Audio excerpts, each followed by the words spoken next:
Papalala is also here. I'm here. Yes. Okay. So now we mentioned supplementary elections earlier, so we'd just like to give an update as regards that. So INEC has said that supplementary elections will take place on a date to be announced by the Commission immediately after the governorship and state assembly elections. So the elections that we'll be holding alongside the state and House of Assembly elections today are the elections that were earlier suspended by INEC, and they were rescheduled to hold alongside with the governorship and state assembly elections, not supplementary elections. Is the senatorial election. So Enugu East senatorial district election was postponed due to the fact that Labour Party had to conduct a fresh primary to replace its deceased candidate. The Labour Party candidate for Enugu East senatorial district lost his life just a few days to the election, so there was not enough time for the Labour Party to conduct a primary for them to pick another candidate. So that particular election was suspended. So that's an election I'll be holding today. The Enugu East senatorial district election, which was countermanded to allow the Labour Party to conduct a fresh primary election to replace its deceased candidate in line with the provision of Section 34(1) of the Electoral Act 2022. Still on suspended elections, the second is the Ishan Central, Ishan West, Guber Federal Constituency of Edo State, following issues with the ballot paper for the election. That's Ishan Central, Ishan West, Guber Federal Constituency of Edo State. These are not supplementary, but main elections that could not be held on February 25. All right. So there's no supplementary election arising from the presidential and National Assembly election. The supplementary elections that will take place will be announced on a date, the date for that will be announced by the Commission immediately after today's election. So disregard any report alluding to the conduct of supplementary election alongside the governorship and state assembly election. Very important for us to know is that this particular March 18 governorship and state houses of assembly elections will be more demanding than the presidential election, and security agencies are pleased to be on alert.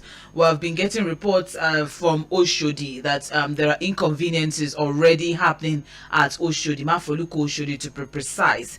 All right. So if you have videos, if you have pictures, please do well to send them to 0913 6000 430 so we can do some confirmation on our part.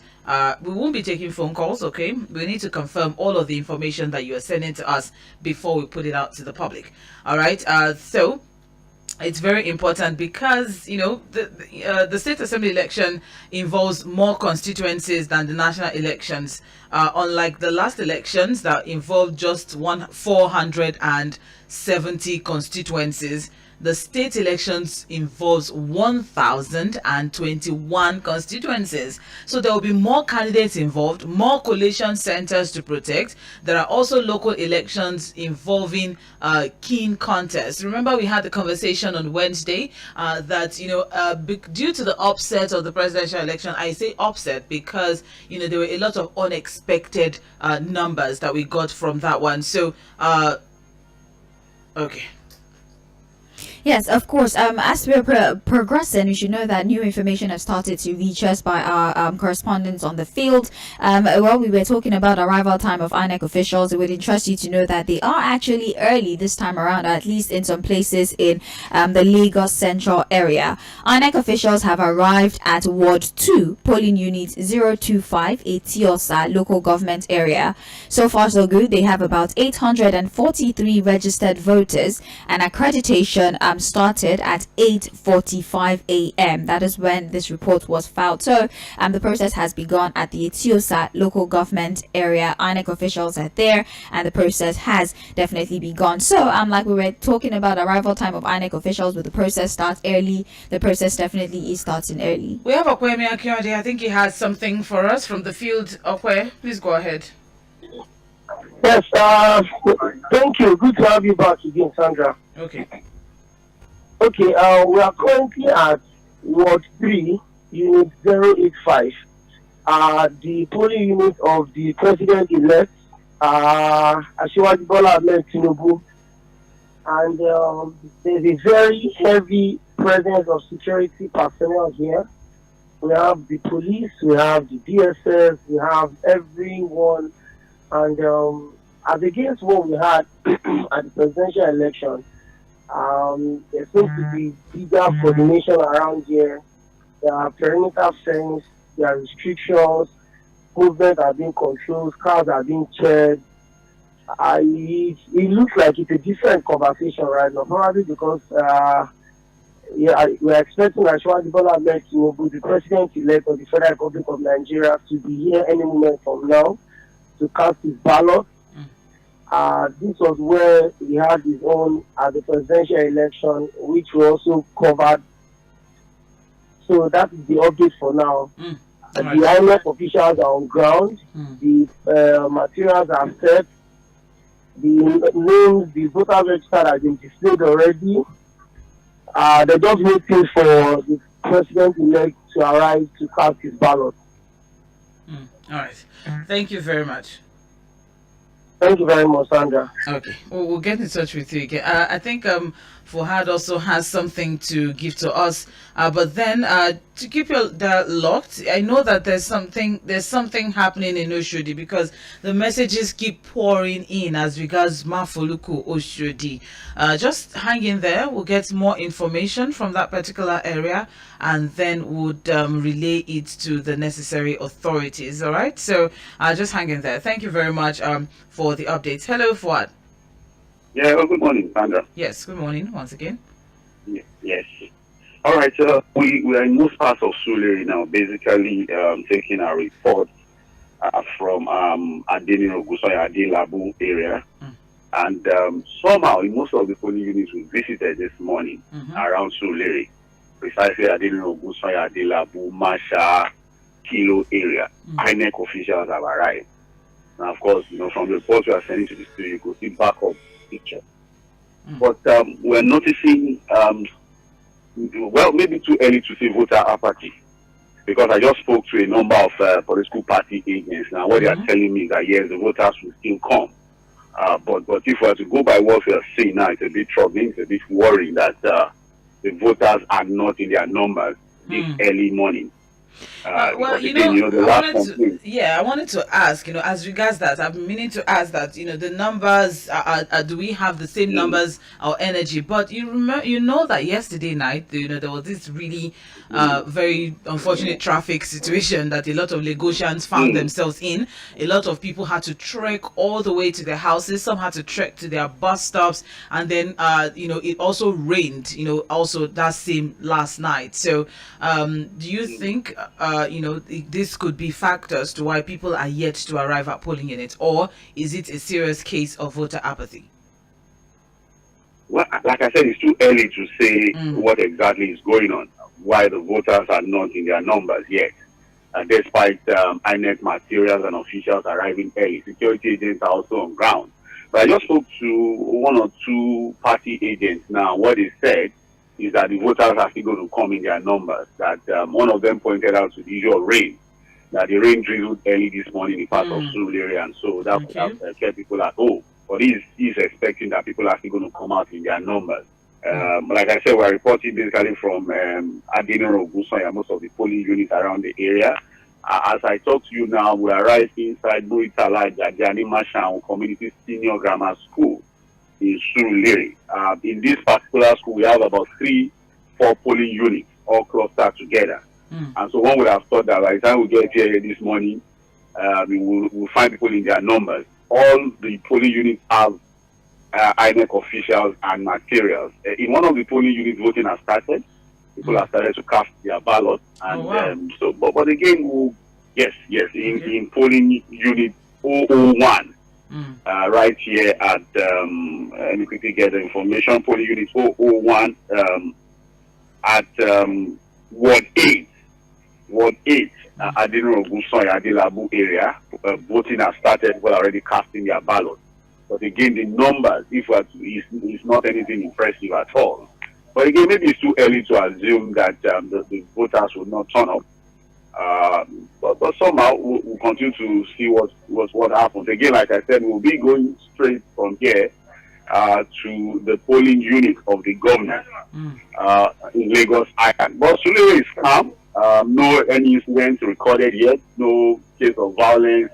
It's all peaceful around Surulere as we speak for now. If you are reporting from Surulere, we are getting a lot of our WhatsApp is currently being bombarded by reports from Oshodi, Mafoluku Oshodi, that there's some inconveniences already going on there at the moment. And at the moment now, Opeyemi is quite far from that location. He's at Ikeja trying to get more information from. Perhaps to verify. I'm sure Opeyemi will get there. And since you are closer, if you can also help us get what we need from that area, so we can confirm. We'll do our best to see what we can get from that area. All right, thank you. We'll do our best to see what we can get from Mafoluku. But again, like I said, I think we need to make this public announcement. Can Lagosians please come out and vote in their numbers? Because the numbers we are seeing this early morning is not impressive. But like I said, maybe too early to think that the numbers would not happen. Okay. But I think for now, from what we are seeing from my own end, kudos to INEC and kudos to security officials. They are there already. For now. Yes, on ground. All right. now waiting for the people. The irony. The irony of things. All right, thank you very much, Fahad. We'll get in touch with you. All right, thank you so much. Yes. All right. Okay, so we'll try to get more in details or more information as regards what is happening at Mafoluku Oshodi. So I would appreciate if we can all just keep calm. I understand the situation is infuriating a lot of us, but then we're also trying to reach out to security forces, but their numbers are not going at the moment.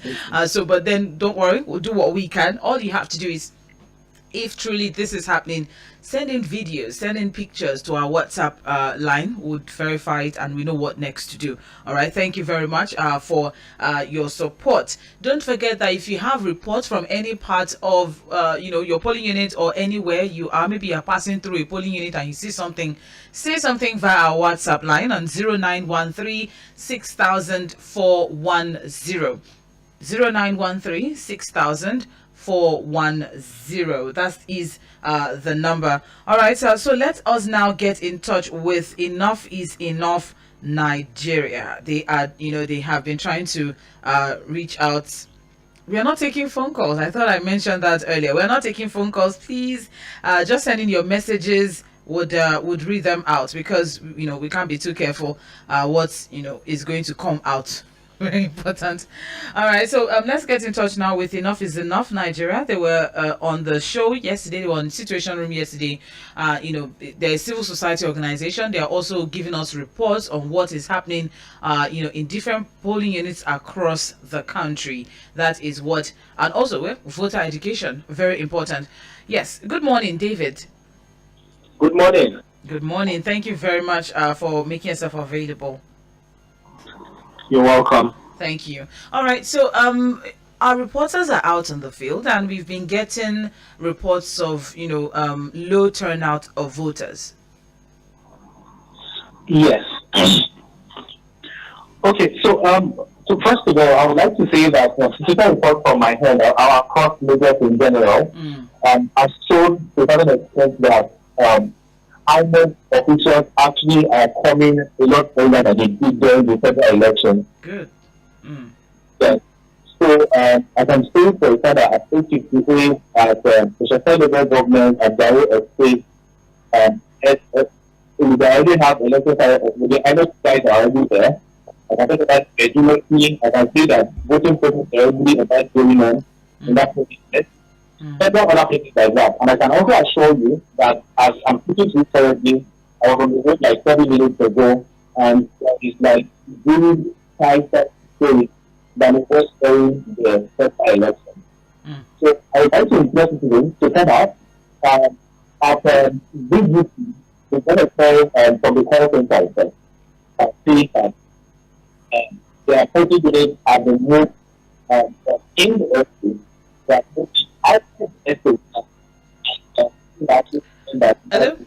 that really happened. Yes. Okay. Could you move location a bit? The quality is very poor. We can barely hear you. Okay. Can you hear me now? Yes, it's better. Thank you. Okay. So what I'm saying is that a place like BGC now, we got a situation report that their polling unit has been moved. It has been moved from inside the estate now outside the estate, and some citizens are concerned that why did that happen? But however, we stepped in to reach out to INEC to escalate these issues, and INEC also, they are already on top of the matter. So that is one of the things that we do at the election call center, trying to intercede or trying to stay in that particular on situations that they feel they are uncomfortable to them or might emphasize them during the electoral process. And we are right here to either escalate to INEC or security agencies to come to rescue. Okay. All right. But as of now, what do you think could be the reason for, the low turnout? Okay, the reason for the low turnout is not perfect. Like we said earlier, INEC actually failed to a certain extent during the federal elections, and they actually deepened the distrust between the citizens, the electorate, and the citizens and the electorate, and of course with the commission.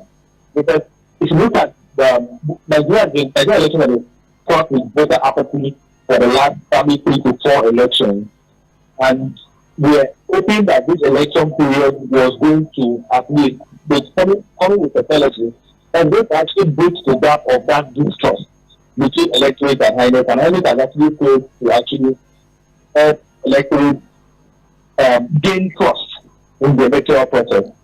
That is one thing. Number two, there have been some level of tribal conversations, there has been some level of security conversations even after the federal election. And I'm quite sure that a couple of some people are quite worried about the federal election. Like I said yesterday, we have interceded, we have had stakeholder meetings with security agencies, and as of today, we can really see the commitment of security agencies towards having a fair and fair election. Let me say, fighting security to ensure that citizens feel safe enough to come out and vote. So that level of skills now to be able to trust the process, trust that INEC is going to work, and that the security agencies are allowed to be able to keep them safe. As of what I'm saying this morning, and I'm explaining to you, INEC officials actually have come earlier than they did the other thing. So it means that you can see that some of the committees that they made are already being put in place. They came earlier than they did during the federal elections, that's one. Number two, on the road today, on the 10 minutes drive, I was stopped by 3 times. I was stopped by police, I was stopped by military, even the fact that I have clearance to actually move around during this period of time. So it shows that nobody can just move anyhow around that period of time and come and cause any commotion or violence. So I'm going to press news that stay at home. If our home, please come out. The only way that we can defend our democracy or we can defend democracy in Nigeria is when we are relentless in actually fighting for the democracy that we actually really want. All right. Thank you very much, David. We have a lot of reports pouring in. We'll definitely get in touch with you again in the course of the day. Okay, thank you very much. So I'll also please, for people that want to call the call center, if you have any issues, you want to know where your polling unit is, you want to know the candidates you're supposed to vote for, you want to escalate any issues to us at all, please call this number 080 39 01 2023. All right. Let me say that again. Okay. 080 39 01 2023. All right, so especially Sunday evening. Especially for those who would like to find their polling units. All right, thank you very much, David. I'll get in touch with you soon. Thank you. Okay. All right. We have some reports from the field. Let's see. Yes, we do. This is still Etiosa local government. INEC officials have now arrived at Ward 2 polling unit 024. The number of registered voters 588. As at the time this report was filed, accreditation was yet to begin. Also in Surulere local government Ward 8, that's Adeniro Ogunsoya polling unit 8, accreditation of voters have have started, with voting expected, I beg your pardon. And meanwhile, at the same ward, polling unit 031, INEC officials have arrived and they are waiting for voters and hoping that accreditation would also begin soon. Still at the Surulere local government area, Ward 8, polling unit 04, INEC officials and security agents have arrived as well, with voting materials, and accreditation is also yet to begin because of lack of voters. The party agents are also present. The number of registered voters at this polling unit is 489. Now, at polling unit 01, with 627 registered voters, voting has commenced with party agents on ground, but there's a very low turnout so far. Now, accreditation has begun at Ward 2, polling unit 085.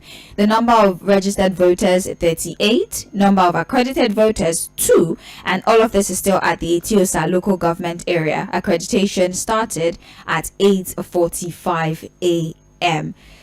Sandra, I mean, this calls to question. All the reports so far is showing that party agents are there, INEC officials are there, and people are not coming out to vote. A complete reverse of what we saw the last time. People were flooding the phone lines. We are there, they are not here, and now look at the situation. A lot of people, foresaw this, that okay, maybe this will happen due to the dissatisfaction a lot of people got from the results of the presidential election. So they feel, what's the point? But they don't. What I really wish people would understand is the fact that state elections are even so much more important than the presidentials, because the states, the governors are the ones who make decisions in the state. The state lawmakers are the ones who help the governor to make decisions in the state. So if only we have that understanding. That's why I believe that voter education, voter orientation should be a monthly thing. It shouldn't be a 4-year thing. Like, okay, when it's time for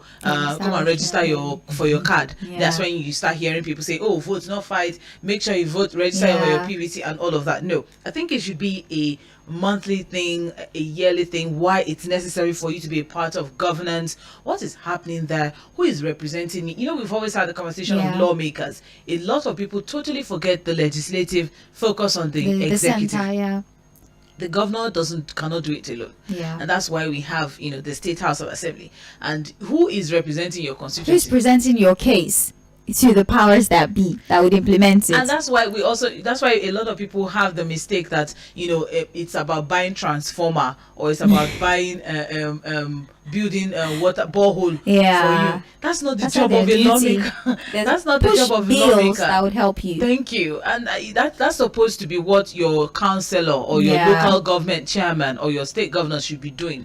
That is not the job of your senator or your House of Reps or your honorable, as you people call yourselves out there. All right, so I really wish that people will have that understanding. Please come out and vote. If you know anyone who is feeling reluctant, I think this is the time now we need to do the work. Come out and vote, please. The report that we're getting is not very encouraging. We all complained the last time that INEC officials were arriving at 2:30 p.m. but now they've been there since 8:30 and there's no one for them to. And let's not forget by 2:30, if there's no one on the queue, voting has ended. That's it. So don't come out and say, oh, they didn't allow me to vote. I was disenfranchised. Or I was disenfranchised. Or I was not, allowed, or I was intimidated or whatnot. Go out and vote now. By 2:30, if there's no accredited voter on the queue, the INEC officials have every authority to close shop for that day, collate results, and go home to their family members. Maybe we forget that they are people too. I don't know. All right, still on Mafoluko Oshodi. Yes, we have actually sent reporters to Mafoluko Oshodi, and we are hoping to get more details to give us live reports on what is happening. There. We have Oji Akuna saying successful election in Jesus' name. Amen, Oji. Thank you very much. I hope you went out to vote. I hope you're not sending your prayer points from the comfort of your bed. Very important. Good morning, Sandra and Sage. A thumbs up. INEC officials really surprised us today. They arrived my polling unit at exactly 8:32 a.m. That's amazing. That's good. We are already engaging us. They must prove to us that they have the result sheets and the password to transmit both governorship and House of Assembly before they start the process. We are wiser now. That's what I expect to hear, like I did during the presidential election. I'll give you updates on what's happening here at Ward 042, junction of Adebayo, Oyalano, Demorin, Ilego, and Ejigbo. This is Kazim, I'm very sure. I really appreciate your effort the last time. I look forward to seeing mainland crew here again if possible. Kazim from Ejigbo, thank you very much. We are expecting information from you as well. I remember quite clearly, I don't know if you do, Sage, Kazim's polling unit was one of the polling units where they were waiting for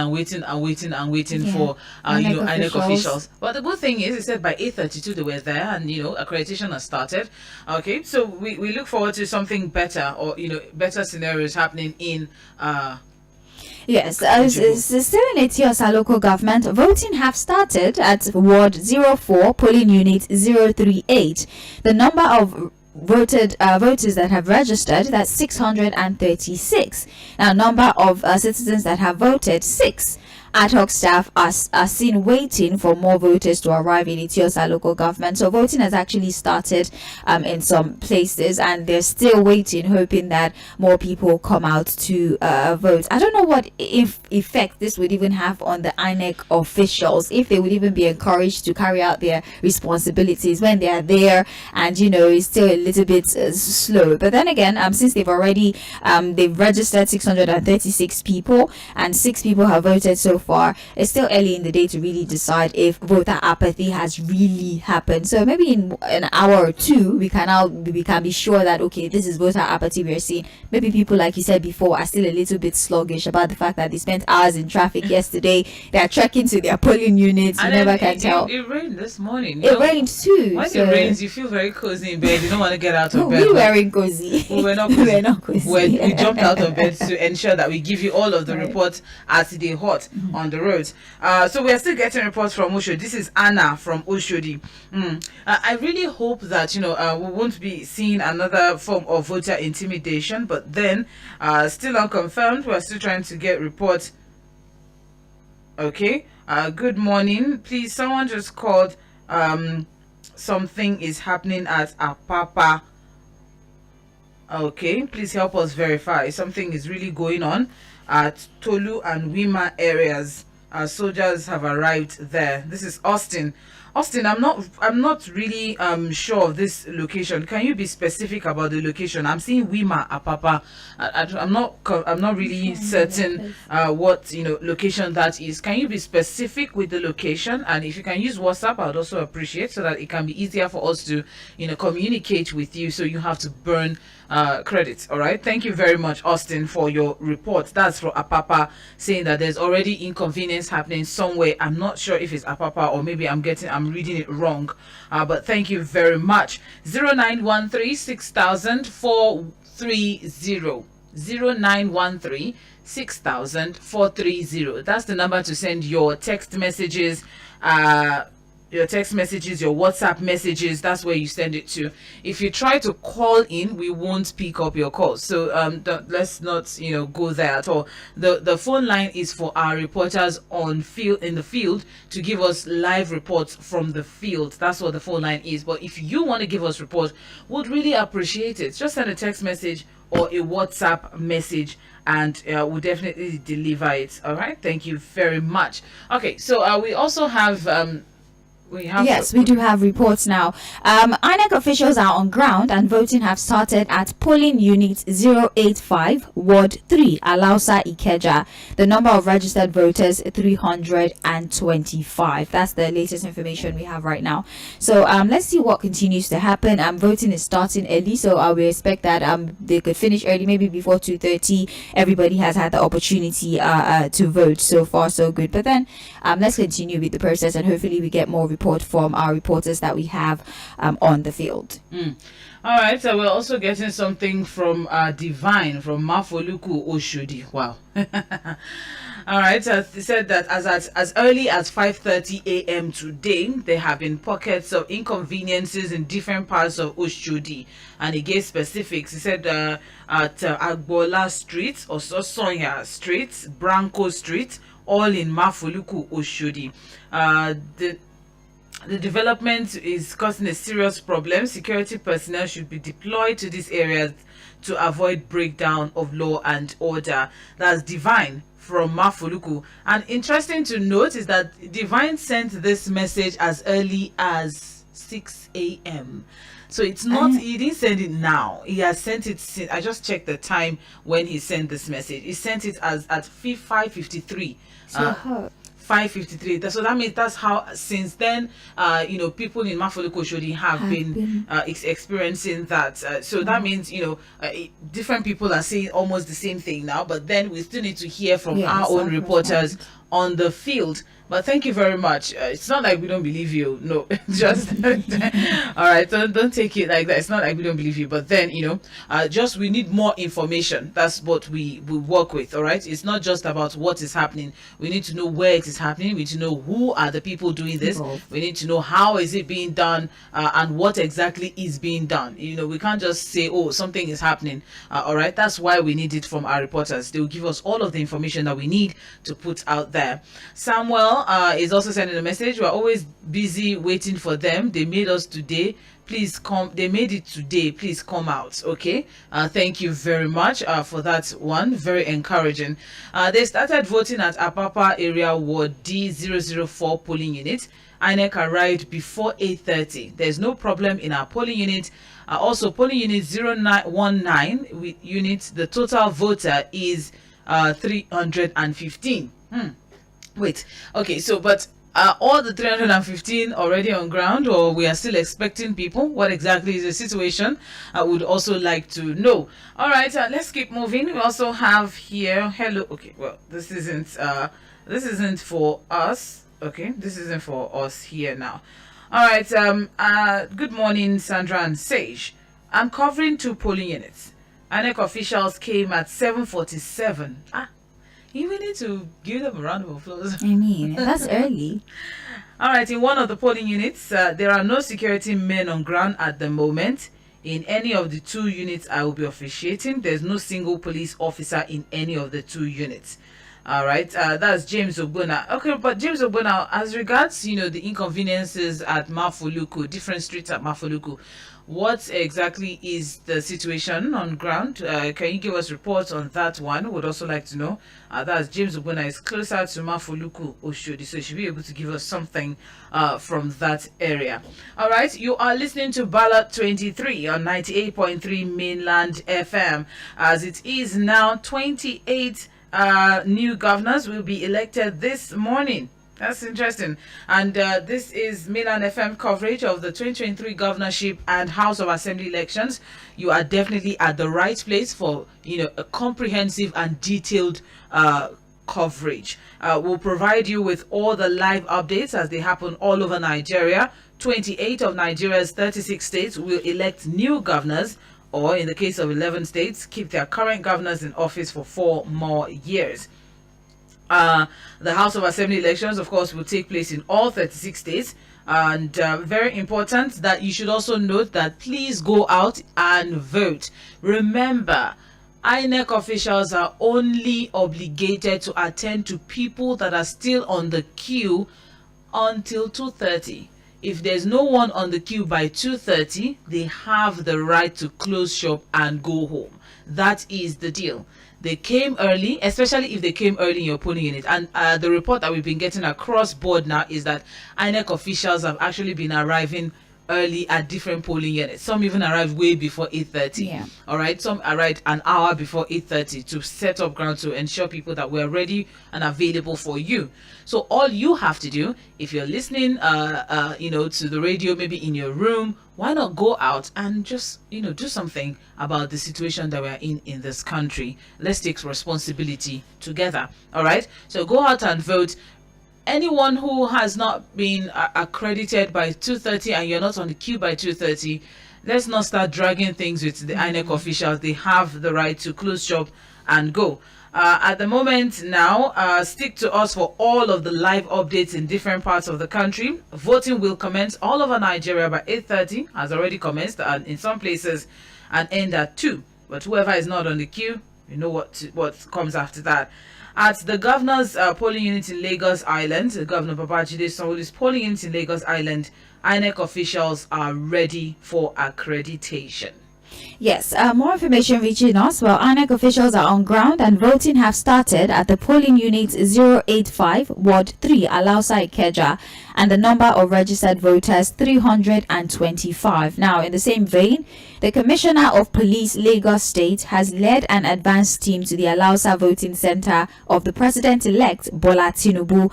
Of course, there's visuals of his arrival, but then we have here at Ward 9, polling unit 20 in Surulere local government area. Accreditation and voting have commenced with a fair turnout of voters so far. It's still organized and voters are seated peacefully. Also, accreditation and voting have begun at Ward 04, polling unit 004. The number of registered voters 636. Ad hoc staff has refused to give information on total number of accredited voters, claiming that it is an order from INEC. Okay. We also have information here that that's about it. But then this information, Sandra, that ad hoc staff are refusing to give information on total number of accredited voters, claiming that it is an order from INEC. I don't think there's anything in the Electoral Act that prevents INEC officials from giving information of how many people have been accredited. That's all part of what the party agents are supposed to put down. Yeah. That's part of what the information that the party agents need. But I don't think. I think maybe that's just one area. Maybe what area is that? So we can call and get more information. This is a Ward 04, polling unit 004. I'm trying to get the. Okay. I really there's no information specifically on where this is. Who sent it? We would verify.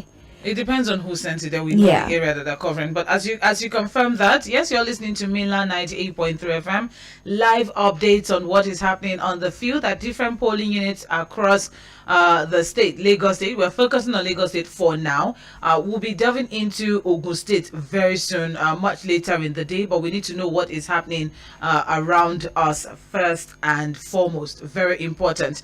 All right, so don't forget that if you have information for us, if you have any report for us, please do well to send in your report to our WhatsApp line on 0913 6000 430 0913 6000 430. All right, we'll get all of the information. And one thing that we need to keep reiterating is that people are not coming out to vote. Please come out and vote. All right, please and please. The INEC officials are on ground. We have till 2:30 p.m. If not, they'll close shop and they'll go home. So please do well and come out and vote. Tell someone to tell someone to tell someone to tell someone to please come out and vote. Exercise your franchise. Let's all take responsibility for the greatness and the wealth of this nation together. All right. I think it's Lagos Central. That's those that are covering Lagos Central. Tiny Tune actually sent this that particular information. Tiny so we're Tune trying is to Lagos verify. East. We're trying to verify if this is Surulere or Etiosa, if that's where the Tiny report Tune is coming Lagos from. East. And Okay. if that's Lagos East, that's Etiosa. So let's get in touch with Nuruddin Adigbenro and see what information we can get as regards that particular one. All right, just as we've mentioned, you are listening to Mainland 98.3 FM. Stay with us. Live updates of what is happening at different polling units across the country. It's going to be an interesting ride. Stay with us. We're trying to get in touch now with the team lead of reporters at the Lagos East Central District, Nuruddin Adegbenro, to let us know this particular information that people aren't allowed, or people are not allowed to know the number of accredited voters that we have so far. I don't know why that should be exclusive information for INEC. But, well, it is what it is. Let's confirm, and then we move up from there. I don't think there's anything from... Okay, well, we can't get that. Okay, we verified. She says it's Etiosa. That's where that happened. Etiosa. Yes, Etiosa. That's where it's happening. All right, so we're trying to get in touch with Nuruddin Adegbenro. If we're unable to, a busy day, it's a busy one for everyone, everywhere. Today is going to be amazing. The governorship elections are even much more, personal than the presidential. Yes. Hello, Fuad. Yes. So, information that we're getting from Etiosa is that there's a particular polling unit that is not releasing the number of accredited voters so far. That's instruction from INEC. Have you encountered such, and is that even possible? No, we've not encountered such. But I'm right that the Mori estate now is Surulere. And there's a bit of little fight, I must say, going on now between voters and some party agents. There are people who are claiming that they are registered to vote right in a Mori estate grammar school. And I think they belong to a particular party, but some party agents are turning them back as we speak. Why? The police seems helpless. They are not able to resolve the situation. I'm reporting right here as the event is taking place. But why, if those people are truly, registered to that particular polling unit? Yes. Then what stops them from, going to their polling unit and vote? What And in fact, turning people back to vote is not the job of party agents. Exactly. It's supposed to be the job of INEC officials. Oh. So it's a situation that I think the security officers have to find a way to resolve, because this is voter intimidation right here at the Mori estate in Surulere. I think one of the voters have just been injured by party agents.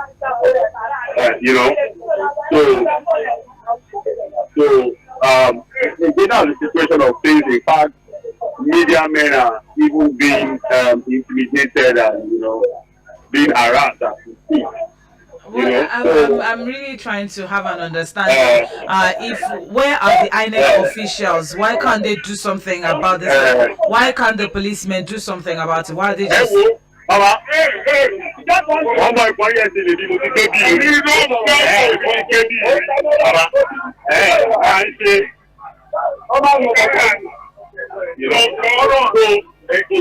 Again, I'm reporting from the quarry, and it's a very bad situation out here. Wow. Very bad situation, I must say. Please, Fuad, do stay safe. We'll get in touch with you later on. That's a serious situation. All right, so again, Sandra, this is what we are talking about again. And again, this is a call to security officials to step up to ensure that all Lagosians are allowed to vote. Again, because it's first-hand report I'm giving right here from people do not select their polling unit. They get assigned to a polling unit, right?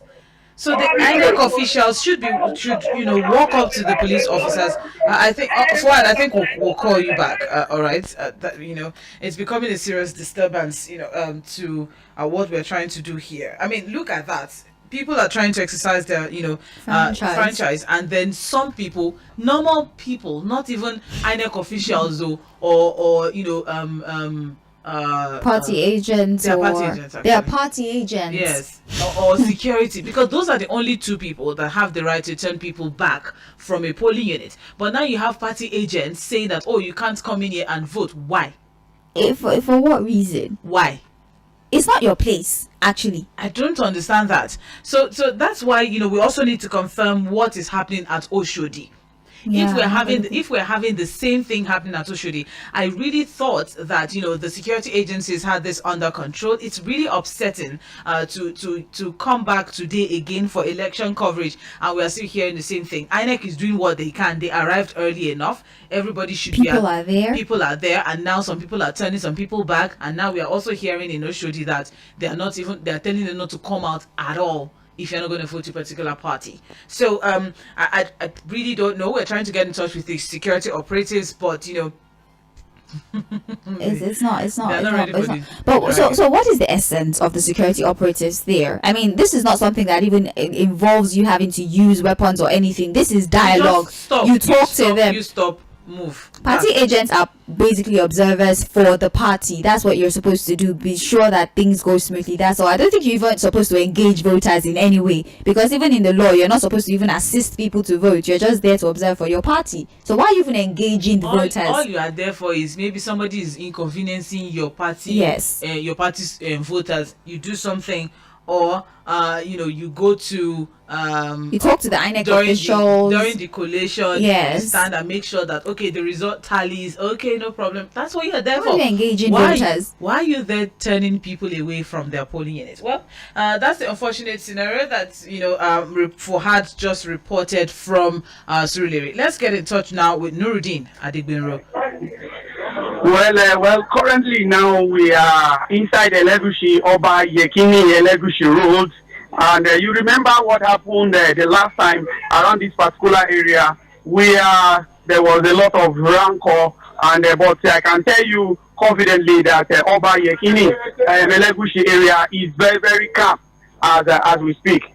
Although there are some hiccups in two polling units, I can tell you that as I'm talking right now, one of the polling units here, they were just setting up. There are two major polling units here that the INEC officials did not come, but I can tell you that one of it is already on ground. They are pasting the names of the registered voter as I speak. So we are still having late arrival of materials in this particular election. There is another polling unit in the front of the gate of Elegushi. There is no INEC materials. The security operatives have been on ground. And I can confirm to you, in all the polling units, security operatives, they are present in all the polling units as we speak. All right, thank you very much. So we're having different, reports now. From some of our reporters, they said that the INEC officials are on ground, but people are not coming out. And now, from your own report, now we have people are ready. There are no INEC officials. I can tell you. I can tell you that in Elegushi here, virtually all the polling units were flooded. Like polling unit 006, the registered number of voters there is 1,103. And I can tell you, there were so much there. Apart from polling unit 049, where there was no INEC official, 200 registered voters. But as I'm telling you now, the INEC officials, ad hoc staff, they were just spacing. In fact, nobody has voted in the polling unit. In fact, as I'm talking to you, they are looking at me directly and they know that I'm reporting the truth. So, but I can tell you, I can tell you that in all the inside the Oba Elegushi palace, there are 4 polling units there. That place is well flooded, and everything currently now is going peacefully. So people are so much. In fact, there is one particular polling unit that we have over 1,000 voters in that particular polling unit. And I counted the number of standing there. They are over 500 as I speak. Wow. So we'll call you back to see if that has been resolved by 10 a.m. What is important?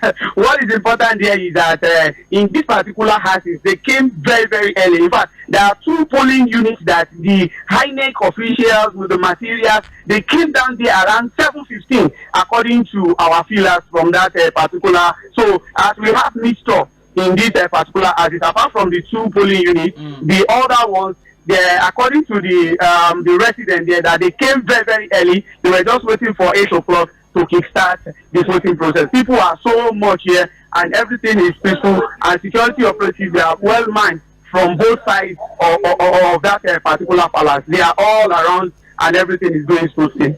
All right, thank you very much, Nuruddin. We'll get in touch with you and see what if this has been resolved very soon. Thank you. All right, so that's Nuruddin Adegbero giving us, interesting reports. I mean, we just had reports from our other correspondents that we are having low voter turnout, and then we are now having in another part at Elegushi side that the voters are ready, no officials, and this is 9:39 a.m. right now. So hopefully that will be resolved very soon. But we have other reports. Yes, the Yaloja General of Nigeria, Madam Folashade Tinubu, has just cast her ballot at polling unit 085 Ward 3, Alausa Ikeja local government area. Now, inside the palace of Oba Elegushi, there are 2 polling units. Ward A, polling unit 008. The number of registered voters 1,004. The number of accredited and the numbers that have voted 31. And that is at 9:30. As at 9:30, 31 people had voted. Everything seems peaceful at the moment. Now, still inside the palace of the Oba Elegushi, the 2 polling units. That's polling unit 050 Ward A. Number of registered voters 750. Number of accredited and the numbers that have voted, we have 43. And this report was filed at 9:32 a.m. So as at 9:32 a.m., about 43 people have been accredited and they have voted. Everything seems peaceful at the moment. At Surulere local government area, Ward 09, polling unit 5, voters are not being allowed to vote. There's a little bit of violence and security on ground are trying to salvage the situation. That's what's happening at Surulere at the moment. All right. In other parts of Nigeria, INEC officials are already setting up polling booths while voters are trickling in to begin the process. At polling unit 041 in Kawo Ward in Kaduna, setting up is in progress. Voters have also started turning out. They said they are early for the exercise to avoid queuing up for long as they experienced during the presidential election. And that is at Kawo Ward in Kaduna. Also, electoral officials have arrived at polling unit 027 Shaba Ward in the Kaduna North local government area. However, voters are yet to turn up for accreditation and voting. See, so it's across border. Yeah. Okay. People are also queuing up in the Mandawari ward of Kano Municipal Local Government, waiting for the election to commence. There are little or no restriction on the movement of vehicles, and unlike the presidential election, no checkpoints or roadblocks by the security officials. All right. INEC officials have arrived at Auntie Alice Secondary School polling unit in Mararaba, Nasarawa State. The assistant presiding officer says they are yet to start the process as they do not have ink. Please don't do this to me. They don't have ink in ink pad to stamp the ballot papers and for thumbprinting of votes. They have requested it from their supervisors and it may take a while before it arrives. That is in Nasarawa State, Mararaba in Nasarawa State. Lord have mercy on us all. So I don't know. What did you take there exactly? If you not take the stamp. Ballot box. What? Don't do that with a straight face. What did you take there? INEC officials arrived at polling unit 001 and 002 Government House, Owerri in Imo State. Distribution of voting materials to polling units from Yahaya Gusau Model Primary School, Old Airport Road, and Mohammed Abba Model Primary School, Arkila in Sokoto State. At one of INEC's distribution centers in the Ikeja area, that's Anifowoshi Primary School. Okay, yes, Anifowoshi in Ikeja, the candidate of the Labour Party, GRV, is expected to vote around there, particularly at Ward A, Anifowoshi. All right, so we also have, like every election day, the roads of Lagos are free. Driving from the mainland through the island is empty road except for a handful of vehicles, possibly on election duties. Some are playing. Some people are still playing football. I don't know why, but God help us. Logistics are being sorted out at the Anglican Primary School, Ogudu, where INEC officials are deploying personnel and distributing materials to other polling units, because that's the distribution and collation center. Meanwhile, presiding officers at Amakama, Umahia South, are complaining of lack of transportation to their destination. The INEC officials. Yes. They don't.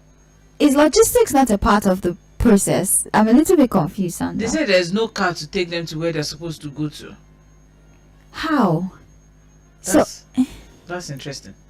So that's it. That's at units 1 to 11. So that's 11 polling units. No vehicles to convey the personnel and materials. No vehicles to convey them to them. That's in Umahia. Umahia. I don't know. Umahia South. Maybe people should go and meet them right there. And vote there. They'll fly. INEC officials with election materials have left for their various polling units at St. Silas Primary and Secondary School, Old Umuahia Aba Road. At the LEA Primary School, that's a polling unit in Kawo, Kaduna, there's security presence in that area. We also have something from Rivers. Voting has commenced in some polling units across the country in Unit 1, Ward 4, Abonema, Akuku Toru local government area of Rivers State. The exercise is underway. Interesting to note is that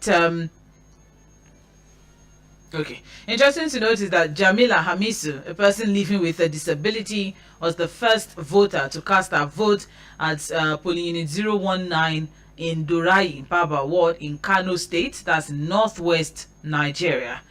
Voting has commenced in polling unit 014 Egunrege, where the Vice President Yemi Osinbajo is expected to cast his ballot. We also have officials just arrived and are preparing to commence accreditation while voters wait at polling unit 002 Umuobutu Ward at St. Silas Primary School, Umuahia, in Ebonyi State. Well, there's a lot of reports. We also have something from Lagos. Let's come back to Lagos now. So far so good. We have at Surulere. Okay, no, it's just still the information regarding what's going on at Surulere and the security operatives trying to fix the situation. We don't have new information about that at the moment. So basically, all the reports still centers around the voter apathy that is going on in some places, the mild violence that have been reported with party agents turning people away, and the report you read about, logistics issue going on in the eastern part of the country. So that's pretty much a summary of the reports we have so far. All right, thank you very much. Still from our listeners now, we also have good morning. I guess the INEC in question is doing this on purpose, where they knew there would be much people. Favor Daniel, thank you very much, but let's not jump into conclusions yet. It's 9:47 a.m. right now. That's the time at this time. What am I saying? That's the time right now, 9:47 a.m. Yeah. All right, so maybe we should go down till 10. Yes, let's do 10. I mean, some people That's in one state now, Rivers. I mean, what was that? There's no vehicle. They said there's no car to take them to where they're supposed to go to. So maybe we should you just take 2 pills. Let's hold on. Let's give them more time. They will arrive. All right. As we also have good morning. I'm Jasper reporting at Adekunle Fajri Road in Ikeja, GRA, Lagos. Till now, no person or materials have arrived. I'm on duty watching the exercise in front of my office. Expect more information from me. Thank you. Thank you very much, Jasper. We are expecting more information from you. Thank you for your information. And so that means that there are some parts of the country that INEC officials are yet to arrive at polling units. And this right now is 9:47 a.m. I really hope that, we won't have voter apathy and INEC officials are apathy at the same time. All right, in Taraba, another thing that I would like information on, beavers. How is the beavers in your area? That's for those who, by the grace of God, their officials have arrived. If your officials have not arrived, maybe the more important thing for us to pray about now is that they should arrive before we start praying for beavers. So in Danturai registration center, that's under Galadima ward, electoral materials are being distributed to various polling units. Operatives of the EFCC are also on ground to checkmate vote buying. That is in Zamfara state capital in Gusau. There is low turnout in Ekiti state compared with the presidential election. The popular Okesa market is fully operational. Wait. People went to the market today to open their shop. Was there a polling unit at the market? Oh, there's no governorship election there. That's true. Regardless. Ekiti State. Oh, so that means that they don't have to observe the seat, stay in your house and everything. That's interesting. But then is the movement of commercial bikes and some private vehicles are noticed, and people in town complain of the cash crunch. Remember that we mentioned that about 11 states, or due to what's that, off-season elections, Anambra, Osun, Ekiti, Kogi, and Edo states and the likes, they don't usually run the same cycle with the general elections. 28 states. It's just 28 states now. So yes, there are some states that will just be business as usual for them. Okay, so that's why you have situations like this, and this is due to litigations and all of that, court cases. I went to court, you did not go to court, so by the time the court dismantled it, then they have to start all over again. So that is what causes off-season elections in these states. So it's not all 36 states that are going to the polls this morning. All right, let's keep moving now. We also have reports from Benin City. Voting is in progress at Emokwai Primary School, Oredo Local Government Area, Ward 4. This is where Governor Godwin Obaseki will be casting a ballot at Unit 19. That's for the House of Assembly. This is security personnel. There is security personnel around the area with the police checkpoint. The turnout is low compared to the crowd at the presidential polls, so we're still experiencing voter apathy. All right, let's move on to still in Nasarawa. Accreditation and voting have commenced at polling unit 058, Anti-Ali Secondary School, Karu area of Nasarawa. Voters are already in the queue to cast their votes. Okay, all right, and this is what the security presence looks like in Rivers State. Okay, well, we'll show you the pictures on our social media. Speaking of social media, we're live on our Facebook and YouTube page, so you can also drop your comments on our live feeds. All right, we'll also read them out, just in case you don't have access to sending a text message or a WhatsApp message. You can watch the program live at Mainland 98.3 FM on YouTube and Facebook. Okay, very important for us to note. All right, all right, so many things to report, but we'll just take a short break now. Quick facts for us to note: 87.2 million people are eligible to vote. 176,606 polling units nationwide. 28 state governorship elections. 200,000 NYSC members deployed. It's going to be an interesting day. Stay tuned.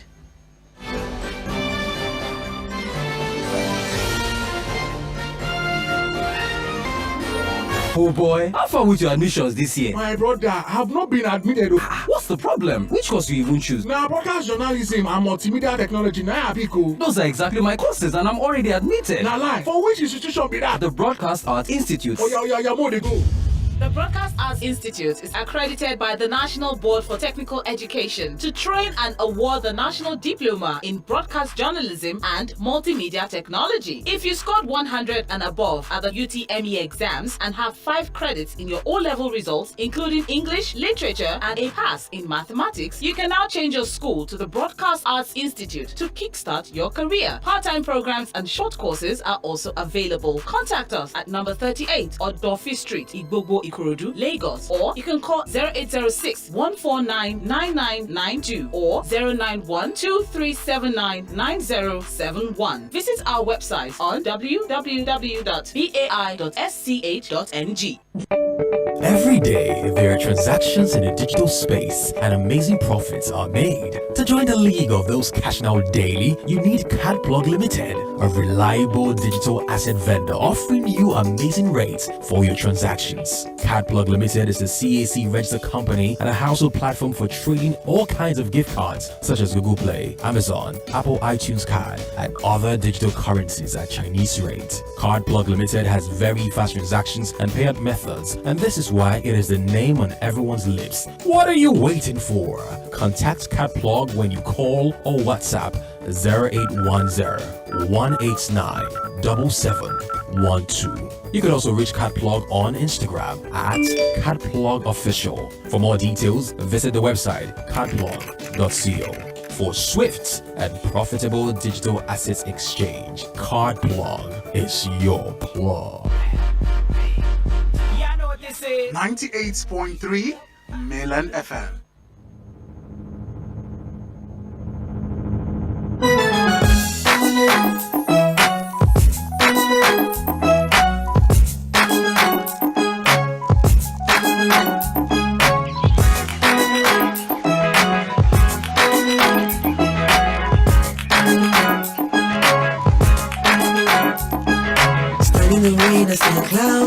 grave. On the rose and the earth sings, the season's just beginning. Sunlight it hides as the clouds make way.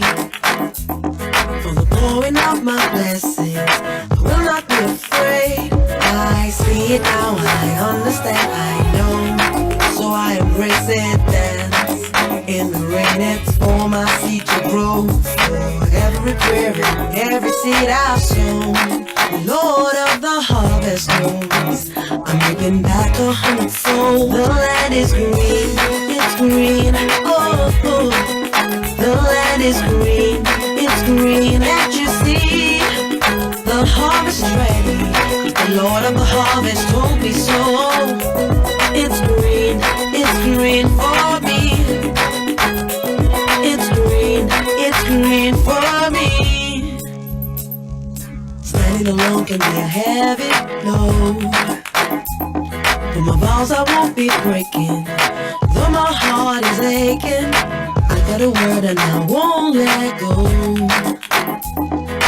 It's your will I'm seeking, so I keep on believing. I see it now, I understand, I know. So I embrace it, dance. Once again, it's time for me to grow. For every prayer and every tear I've sown, the Lord of the harvest knows I'm reaping joy 100-fold. The land is green, it's green, oh, oh. The land is green, it's green, can't you see? The harvest is ready, the Lord of the harvest told me so. It's green for me. I thought it was over, thought you were done with me, but we're just beginning. Whoa, my life is a journey. I will walk with you, I will go where you want me to. Yes, I will go. Come on.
Yeah, I know what this is. 98.3 Mainland FM.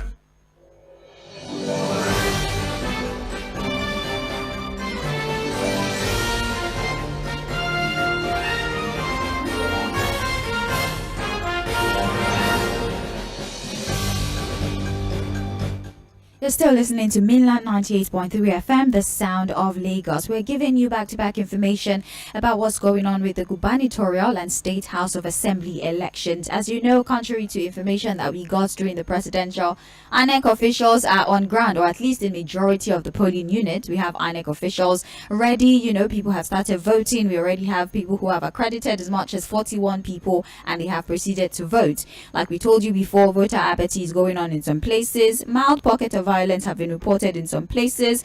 Some places in the east, we're having logistics issue and what have you. And people are asking the question, is this going to be a problem with INEC this time around, or is this going to be a problem with people who are somewhat not very enthusiastic to go out and cast their ballots? Again, we do have our correspondents on ground providing real-time information regarding what is going on in the different polling units. So I believe that we would reach out to one of our correspondents on ground soon so that they can tell us or give us information regarding citizens' reports that we have been getting as well, especially in Mafoluku area and also Surulere area of the state. Thank you very much. Apologies for that. Thank you very much, Sage. Yes, and we are still on ground. Thank you very much for those who are joining our live votes. That is Toyin Koiki giving his own comments via the live stream on Facebook. We also have Eke, Kelechi, Tony. You guys are telling people to come out and vote. Who wants to die? The election is not what. No. Kelechi, well, use your discretion, be wise. I'm sure there's one way or the other that you'll be able to do what you need to do. And if not, maybe you should try to call the attention of the authorities. There are so many helplines and hotlines that you can call to bring attention to your area if there is any issue of violence and whatnot. And speaking of inconveniences or disturbances, one of our analysts has told me to use the word disturbances. So let's get back to Fuhad Sahid as regards what is happening at Ikmori. The reason why we're putting some spotlight on that particular area because it is the polling unit of one of the candidates of the House of Reps, the House of Assembly, State House of Assembly, so that particular polling unit is the polling unit of, one of the candidates for the, and that's why it's important. That's why we're putting some spotlight on it, that what could be the situation. But the update Fuhad gave was that the DPO of Ikmori, police station has arrived at the location and things have been resolved. But let's hear from the horse's mouth. Fuhad. All right, yeah, Sandra. Yes. So what is the update at Ikmori? Okay, yeah. Before we left, because again I'm now in Lagos Island, very close to the polling unit of the governor. We're hoping to, of course, get reports of the governor casting his vote. But before we left Ikmori Senior Secondary School, the DPO Ikmori Police Station got to that place, and somehow he has been able to resolve the issues. Those voters who came from a place called the Dita, because what we had was that their polling unit was moved from the Dita to Ikmori Estate. They have now been, I think the DPO is now beckoning on party supporters majorly. A few party agents or majorly party supporters who are insisting and turning them back. And I'm expecting that that's supposed to be the job of INEC officials, not party supporters. Again, what we saw there was a kind of voter intimidation. But the police have been able to resolve it, and I think normalcy has returned to that place. All right, thank you very much, Fuad. So you're on your way now to the island, to the polling unit? Yeah, I'm actually I'm on the island now. I'm very close to the polling unit of the government. All right. We're also getting, updates from, Alausa, which happens to be the polling unit of the president-elect. We've also gotten information that Ani Fowoshe in Ikeja is the polling unit of the governorship candidate of the Labour Party, GRV. So we'll get more details and we'll get into it. Lagos Island is quiet.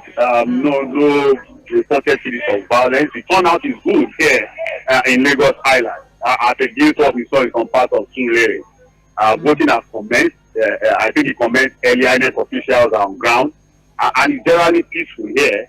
We are at somewhere around Sura Shopping Complex, Tapa Street, to be precise. We've seen parts of, I think we came in through CMS to parts of Marina and all of that. And generally, people are voting is going on well here in Lagos Island. All right, thank you very much for it. Thank you. All right. So over to you, Sage. Yes. The President-elect, Federal Republic of Nigeria, Asiwaju Bola Ahmed Tinubu, has just cast his ballot at polling unit 085, Ward 3 at Alausa, Ikeja at exactly 9:44 a.m. Also, Lagos Island Local Government Area, Ward 11, polling unit 014. Voting has commenced with 116 registered voters and 27 accredited so far. Also, Mr. Dele Alake is addressing the press at the moment. Of course, you've announced that the polling unit of the Labour Party governorship candidate, GRV, is at Anifowoshe in Ikeja. So we do have... my apologies. That's all right. Thank you very much, Sage. Don't forget that you can give us reports from your end. What is happening in your own polling unit? Please do well to send a message to 0913 6000 430 430. All right, that's for you, our listener, our amazing listener. If you have any detail or any reports to give to us from your own polling unit, send a text message or a WhatsApp message to that. We're also live on Facebook and YouTube, so you can also drop your comments there. If you have any comments whilst you're watching the program, you can drop your comments there, and let's get reports from different parts or where you are. We would appreciate that. So this is John from Oshodi. That's very unfortunate, but thank you. Some locations were not attended to because the label is okay. Beavers is not working. Now, this person sent this message. You didn't put your name, you didn't put your location. So where is the Beavers not working, so that we can know what exactly we're reporting? All right, please, if you're going to give us report from your polling unit, put out your name, your location, what exactly is the situation, and have you spoken with anyone? What did they say is the reason why that situation is? All right, would appreciate it. Let's make it, well-rounded. Thank you very much. All right, so we also have good morning, Milan FM. Good morning to you too. Thank you. Good morning. I'm Dami from Onikpan. All these people, they are not allowing us vote for our candidate at Ilukpeju, and there's no single police officer. Okay. That's not even funny at all. I'm really wondering what could be the situation why security seem to have dropped. One would think that security would be beefed up from what happened at the last election at the presidentials. One would think that it would be beefed up now, but now what we're getting is that there are no security operatives in specific parts of Lagos. Thank you very much, Dami from Onyekpan. But when you say they are not allowing you to vote, who are the they? All right, please be specific. Let's get more information. Who are the they? What did they say? What did they not allow you to do? Is it that they're not allowing you to be accredited, or they're not allowing you to even get to the polling unit?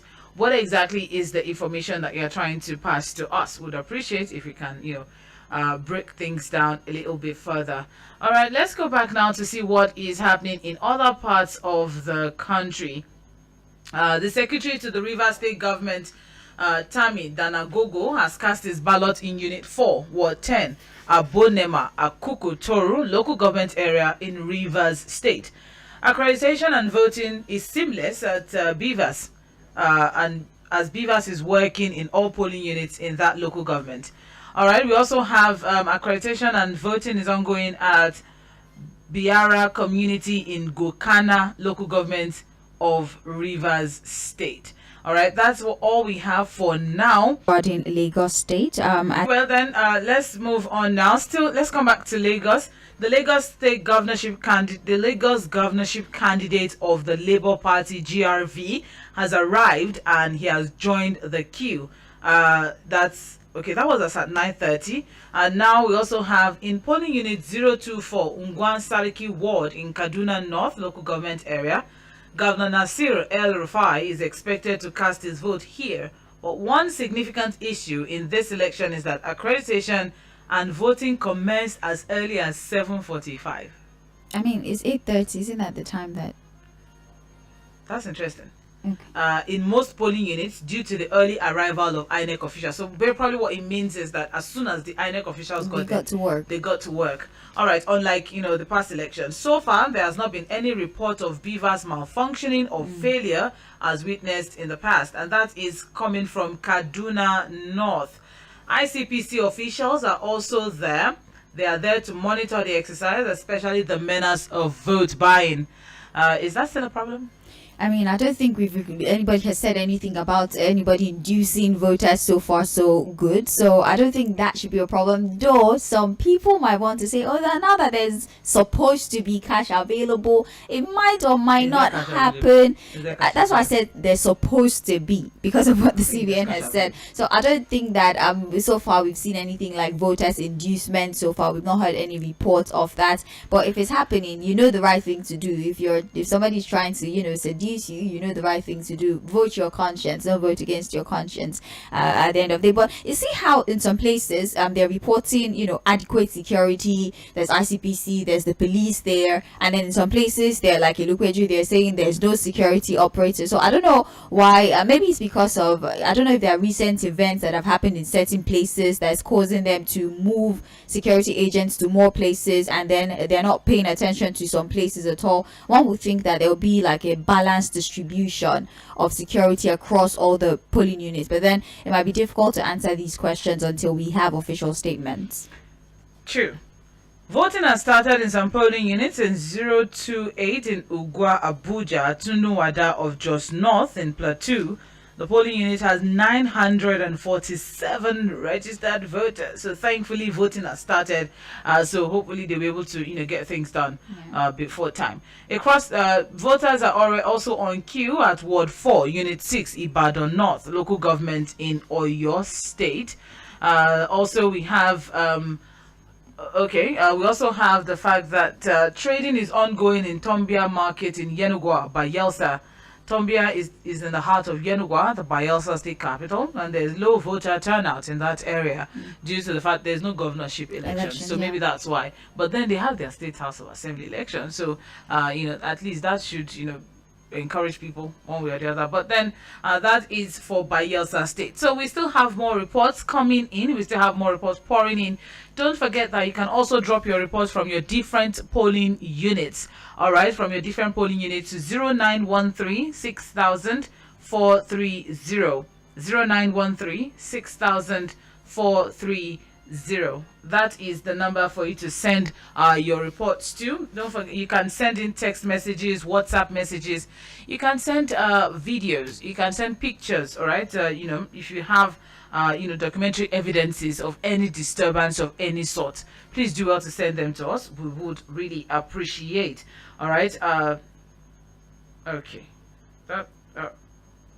Okay. All right. We also have in Surulere local government, Ward 8, polling unit 8, accreditation of voters have started with voting expected to start soon. We also have still in Surulere local government, Ward 8, polling unit 04, INEC officials and security agents have arrived with voting materials with accreditation yet to start due to lack of voters. It's a long read. A lot is happening in Surulere, but the most important thing is that voting is ongoing in Surulere. No new information so far from our Lagos correspondents. Okay, so we do have something here now. Inside Etiosa local government, we have several polling units. That's Ward B polling unit 029. The number of registered voters 1,145. The number of accredited voters 72, and also 72 of them have gone on ahead to cast their vote as at 9:55 a.m. A voter was stabbed by another voter as witnessed, and they're trying to get details of what happened. So this is in Etiosa local government. Our correspondent is trying to get details on that stabbing, but apparently a voter stabbed another voter there, and the person has been rushed to the nearest hospital. So as more information as to what caused that altercation drops, we'll be sure to make you aware. All right, that information is from Hamida Adedoyin. So what we'll do now is get in touch with that team and see what exactly was the cause of that altercation. Exactly. But before then, we are getting information now that security agents are now on ground in Mafoluku Oshodi, and things are now in control. Kindly confirm that if you're in Mafoluku Oshodi, the information that I'm getting now is that things have been resolved, that security agents are there now, so things have been resolved. Kindly confirm that. Let's move on now to Nuruddin. We're getting information from one of your team members that someone was stabbed and he had to be rushed to the hospital. What exactly is the true situation of things? It was very, very terrible, and thank God that we could be able to instruct the police officers to take the man to the nearest hospital. It is Ward B, polling unit 029, Etiosa local government, at the Etiosa Vocational and E-Library Center. Is that that bus stop is Ikota School. What really happened is that is one of the voters, according to one of the ad hoc officers that is don't want our name to be mentioned, said that the man voted. After he voted, maybe they know that he voted for maybe opposing party or whatever. That was how he was rushed, and he was asked to go and vote in his village, and that's why they rushed him. Before then, we gathered information that there are some certain hoodlums that closed the gates of that particular school, because inside that particular school, about 5 different polling units were in that particular school, and they were just asking, did you want to vote for one party? If that person said no, they won't allow the person to enter.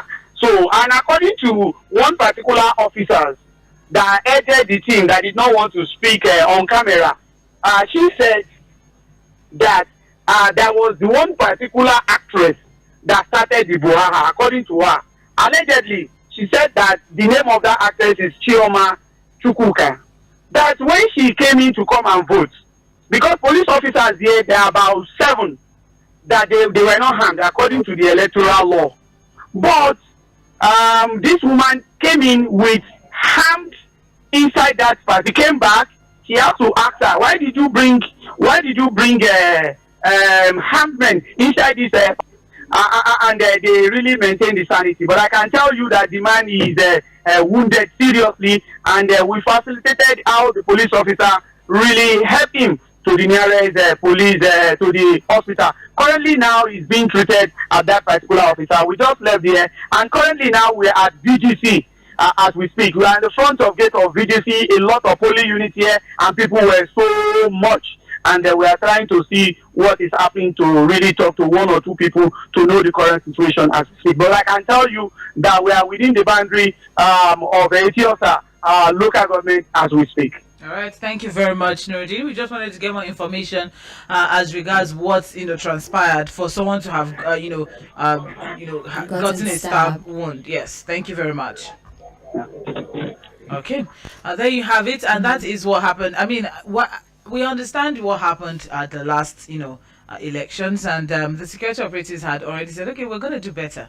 So I don't know why a private citizen would take armed private security. I mean, it's even in the law specified there that VIP escorts are barred from going anywhere near the polling unit. Not talk of escorts with ammunition. So whoever that actress was actually running afoul of the law. Yeah. That is the truth of the matter. See, at the end of the day, the law is the law. Regardless we have to respect and obey the rule of law, irrespective of the status. We understand, the anxiety. Yes, we totally understand, but then that's why we need to close ground with the security operatives to ensure that they do what is necessary for us to be able to comfortably come out to vote. Now in Mafoluku Oshodi, now we are getting reports that things have been resolved and that security operatives are on ground now. So if you are living in Mafoluku Oshodi, please go out and vote. Mr. Okangbelina, go out and vote. Go out and vote. Your best friend. Go out and vote. Mr. Desmond in I've forgotten that place. He's in I'm Oshodi. not familiar with Desmond. Mr. Desmond, he was disturbing us for Transformers some time ago. But please go out and vote. The report that we're getting is that security operatives have come out in Oshodi. So things are normal now. Go out and exercise your franchise. Yes, with regards to the stabbing, Sandra, this is voter on voter. It's a different thing if you say, thugs attacked a particular polling unit, but this is citizen on citizen, because they're not voting for your preferred candidate, which is not even supposed to be your business. Normally, it really doesn't concern you who I choose to vote for, and then we're seeing violence. And the Electoral Act again has already made it clear that voter intimidation, you either pay a fine or you go to prison. But for some reason, even we, the electorates, continue to flout the order of the Electoral Act, and we are attacking each other. So how exactly are we supposed to maintain peace if we are fighting each other? We're uncomfortable with the system and then we are fighting each other. All right, so now we are trying to get in touch with Opeyemi Akinode, who will be having Mr. Gbenga Omotosho, the Lagos State Commissioner for Information, live on radio in a few minutes. So let's stay tuned for that. Yes, Ope, you're on. Yes, good morning, Sandra. Well, it's really sunny already, so it's not bad if I say good afternoon. We have the Honorable Commissioner for Information in Lagos State, Mr. Gbenga Omotosho, live with us. We are at the polling unit where he's going to cast his vote anytime soon. So I'll be putting him live. He will talk to us about the election and what we'd expect. Of course, we initially reported that the president-elect, Asiwaju Bola Ahmed Tinubu, had also cast his vote at his Alausa Ikeja, was 3-0585, just about around 9:44 this morning. So, good morning. Please have you join us today, sir. Good morning. Okay, we have covered a few polling units around Lagos at the moment, and from the feeds or the observations you have, what are we expecting today, sir? We are expecting a peaceful election all over the place. The reports we are getting is that it's peaceful and that Lagosians are coming out to elect their leaders. And I feel that it's very encouraging. Those who are not yet coming out, they should come out. It's their civic duty that they have to perform. All of us, we have a right to vote. And I know that from the reports that we are getting, it's going to be very peaceful. Okay, there were a lot of reports in respect to the turnout for the presidential election, both of the gubernatorial election and the state houses of assembly also. Are we expecting larger turnout today? Last presidential election we had less than 1.5 million people coming out to exercise their franchise out of about 7 million registered voters in Lagos. Are you expecting a larger turnout today, sir? Yeah, I expect that Lagosians will turn out in large numbers today. They say every election is, they see this one as a local election, as their own election. And then because of their love for Lagos, because of their love for what Lagos stands for, because they are proud to be called Lagosians, I believe that more and more people will come out today to vote. Okay, before we let you go, there have been a lot of security concerns, especially as regards the last presidential election. And I know you must have, gotten assurances from the security agencies, the police, the DSS. Are we expecting, better security for the voters around Lagos today? Yes, security concerns are normal in a state as big as Lagos. We're talking of a state of about 25 million people. So security concerns are normal, but you can see that the security agencies, they are alert and they are alive to their duties. Now, with all of the things that the government has put in place, I do not see why anybody should fear to come out to exercise this or civic right. The governor has told all of us that we have to be peaceful. He has told all of us that it's our civic right to go and vote. And I feel that with the confidence that he is giving to our people, all of those security fears should disappear. Okay, finally, your word to the Lagosians. I know a lot of people are still in their homes just trying to find their way to their polling units.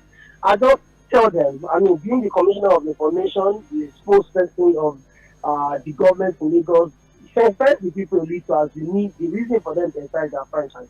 Well, I feel that Lagosians should be proud to come out today and make it like a friendly competition, a carnival. Everybody who is entitled to vote to come out and vote, because apart from the fact that it's their civic duty, it is also their right, it is also their privilege to be able and responsibility to be able to choose those who are going to lead us in the assembly, in the governor's seat, in Alausa. So everybody should come out today as proud Lagosians, so that when we talk about governance in future, they will be proud to say that I was part of electing these people. So I feel that Lagosians should spare this time for them to come out in large numbers to vote. This is not the time to play soccer. This is not the time to watch movies. This is not the time to just go to bed and sleep. It is time for us to take action. It's time for us to do what we need to do as South Lagosians, as people who are aware of their civic responsibilities.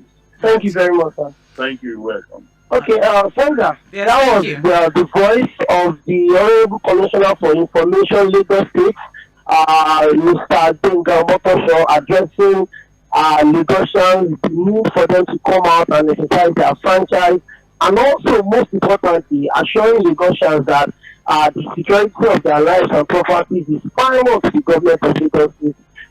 So that's exactly where we are right now. We'll be moving to the next location, and of course, people in touch, things are unfolding. But the people are really coming out here to exercise their franchise. It's peaceful. The NS staff are on ground. The accreditation is going on side by side. The beavers are working well. Everything is on point as it stands now. So we keep you abreast of things that are going on with Sandra. All right, thank you very much, Okwemi Akiode. We're hoping to get something from, because you're also close to GRV's polling unit at Anifa Yes. in Ikeja. Yes. We're hoping to get something from there also. Okay, we'll keep in touch. Yes. Thank you. Thank you. Thank you. All right, that was Okwemi Akiode, head of political desk at Mainland 98.3 FM, giving a live interview with the Commissioner for Information in Lagos State, Benga Omotosho, who has called out people to come out and vote. Exercise your civic responsibility as expected. All right, Sage has some reports for us. Yes, we do. We do have new information from our correspondents. They're currently at polling unit 009, Ward A, Koshofe Local Government Area, Shangisha.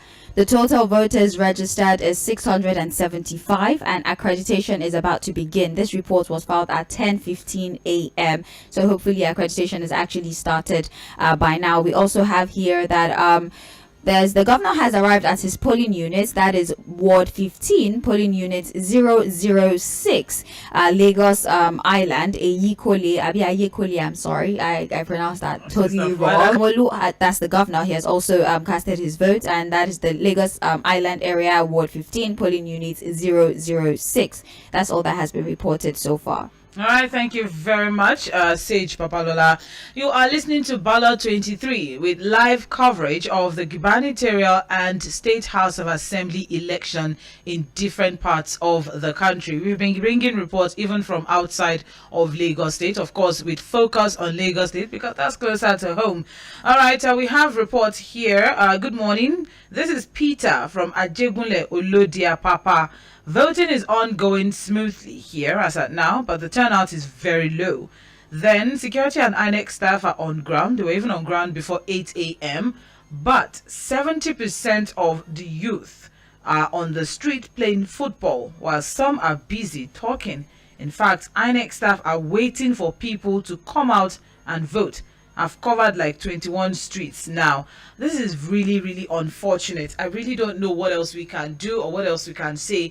But please, can we encourage our youths to go out and vote? I know that a lot of us are disappointed or we have some grievances as regards the presidential election. But whether we like it or not, this is even closer to home. This is even more personal than the presidential. This is the state governor election. It is as personal as it can get. It's almost as personal as who becomes your local government chairman. All right, so it's very important that we try to encourage people to go out and vote. This is not, I wish, maybe, all right, maybe there should be some kind of law that anyone found playing football on election day, they should maybe carry the person to somewhere. I don't know, but maybe if we had something like that, maybe people would take things more seriously. But then we can't force you because it's it's supposed to be your right. You have the freedom to vote or freedom not to, but we can only encourage and hope that we don't just leave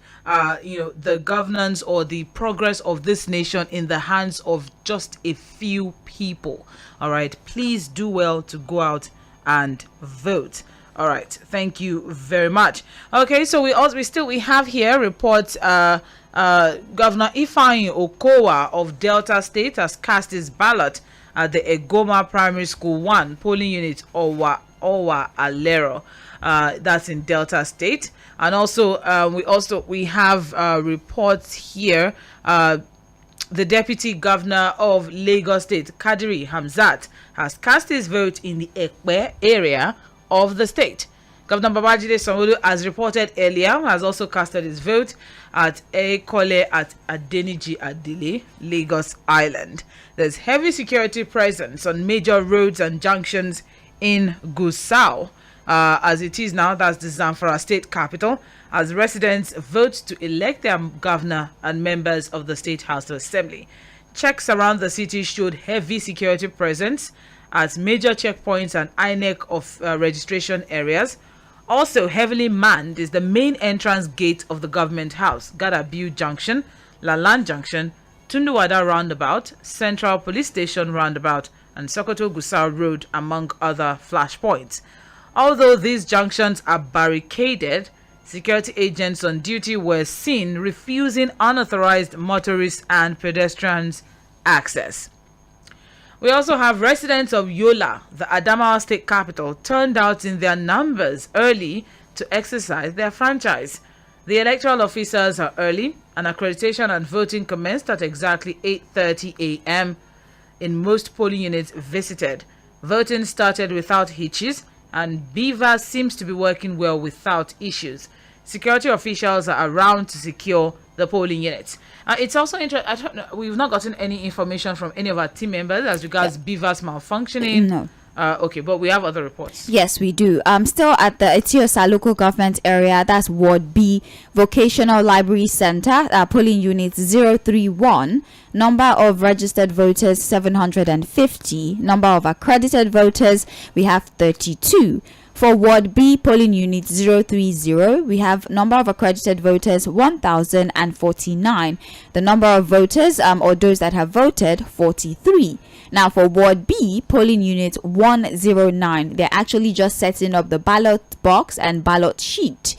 For Ward B, polling unit 112, the number of registered voters 661, and we have 6 that have voted so far. So that's about it for the updated information. All right, please don't forget that we're not taking phone calls. However, you can send in text messages or WhatsApp messages to 0913 6000 430 0913 6000 430.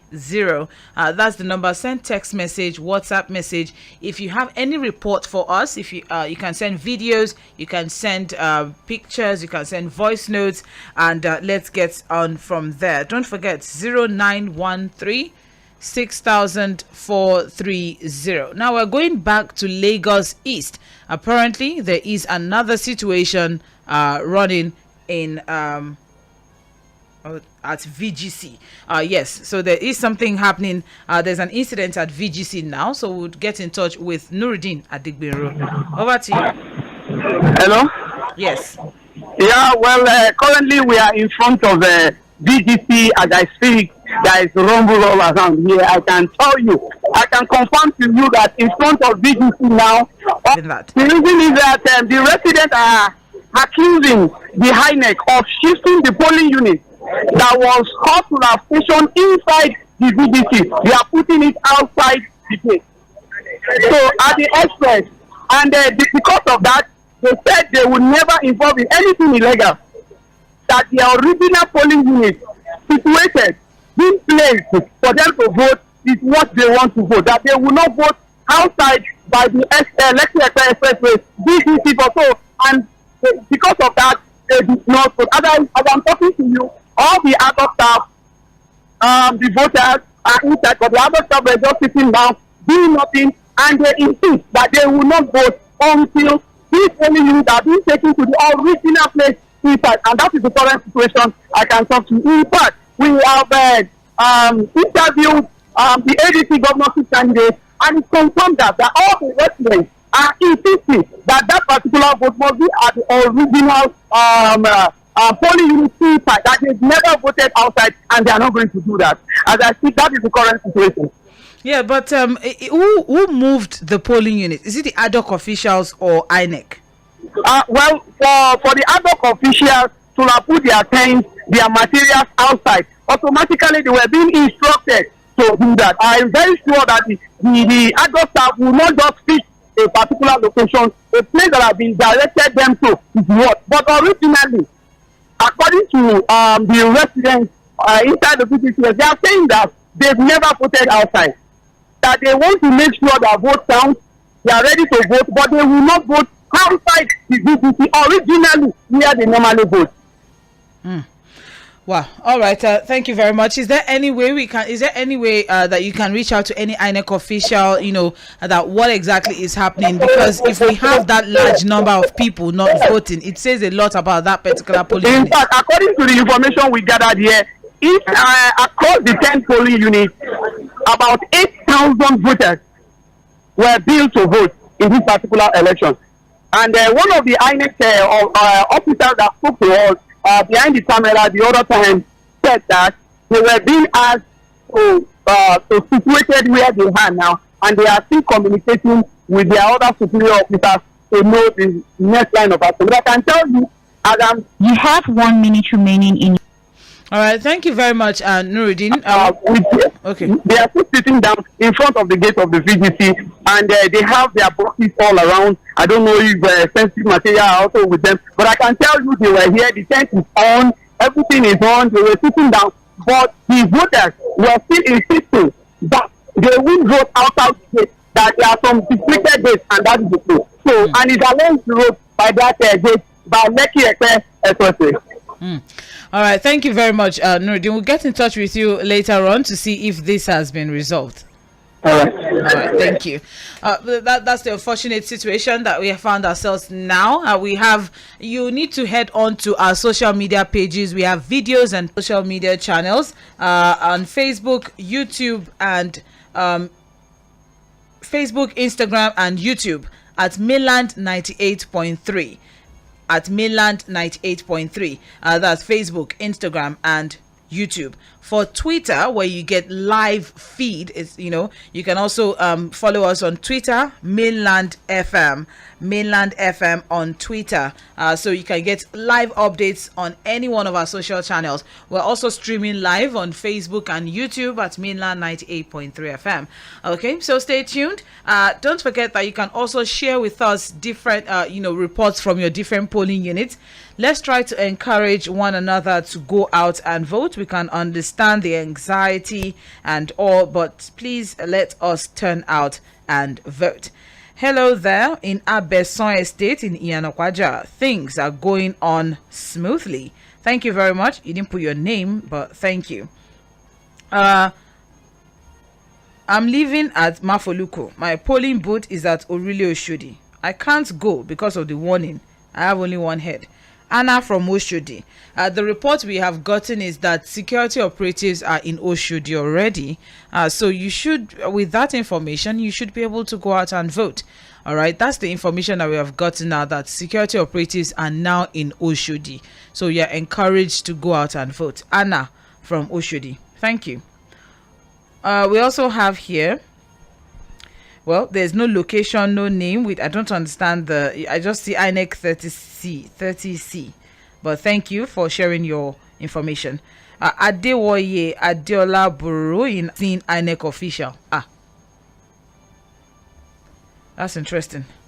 All right, thank you very much. They are here to see INEC officials at Gubernatorial. Okay, so yes, Ijora Wima bus stop along Kirikiri Road. Things are ongoing. There's disturbance there, although soldiers have arrived. Okay, hopefully that should be able to put a stop to whatever is the situation over there. All right, thank you for staying tuned. You're listening to Mainland 98.3 FM with exclusive, comprehensive live coverage of the gubernatorial and state houses of assembly elections. Thank you very much for staying tuned. We also have good morning. This is George from Yaba. Touts are moving around with keke at Akoka area, Bariga, beating people. Okay, the name of the street is Oridami Oyenuga Akoka. All right, we'll get in touch with our team that's supposed to be on their way there now. They are currently at VGC, so they'll soon be at Shomolu, Shomolu Access, Shomolu Yaba Access. So we'll be able to get more details as regards this. Please, we'll be taking phone calls. We've mentioned this severally, so just send in your text messages, your WhatsApp messages to 0913 6000 430 0913 6000 430. All right. We're trying to get information from our team on the ground. So far, so good. We don't really have anything else being reported from our correspondents on the ground. If more information reaches us, we will definitely let you know. But just like Sandra said, please, you can of course play the role of our citizen journalist, and we would take information from you. Let's know what's going on at your polling unit. What is being reported? Are INEC officials there yet? Are you being attended to? How many people? Tell us about the body language of people, like we said before. How many people are at your polling unit? Do you think people are coming out en masse to vote? Do you think that there are few people at the polling unit? If you have an idea why that is the case, we would also enjoy if you give us that information. And you can send whatever report you have to the number 0913 6000 430. We cannot take phone call, but you can send your videos, you can send your pictures, and you can also send a written message to us to tell us what the situation is on ground at your different polling unit. Thank you very much, Sage. All right, let's see what we have here. Mainland FM, I'm reporting from Oshodi at polling unit 006, Oseni Ewu Street. Some people are still pursuing people from the line that are not voting for a particular party. Ademola from Oshodi.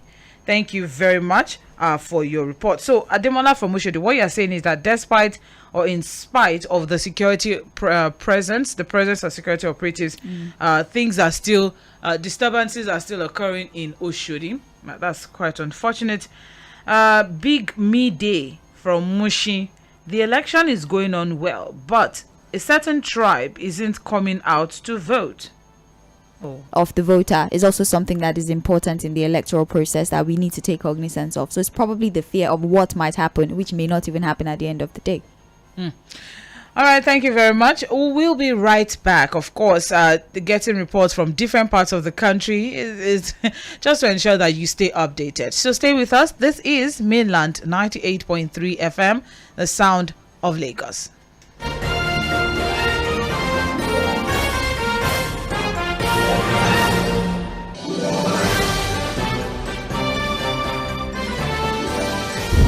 Politics often determine how much of our desired society we experience. Identifying the challenges and providing applicable solutions to those challenges is what we do when we converge in the Situation Room. From every corner of the world, we analyze politics, policies, and operations. Right your comfort zone. New twists, new hands and legs coming into this. Talk to us about how failure of intelligence had brought us to where we are right now. This whole agitation. You cannot successfully defend a nation without relevant or appropriate intelligence. In 2015, unemployment and unemployment was 24%. There is the major cause of our poverty is corruption. The existence of evil is one of the very best reasons to arm law-abiding citizens. Who are these insecurity? The use of area boys, the use of thuggery, the use of unknown assassins and gunmen, politics, politicians, and elections. I'm familiar with all these strange happenings. Shouldn't have to choose between one candidate who wants to burn this party down and another candidate who wants to buy this party out. Keeping you informed about decisions made and many more. Join Opayemi Akion and other seasoned analysts in the Situation Room every Monday to Friday, 4 p.m. to 5 p.m. Let's identify, analyze, and bring solutions to our situation.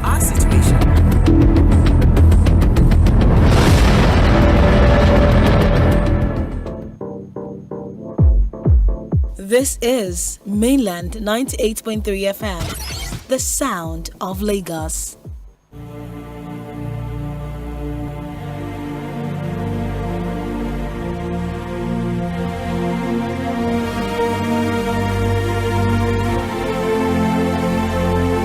We are the future, we are the dream, we are the nation, we are part of this. Yes, we are so amazing, that's the least place we shall be. At the heart of the nation, changing history. How can they say that we are finished? We have just begun. When we have nowhere else to run to, we have nowhere else to go. So get out of the way of the land of our dreams. We are the nation, we are part of this. Oh, oh.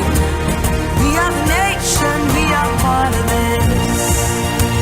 Whoa. Carry the song, carry the sound. The future is here. The future is here. Goodbye yesterday, tomorrow is now for the taking. The future is here. The future is here. I am the future. I am the future. I am the dream. Whoa. I am the nation. I am part of this. Yes, I am so amazing. That's the least I shall be. The least I shall be. At the heart of the nation, changing history. How can they say that we are finished? We have just begun. When we have nowhere else to run to, we have nowhere else to go. Nowhere else to go. Out of the way of the land of my dreams. I am the nation. I am part of this. So get out of the way of the land of my dreams. I am the nation. I am part of this. Whoa. Carry the song, carry the sound. The future is here. The future is here. Goodbye yesterday, tomorrow is now for the taking. The future is here. The future is here. Raise your hands in the air if you believe the future has come now. The future is here. The future is here. This is our, this is our, this is our country. The future is here. The future has, the future has come.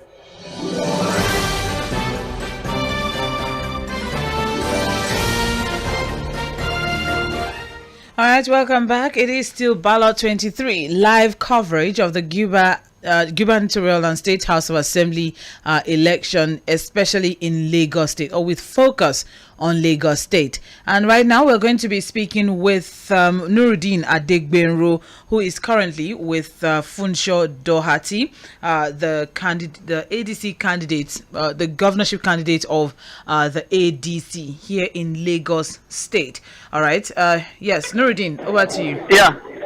Well, currently we are still inside the VGC, as I spoke earlier, and we still have a lot of residents here. Not quite long, the chairman within the VGC itself addressed everybody that he has sent a letter down to the REC, and they are waiting for the response. But currently now they are still saying they are not going to vote outside the designated area that has been stipulated. But I can tell you that one of the residents and a governorship candidate of ADC, Mr. Funsho Doherty, is still with me here to really shed more light on the reason why thousands of voters inside BGC are not voting as we speak. He's already with me. He's already with me here. He's already with me here. And the current situation is that at this particular time, we are in some certain polling units. A lot of people are already seeking to round off the election. The residents here are still standing, and not even a single person has voted as we speak. So Mr. Funsho is here to shed more light on the reason why we still have voters, thousands of voters outside there that cannot vote. Please go ahead. Let's hear. Let's speak to Mr. Funsho Doherty, please. Okay. Yes. Hello. Yes, well, welcome to Mainland 98.3 FM. Please, sir, would you be able to give us information on what's really going on there? Well, as you understand it, our polling unit was moved. The location of the polling unit was moved from where it's always been over the years to the location outside the main estate gate and just by the expressway. And most residents woke up to find it out this morning. People are quite, uncomfortable, suspicious. And as far as they know, the official location of their polling unit has not changed, and there's no official communication of the polling unit. So there's a bit of confusion, and the INEC staff has said that this is the instruction that they have from. So what implication will that have, really? Would it mean that because they did not vote in the area they are familiar with, will it mean that their vote is null and void? What is the implication exactly? Why is there so much resistance? Because the position of the polling unit has changed. Well, first of all, the argument is that there's no official communication that the polling unit location should have changed. So going to vote in another location, we're not even sure if that would be the right location, because the location they've always known to be their location is where they don't. That's the first thing. The second thing is that arrangements are normally made for security and those kinds of things in the original location. We're not sure that or the residents are not sure that that's the case in this location. Is there a way to confirm? Is there a way to confirm what's going on? Well, really? I mean, the confirmation can only be with the INEC and the senior staff in INEC. And we are having difficulty contacting the senior people in INEC, but we have written a letter, the estate has written a letter, and we are trying desperately to contact people who are senior in INEC to understand what the implications should be and what actions people should take. But the important thing is that people should not be disenfranchised and people should be able to vote. People just need to be sure that the rules are being followed and they're not being involved in an ad hoc arrangement that they are not aware of. All right, thank you very much. So hopefully this will be resolved before the end of the day, so that people, I'm sure there are over 200 to 300 registered there are thousands of people, actually, not hundreds. Oh, wow.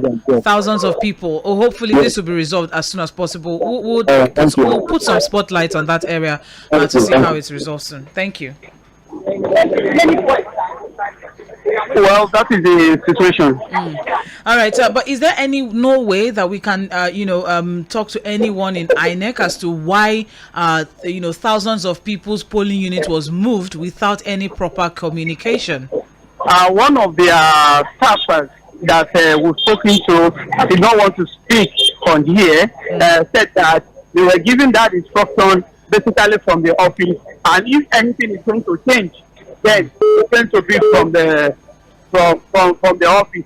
And according to the chairman, inside the residence of the PCC, he said he has communicated with the rec of Lagos State, and that is the current situation. I think a lot of them are still waiting for the response, but I can confirm to you that the residents here inside PCC, about 2 or 3 people that we've spoken to, have confirmed that they will not vote outside the gate of the PCC, that they are going to vote only at the specific polling unit that is been voting before, and that is the current situation.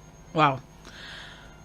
Well, if they're adamant on voting, well, we'll know, because there must be a consequence of them. There must be consequences for them to insist on voting on a particular polling unit. Because what if at the end of the day, then they are looking for their polling unit and they don't find it during results collation? All right, thank you very much, Nuruddin. all the information we've been getting from you today have been very dramatic. All right, we'll get in touch with you later on. Thank you. All right, thank you. Okay, all right. So that's that. We just spoke with the governorship candidate of the ADC, Funsho Doherty, who also happens to be a resident of VGC, that's Victoria Garden City, and apparently a lot of people there are insisting on not voting due to the fact that their polling unit was moved without notice to them. There was no announcement, there was no communication, and they just got there and they noticed that rather than being at a particular location, the polling units, all the material, everything was moved to another location. So they are insisting on getting an official communication from INEC before they can go ahead and vote in that particular location, and that's VGC. All right, thank you very much, Nurdin Adigbero. Now we would be reverting back to Fuhad Sahid, who would like to give us some information from Lagos Island. The governor has cast his vote, so let's know what information that he would like to give us. Then we'll go back to Okpeyemi Akinode if he was able to reach GRV in Anifowoshe Ikeja to witness. Busy day, and we are still in Lagos Island. Some minutes ago, the governor voted and, of course, addressed the press. And I must say that the polling year was 15. The crowd was massive. I think generally, too, as most polling units on the island, we've seen massive crowds. No skirmishes, we have not seen any violence whatsoever. But, of course, tempers are high. I think there's a lot of expectation from the Russians. Again, this is closer to them, so it's understandable. So we are going to be leaving Lagos Island now to part of the mainland, because again, that's still part of our own constituency here, Lagos Central. But again, we are still getting reports of voter intimidation in some parts of Lagos. We are still going to also get to Ikori to see the situation of things that are too late. We'll be going back there to see the situation of things, whether things have fully returned to normal. But I must say that in Lagos Island, there is been harm. No issues really. And the voter turnout has improved substantially from when we started, of course, covering the elections this morning. INEC officials are not complaining about any issue.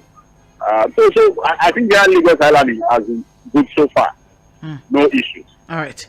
Thank you very much, Fuad Sahid. I appreciate it. We'll get in touch with you, especially as regards the update on Ikponri, because we know that it happens to be the polling unit of one of the major, candidates for the State House of Assembly.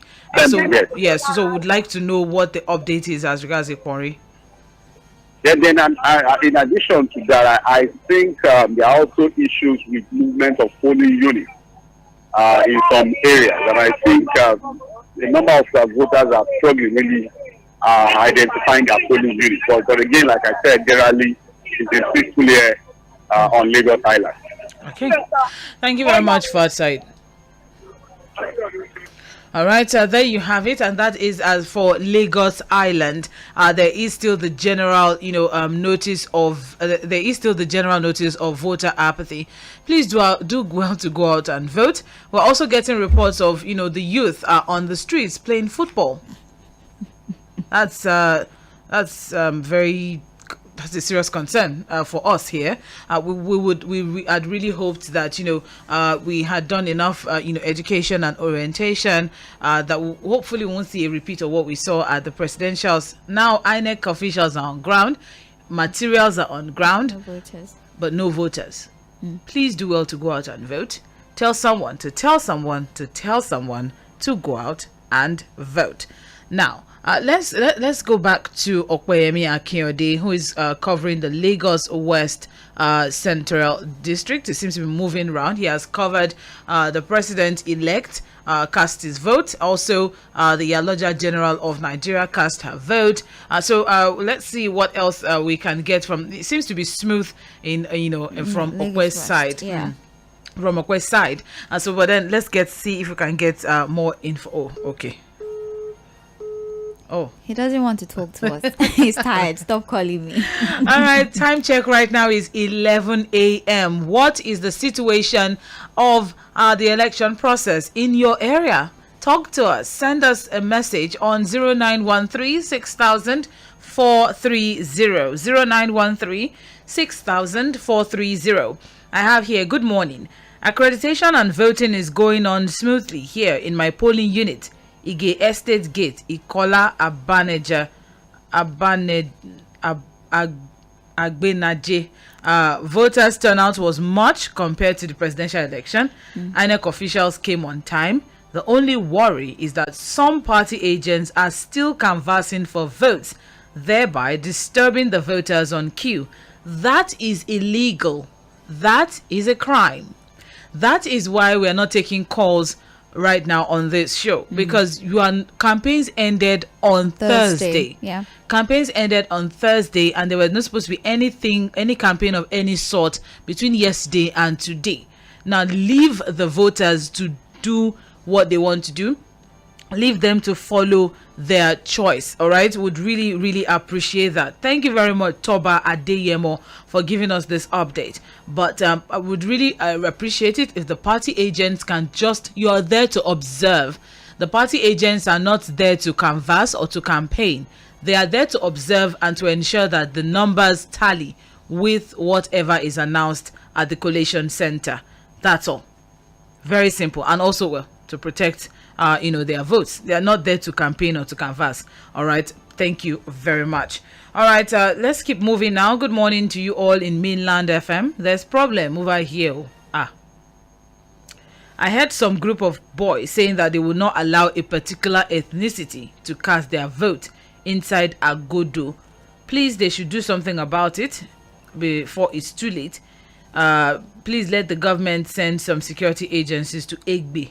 All right, but you didn't give specific location. Yeah, I think you should give us more details. Can you please give us more details? And also, can we have your name? All right, the information is incomplete for us to work with. So please, let's have your name and also be specific with the location. All right, and you yourself that you're talking. Are you at any polling unit now to cast your votes, or you're at home and giving gist? All right, please do well to go out and vote. We would appreciate that as well. Adeshina Omogoriowo from Ikorodu. There's low turnout of voters here. Like, people are not happy about what has happened in this country for almost 5 months now. Nothing seems to work, but I try to encourage some youth here to go out and vote, and they are doing so now. Our leaders need to change for the better. Thank you very much, Adeshina Omogoriowo from Ikorodu. We appreciate it. Thank you. Please keep encouraging them. Do what you can, but please stay safe and be careful. I would appreciate that. I think it should be more reason why you should go out and vote. It should be there should be some sort of holy anger. Let me put it that way. Inside of you that would push you to go out and vote, that enough is enough. I don't want this anymore for my country. I want better for my country, for my children, for my children's children. So I need to go out and make a decision as to who will be sitting at the helm of affairs by May 29. All right. So I would really appreciate it if we can only put that out there for people to come out and vote. Yes, I agree with you. I would never understand the logic behind I don't like the system and so I would ignore the system. That's not how it works. If everybody ignores, who would rectify it? So if you don't involve yourself in the rectification process by using your PVC and deciding the person that makes the decision on your behalf, then I'm sorry, that experience of 5 months that you're complaining about will extend for years and years on end. And you need to understand that the more you step away, the more people that you do not want to be there will continue to infiltrate the system. So Sandra has said it all. That anger, that discomfort that you have felt for so long, let it be a motivation. Think of it as a catalyst to force you to go out there and choose the right person to make the right decisions for you and your family, or whoever it is, that all of us that are living here in the country, because it will really affect every single one of us at the end of the day. Really. There's nobody that is not going to fall on. When the cash crunch issue came in, everybody, even the elite, even the governors, they went to court.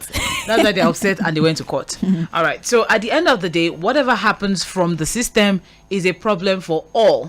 So you sitting in the corner of your room and saying, I can't be stressed, you will still be stressed if we, at the end of the day, we allow only a minority to elect the people who will be leading us in this country, and then you have no right to blame anyone because you were not a part of the process. I don't understand how people who didn't vote, they didn't campaign. They didn't do any form of voter education. Nothing. They didn't even have a PVC. No. You have absolutely no right to complain about whatever happens in this country. That is the truth. It is bitter. It is painful, but it is the truth. You have no right. Don't say because, I'm a Nigerian, I have a right to say something. If you were not a part of the process, if you did not do what you could have done, which is just going out to vote, you lost your power to complain. You are also responsible for the problems that we have. All right. So thank you very much. Because who could know if it was your vote that could have helped the right person to get in? We don't know that. All right. Thank you. Let's keep moving now. I think we have Okweyemi now trying to reach out to us. He has something for us. Via the phone line. You are listening to Ballot 23 with live coverage of the gubernatorial and state houses of assembly elections, with focus on Lagos State. But then, of course, we are looking around the country. All right. So just stay with us. We'll definitely give you up to date info as regards other parts of the country. In the meantime, we're with you. Okay. Okay. We are just. I mean, you can't even check all the time it's in Lagos right now. But it's okay. Just let's keep going. Yes. We're actually at Ikeja local government area now, where the National Rescue Movement Ikeja Constituency 1 candidate, Mr. Kola Tewale, aka collaborator, the House of Assembly candidate for the National Rescue Movement, just cast his ballot now at polling unit 2, Ward 3 in Ikeja. And so we like to engage him for a few minutes. Mr. Kola, you just exercise your franchise now. What has been the experience like, and what are we expecting from today? Well, first of all, I am pleased to say it's been peaceful. The process was smooth. The validation, the authentication, the whole process only took me a couple of minutes.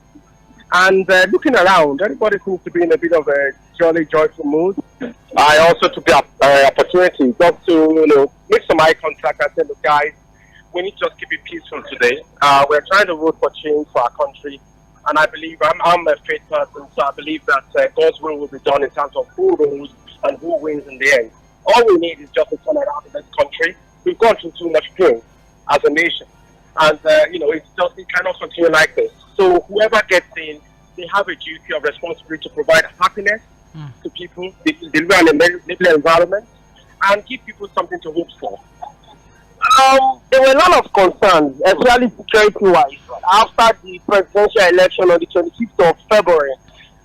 From your observation now, how prepared or how much do you think there will be better security for voters, and are we expecting a larger turnout today as against what we had the presidential election?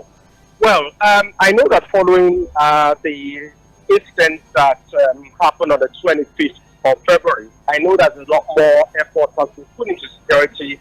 I also contribute to security for the wards where my candidate is being supported. My expectation is that people will come out and vote. We've got to believe in the system. We've got to believe in the security process as well. I know that, of course, general security will be provided. I've seen a security person where I voted. And I believe that at the end of the day, we have to believe in the process and trust the process. I don't believe that there will be bloodshed. By the grace of God, I'm praying that should not be the case. All we're trying to do as a nation is to exercise our free will, our right to vote, our right to determine who governs us. And I believe that that process will be successful today. Okay, before we let you go, I'm sure you got in there, you did your accreditation. Was it smooth? Were there issues, deceivers? What has been the response for you going in there? Well, as a person in technology, I've always said this.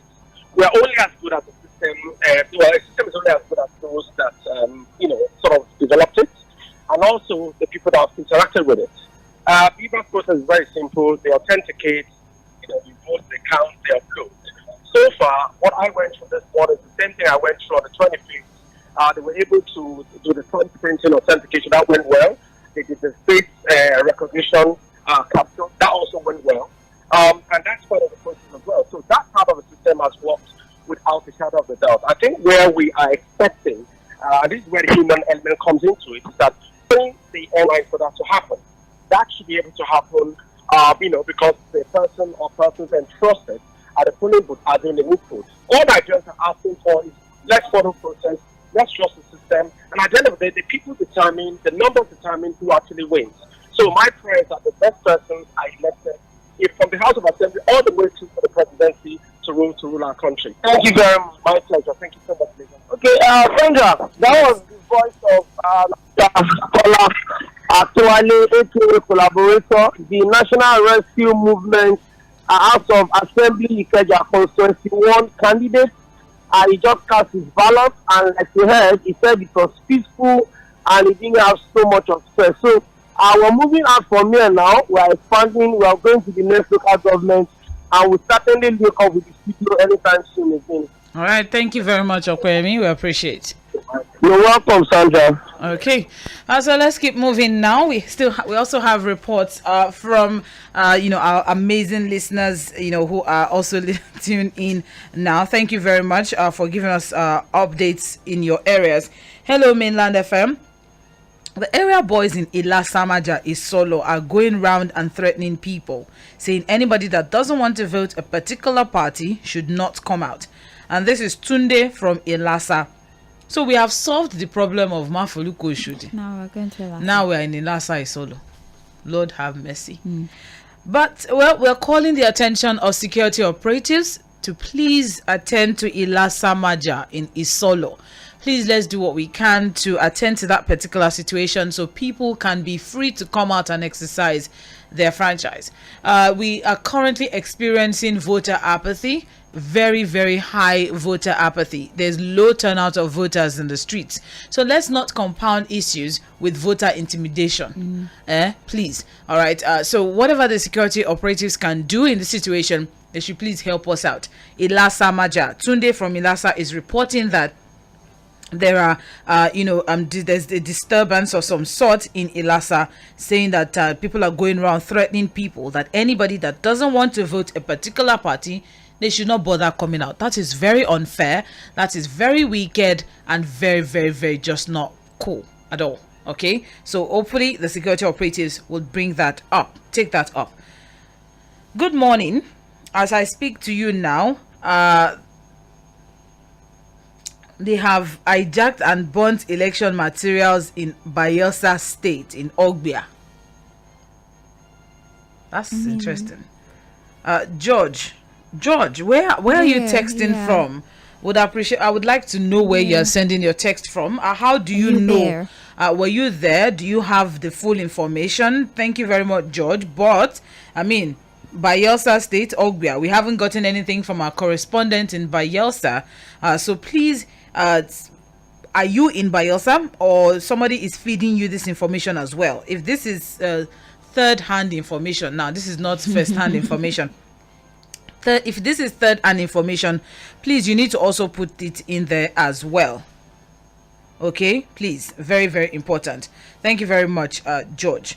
All right, we also have here from a polling booth at James Oni Street in Isolo, there was apprehension, but it has died down. If a certain ethnic group, which we all know are not going to vote freely or at all, they shouldn't be paying any levy or tax to the state or local government in the state. Even the video I sent before that was peaceful and now I go, that's Lamina Lawal, was peaceful, but now it's getting hot at the moment. Chijoke from Isolo, thank you very much. Chijoke is reporting disturbances in Isolo. So we have moved from Mafoluko Shudi. Now we are getting reports of disturbances now in Isolo. All right, so the report that we had earlier that some group of boys are saying they will not allow a particular ethnicity to cast their votes inside Agodo. That is from Victor. The location is Agodo inside Sele Egbe Ikotun. And he's also saying that the policemen are just standing there. They are doing nothing. Well, they don't have arms to start with. But then there are some rapid response police officers that are not supposed to be far away from there who are bearing arms. So, but don't worry, we'll just keep mentioning this, and hopefully the security operatives will take hint and do what they need to do, which is, of course, to go over there and take things and put it under control. Thank you very much, Victor, for the information. Victor is texting from Agodo inside Sele Egbe Ikotun. All right, I also have here, I have voted and I'm back home at Ilushola Afolabi polling unit, Agbele Kale, Abule Egba. It was peaceful, very scanty, the area, unlike what we experienced in the presidentials. I think apathy from last election outcome and threat is to blame for this low turnout.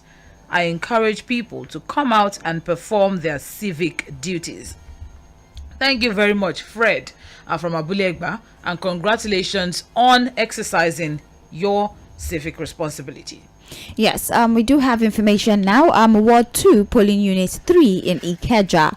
Elections are ongoing and peaceful around the Bega Ojoduma Godo Omole axis as the candidate of the National Rescue Movement NRM, Kola Akinwale, just cast his vote. So we're getting visuals on that particular situation as well. So as Sandra has said earlier, voter apathy seems to be the primary problem that we are dealing with at this particular time. We have young people still using this opportunity to play football, which is quite sad, because when we got the number of registered voters, it turned out that we had a very high youth population, registering to vote. Almost 37 million youths came out to register. They also came out to collect their PVCs, but it will seem like they're the most uninterested in the electoral process, and we don't know how to reconcile all this information that we are getting. Voter apathy, is it fear of danger, or is it a distrust in the process? Again, we don't have the answer to that question until maybe political analysts give their insight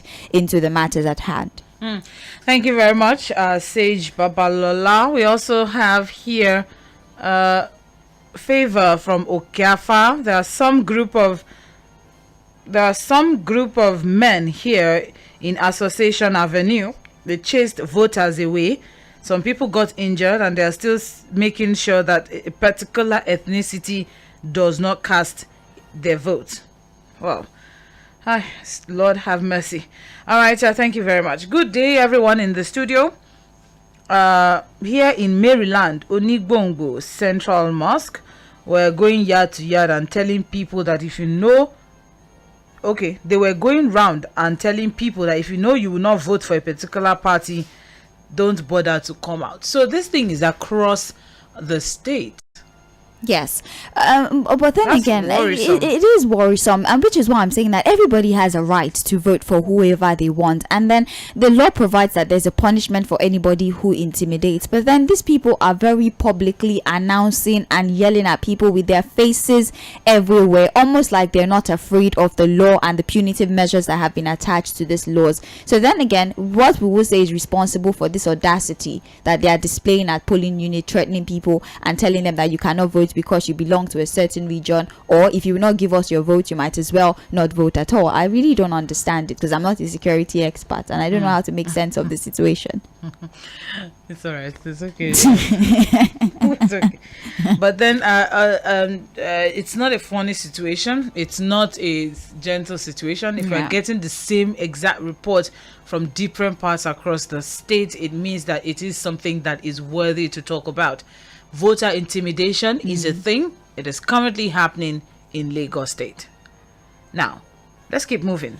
This is Tony from Oshodi. I'm informing you that Folonshaw Primary School by Church Bus Stop, Oshodi Road, with polling unit 047, and Local Government Primary School by Oshodi Road, Orile Oshodi, polling unit 045, thugs are preventing and turning back a particular ethnicity from casting their votes.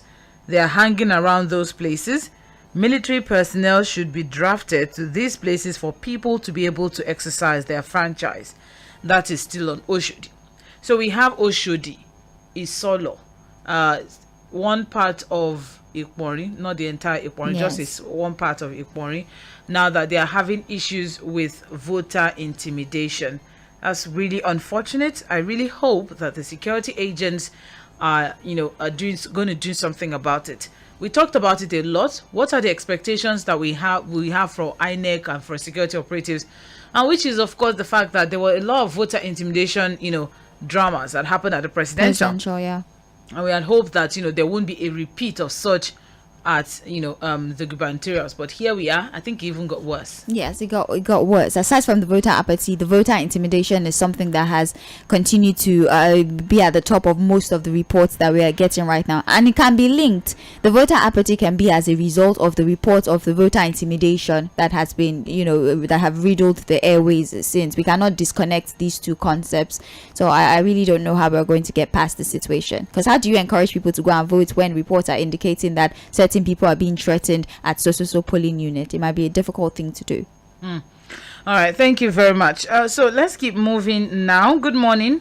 At the presidential election of February 25, a particular party's thugs were chasing a particular ethnicity not to vote, and today you are expecting people to come out again, and after voting they will turn the result upside down. Mr. Ben from Surulere, I hope that we can only try to stay positive. Please, let's try to stay positive. Would really appreciate that. Okay, thank you very much. Okay, so let's keep moving now. Good morning. Balogun from Bariga is giving reports saying that election is being distracted by the... It's okay. Thank you very much, Balogun from Bariga. Good morning, Milan FM. My name is Prince Sunny from Mafoluku, Oshodi. The situation on ground now is that area boys getting hand. No, they want people to vote for the candidates of their choice, so we need people here. Arowo Jobe Street down to Oseni Ewu Street. Thank you very much, Prince Sunny, sharing that information from Oshodi. We appreciate. Still on Oshodi. So help us, God. Many things. A lot. There's a lot. There's a lot. Oshodi is going through a lot at this time. All right, so we'll take a short break. We'll be back very soon. Stay with us. Don't go anywhere. You're listening to Mainland 98.3 FM. Don't forget that you can also drop updates from your polling units wherever you are. Send updates to 0913 6000 430. 0913 6000 430. When we come back from the break, we'll be taking reports from other parts of the country. You're listening to Ballot 23 with focus on the gubernatorial and state houses of assembly elections. Stay tuned.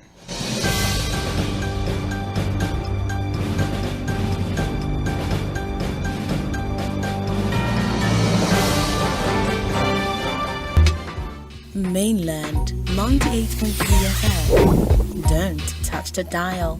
98.3 FM. Don't touch the dial.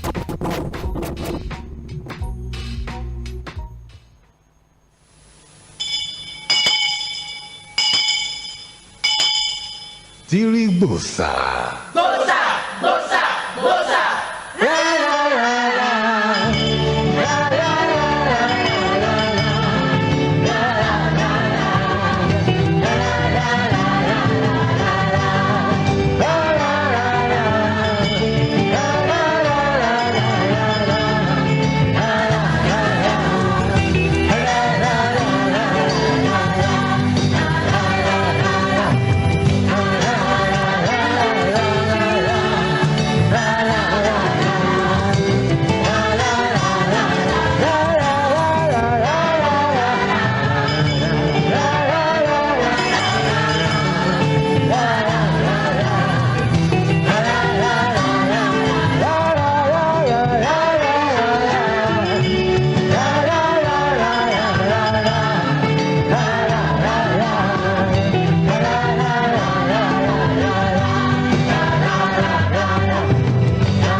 Eventually, we enter democracy, but instead of progress, now fighting.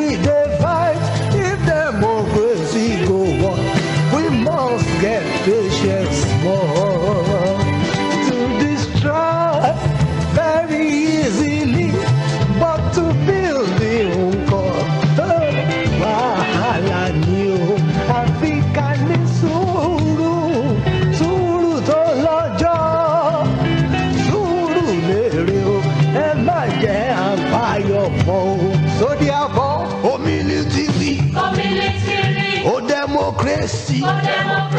Oh, politician. Surulere, Emma Jabayo. Oh, legislator. Oh, certificate. Oh, master. Oh, Mississippi. On a democracy, let's see. Ekori.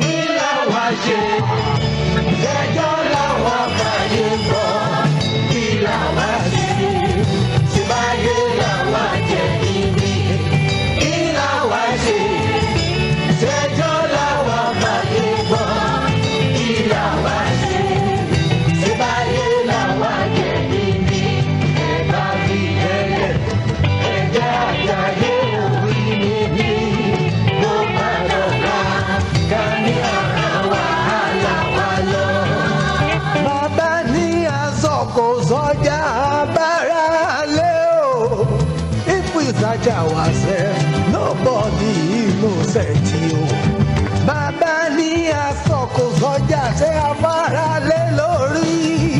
Everybody guilty pátápátá. Nobody innocent you. So make we stop all this hypocrisy. Make we get patience more. Build better democracy. Orin ilé wa ṣe. Ṣẹjọ́ lọ́wọ́ báyé.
Mungo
anybody will want spoil democracy. Lagbaja, God punish them.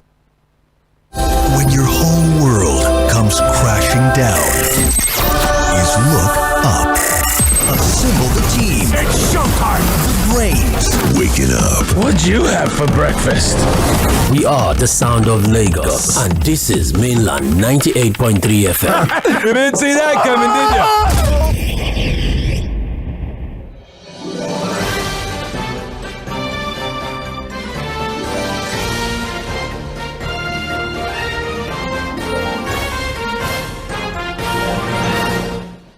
Welcome back. It is still Ballot 23 on 98.3 Mainland FM, the sound of Lagos. This is the Gubernatorial election coverage. My name is Omobola Sandra. Sage Babalola is also here, and we have our reporters scattered all over Lagos giving us up-to-date reports on what is happening at various polling units in different constituencies of the state. We're also getting reports from outside the state, but then before we go back to outside reports, we need to reach out to a correspondent in Ikorodu. Apparently there's something going on in Ikorodu and would like to get live information as regards that. So we'll be speaking with Mr. Sunday Moses very soon to give us that report. After that, we'll move on to Oyo State to get reports on what is happening in Oyo. Let's not forget that Oyo State is one of, okay, yes, we have Mr. Sunday with us. Hello, good morning. Very good morning. Yes, my name is Omobola Sandra. I'm calling from Mainland 98.3 FM. Okay, thank you for calling me. Yes, this Mr. Sunday Moses, we're getting report that there's a situation at Ikorodu constituency 1 that would like to get reports from you. Okay, thank you very much, and to our listeners, thank you very much for listening everywhere in Nigeria and Lagos. We're having a very funny situation in Ikorodu from some of our polling units. Most polling in Ipakodo, that's a voting site. People who are perceived not to be voting for APC are not allowed to vote.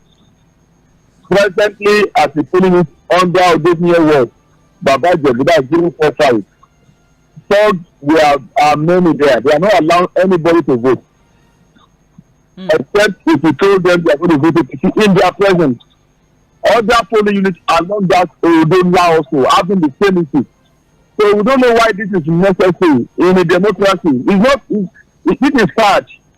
They are not allowing people Lagosians to make their choice on their own. Why are you forcing people to vote for somebody? If the government has performed that greatly, it will be comfortable to get votes from the people, from the electorate. All right. That is funny. It's just that. All right, thank you very much, Mr. Sunday. Apparently, that particular scenario, we've been getting reports of that situation in different parts of Lagos. So it's not just Ikorodu. We have reports from Oshodi, Isolo, and the likes that, there is voter intimidation. If you don't vote for a particular party or if you're a part of a particular ethnicity, they won't allow you to vote. But thank you very much for your report. We appreciate. But let me add this also, please. I don't know what INEC is doing. Why thugs are asking our agents to pay them? I don't understand. I'm a candidate in this election, and it is so sad that the agents we put there, that are even volunteers, thugs are not allowing them to work, and INEC is doing nothing. Police is doing nothing, and they are telling them if they don't pay area boys, they cannot work. This is unfair now. Wow. All right. Thank you very much, Mr. Sunday Moses. We share your, grievances. Thank you. All right, that's the word. All right, thank you, Mr. Sunday Moses, for the report. We appreciate. Thanks. All right, there you have it. I don't understand. Are they is INEC supposed to pay Monile fees to be able to open their polling booths again? What exactly is that all about? People are requesting money now from INEC officials to pay before they open up their polling booths. All right, I don't understand the transaction, honestly. It's not in the Electoral Act, so I don't know. All right. Well, let's carry on with the conversation. We still have a lot of reports from our listeners. Thank you very much for your reports. We appreciate. Favor from Okiafa is solo. Okay, yes, we've gotten your report. Thank you. We also have here, despite the fact that security men are on ground in Mafoluko Oshodi, we still have, these touts in the cars and they are moving around, intimidating people.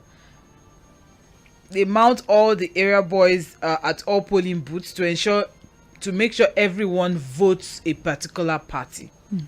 Voters at polling booth 035 Mafoluko Oshodi were asked to show their ballot paper before dropping it. That's illegal.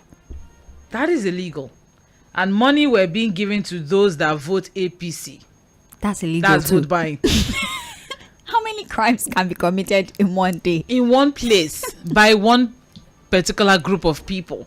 So that's what we have here now. That I think I need to send this to our social media so they can actually work on this particular one. We have voters at polling booth 035 Mafoluku Oshodi. They are being asked to show them their ballot paper before dropping it, and money were being given to those that vote a particular party.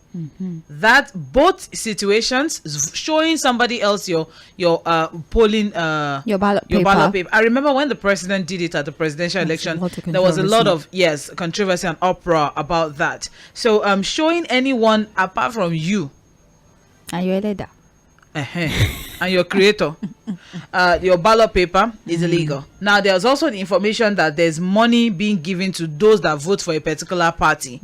So both are illegal, and that is not what democracy stands for.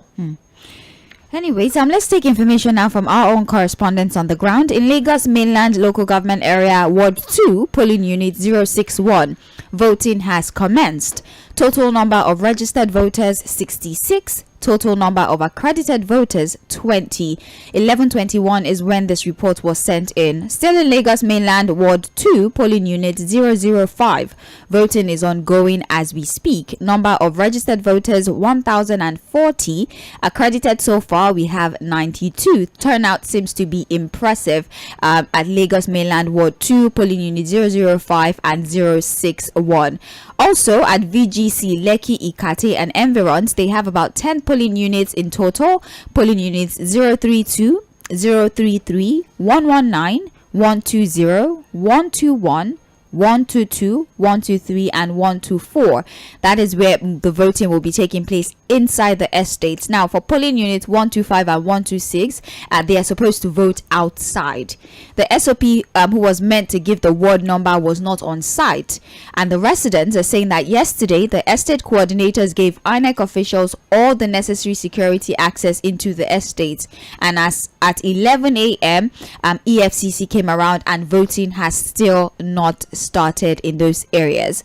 I think that's about it for now. Okay, at Ward 002, Fagbamuyi Street, Ekpetedo, Lagos mainland, polling unit 018, there are 617 registered voters and 73 have been accredited so far. So I think the VGC Ikate area, even with all the provisions that have been made, even with help from the voters and residents, voting has still not started, and there's the presence of security officials, I think the EFCC to be precise, but nothing has really started happening there regardless. All right, thank you very much, Sage. Let's keep moving now. We have a lot of information pouring in, and we're trying to sieve as much as possible to put your information out there. Hi, Mainland FM. There's a lot of intimidation going on in Lagos. There are third-hand information in areas like Okota, Isolo, Ajegunle, Surulere, Yaba. The information we're being gathered, may God help us. It is better they just install no. It's not a kingship what's that? Kingship title? Yes. It's not a kingship title. It's not a kingdom. This is a democratic, an elected position. Thank you very much. So, Sean from Festac, thank you. Good morning, Mainland FM. This is Moses from Maryland, Onigbongo Central Mosque. Area boys are here telling people if you don't vote for a particular party, don't come out. So Lagosians, in major parts are experiencing voter intimidation. That is very, very unfortunate. Now we are here trying to beg people to come out, and they are hearing this kind of information on the radio. I just wonder what could be going through a lot of people's minds.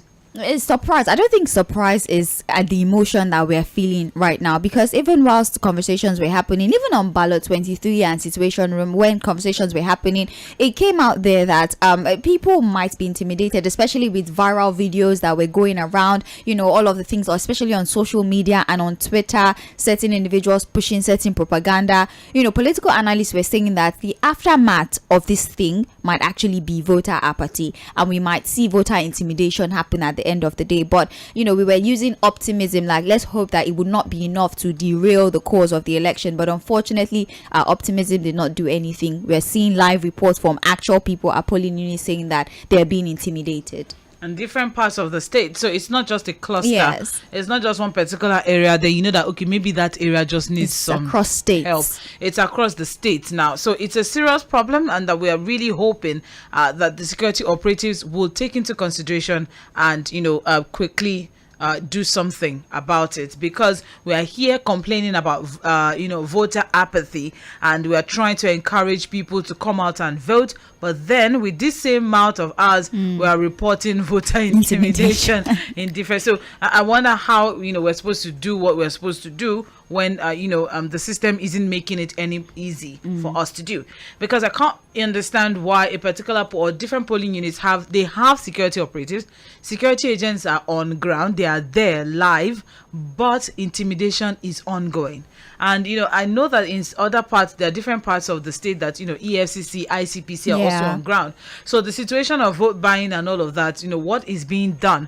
Just as I think it was Sage that mentioned this yesterday or earlier on, that if something is not being done as regards electoral offences, it will just encourage other people that, okay, what happened to Lagbaja when he did the same thing? Do it too. Nothing happened to him, so let me just do mine and move on, with my life. All right, we're trying to get in touch with one of our in-house analysts to help us dissect, what this could mean for the electorate in general, for the process in general, for the system in itself, and then also for the results announcement in itself. Hope we won't be seeing another issue of a repeat of what we experienced at the presidential polls. All right, let's keep moving now. We also have this report: voting in my area of Alakpere polling units 464 initially had some challenges, as some polling agents wanted the location moved to another place, which was not the location on INEC register.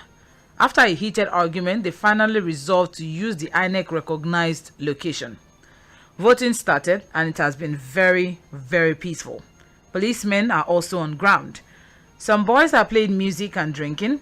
Some party agents have engaged the services of local caterer, who is now cooking jollof rice. I cast my vote within 2 minutes. Some youths are still playing football, which I consider very sad. I share your thoughts also. Pius from Alakpere, I share your thoughts. Trust me. It is actually very sad that we have some youths who are still engaging in this situation. It's very sad that on voting day, I remember, the last time I cast my vote, I was on my way to my polling unit, and I saw these people playing football, and I was really upset within me that why are you doing this when you should be over there doing something about what is happening in this country? Because at the end of the day, you see that majority of these people are the ones who jackpot at the end of the day. So we that we are left, we have to do something to make a change in the country, and it is not just by talking, it is by voting also, and also holding those that we vote into place, holding them accountable. Right. Well, like I said before, 37 million young people went out to register. Some collected their PVCs, and then after collecting the PVC, you are on the field playing football because you want to be the next Ballon d'Or superstar. I don't see how that is relevant to your future. And like you said, at the end of the day, if we allow a certain people make the decision of who rules us when they leave, unfortunately, it's those of us that are left behind that would suffer the consequence, or the other way around. If it's good, we're the one that would see what happens at the end of the day. So I think that in youth inclusion in politics is something that we really need to build on, voter education. And to be fair, we cannot necessarily say that we've performed poorly when it comes to voter education. There was a lot of sensitization that went out. There was a lot of announcements. There were a lot of conversations with political stakeholders, youth involvement. People went to the market. People went to schools. So it's not like you're not aware. They're just making a conscious decision to not do the right thing, then become Twitter warriors, go online to complain about how the system does not favor them, about nepotism and what have you. You can't complain anymore, but we need to be active. If the youth population are uninterested in who rules us, then I really don't know the kind of future that we're trying to conceive at the end of the day. But then again, let's see how information continues, and hopefully we get security agencies to get on this report of voter intimidation, because why are you there? We get it that you don't have arms as provided by the law. You cannot engage, you cannot use arms, but there's still the option of dialogue. You can intervene and somehow act like a protective shield between these assailants, or let me call them that, if that's not me exaggerating, and then the electorate. You can converse with these people and try to control the situation. But why is the EFCC on ground in some places, the ICPC, the police officers, and people are being attacked, people are being intimidated? If they cannot look to you to rescue them from that situation, then what exactly are people supposed to do? We cannot ask them to defend themselves, because that would just increase casualty rate. So maybe when we get the political analysts that will be joining us virtually, they'll be able to give us, a deeper insight into what this means for the future, and like you said before, the results at the end of the day. Thank you very much, Sage. I appreciate. Let's keep moving now. You're listening to Ballot 23 on 98.3 Mainland FM, the sound of Lagos. All right, we still have this particular one. Good morning. My name is Olalekan Oluwase Odufala. I reprogrammed my voter card in INEC office at Ogudu last year, February 2022, and I've been here at least 7 times to receive it, but later this year, they now told me it's out. So I can't cast my vote. I send this to you to know that most people playing football tried to get their PVC. Oh, you don't say. Thank you very much, Olalekan Oluwase Odufala. I appreciate. Yes, I agree with you that majority of them, maybe they don't have their PVC.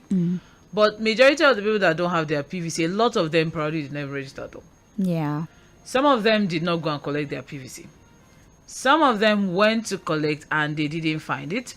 Some of them, they were told their PVC is in another state entirely. We've had reports like that. So I totally understand, but it's still painful. Trust me, it's still painful, even on your behalf, the fact that you genuinely wanted to be a part of the process, but you found yourself in this situation. So trust me, we also share, your pain. But thank you for sharing your experience. He said he's trying to tell us that not everyone who we are seeing on the football field are not interested. Let me put it that way. Not interested in what is happening. A lot of them, or some of them, or most of them, tried to get their PVC, but they couldn't. And since they don't have PVC, they said they cannot kill themselves. They decided to do something else to distract themselves. All right, let's keep moving now. Thank you very much for that information. All right, I have here. My name is George. My place at Pako Ketu off Badagry Expressway, Lagos. The voting so far is going smoothly at my place. Come to think of it, why would someone just say vote for a particular party? Is very bad, I must confess. I agree with you. It is very, very bad. Very, very bad. George, I totally agree with you. And it's not supposed to be allowed at all. All right. So we also have here in front of Makinde Police Station here in Mafoluku. Some group of thugs with sticks in their hands are threatening voters not to come close to the polling unit unless you agree to vote for a particular party, right in front of the police station, and the police are doing nothing about it. Well, it's unfortunate. The police are barred by the electoral law not to take arms to the polling units. So there's little that they can do. We expect more from them. We don't expect that they just stand by and look. We expect that they do something, but there's little that they can do at the end of the day. All right. But then we are not expecting that they just stand by. I mean, the gun is not what makes the policeman. the ammunition, the arms, or whatever. That is not what makes the policeman. The policeman is meant to maintain law and order, whether or not he has arms on him or not. Or yes, that's how I'm going to put it. That's how I decided to put it. So it shouldn't having guns on, having arms or not should not be a factor to why a policeman should not do the job as at when necessary. But thank you very much for sharing your thoughts. All right, we also have here, well done. There's a lot of things going on. Do you know that some Lagos workers were asked to take pictures of their thumbprint as they are voting, and that they were to show it when they get to work? So when you say Lagos workers, do you mean Lagos state workers, that's civil servants, or do you mean some workers in different companies in Lagos state? So that we can be on the same page. Thank you. So that we can be on the same page. That's very important. So this is saying that this happened at polling unit 18 on Nojimi off Pedro Road in Bariga. Nojimi off Pedro Road in Bariga. So when you say Lagos organization, that they are paying my salary and let me go home. Payment now. All right. We also have. I just got the name of the man as Zaria. Okay. Okay. So there's an agent that is parading now, and intimidating people. All right. Thank you very much. All right. Well done, Sandra. Here in my polling unit, voting is going on smoothly, although the turnout is quite low, no thanks to voter suppression. I've actually voted, but will stay to it through. Thanks for the good job. Kazim from Ejigbo. Thank you very much for the updates. We appreciate. Still on voter suppression, voter intimidation, and voter apathy. It's really painful, though. I think we must say that, millions of youths registered, and we're hoping that, okay, there's going to be some sort of paradigm shift. Things are going to change, and then we're going to look forward to this upset, on the norm that we have been used to. But now we have that, after the presidential elections, everybody just said, relented. What's the point? It's really painful, though. But thank you very much, Kazim from Ejigo. We appreciate. Do we have a report? No, not necessarily. Aside from the fact that we have a report that there's very heavy military presence at Lawansin in Surulere. I mean, that's significant considering there's been some report of, should I say, upset, or what's the word we're being asked to use, disturbances at that area. Hopefully the military presence is able to douse that particular situation. But that's pretty much all we have at this moment. All right. And this is, yes, this is, oh, okay. All right, thank you very much. You said Lagos workers, that Lagos government workers. So what? Or what? Who just snaps one person's ballot. Right. We're not giving you expo. We're just saying, I mean, how would they know? It's a crime, actually. It is a crime because you're not even allowed to take phones with you to the polling booth. You're not supposed to take phones with you to the polling booth. Remember when the president did it, it caused a serious uproar. There was outcry. A lot of people were upset because it's not supposed to be allowed. It's not allowed, actually. All right. So we're not, nobody's supposed to know. All right. A third ear or a third ear is not supposed to a third ear is not supposed to know what you are doing in the polling booth. Yeah. And for those who are physically challenged, they are required to take a member of their family, not party agents, not the presiding officers, not the ad hoc staff, not the security agents, not the someone that you met at the queue. Take someone with you from your house that you trust. The person will go with you to the booth, and the person is not even thumbprinting for you. The person will just guide you to the party of your choice. So that's for physically challenged people. So we're not, a third party is not supposed to see what your vote, who you thumbprint for and who you are voting for. So all of these illegalities that's happening in different parts of the state, I wonder who is taking note of it and who is going to be responsible for all of this. Well, we have information here from our team lead that's covering the Lagos West, I believe, Okwemi Akinyode. He's saying that reports reaching me now, I'm reading verbatim, from the PDP House of Assembly candidate for Ajeromi Ifelodun State Constituency 1, is that there is serious violence in that axis, and even suggested that the press will not be welcome there. That's Ajeromi Ifelodun State Constituency 1. The violence is so much that they're advising that the press even not come to that area. That's what we have. unfortunately. Ajeromi Felodun. Is there anybody in Ajeromi Felodun who is listening to us now? If you can, please do well to send a message. What is happening in Ajeromi? What are the wards in Ajeromi? I think please help get that so we can know the areas. That, yeah. Yes, the wards under Ajeromi Felodun local government. There seems to be an issue there. All right. So we also have good morning, Sandra and Sage. I'm presently at Ilogwelegba Primary School. That was where I voted for the presidential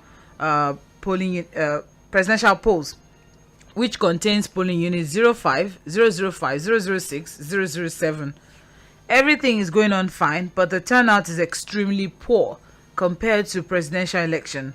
The youths on ground are not really much, but hopefully more people may still come.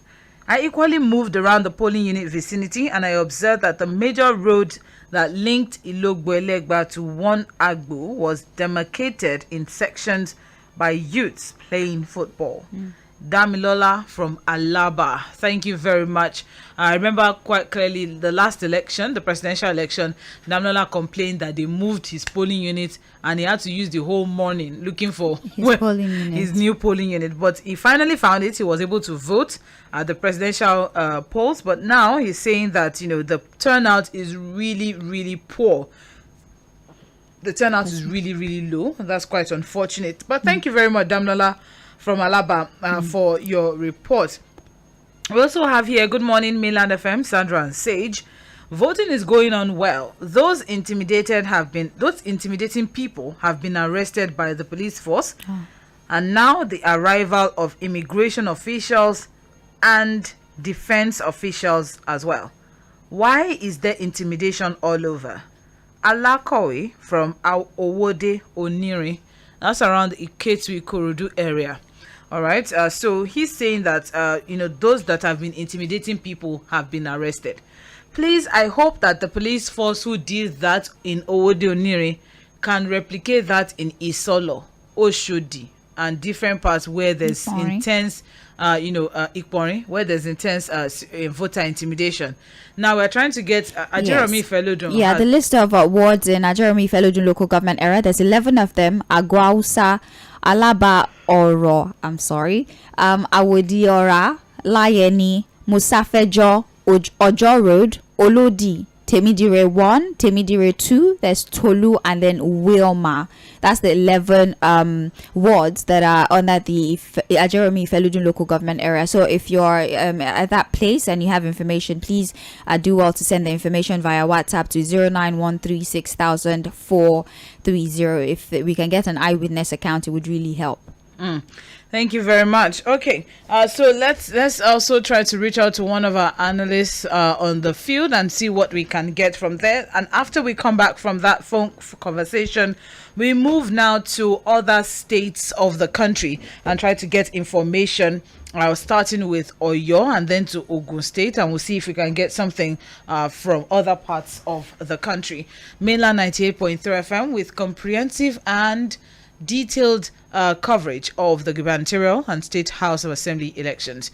Yes, thank you very much. Next, I have to say that it's unfortunate the turnout we are actually seeing what is the reason for that terrible low turnout. Fuad, I beg to differ when you say that you can't really understand why. We've been getting reports of voter intimidation in different parts of the state. Yeah, again, I'm covering Lagos Central. Currently, we are around Ijesha and Surulere. And of course, we can't. You see, what happened is this: you have the streets somehow deserted, and it's almost difficult to really say what's going on. Although there are reports of people indicating people, boys threatening people not to vote in a particular way. We actually went back to Ikmori to check out the situation, and somehow again we discovered that the number of voters are not that encouraged time out. February 25, we're not seeing it in the streets again.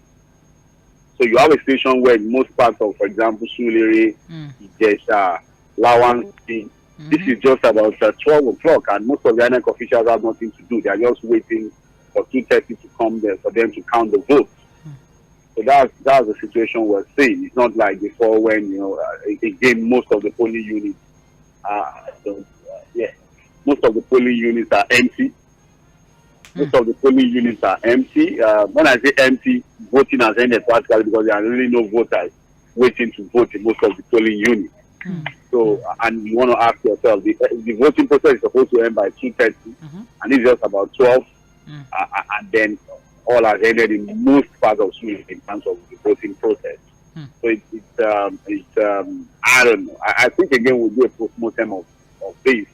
Again, we need to call on the security officials to do more. We've seen some army personnel in parts of Lawrence and Ijesha. Their numbers moving around.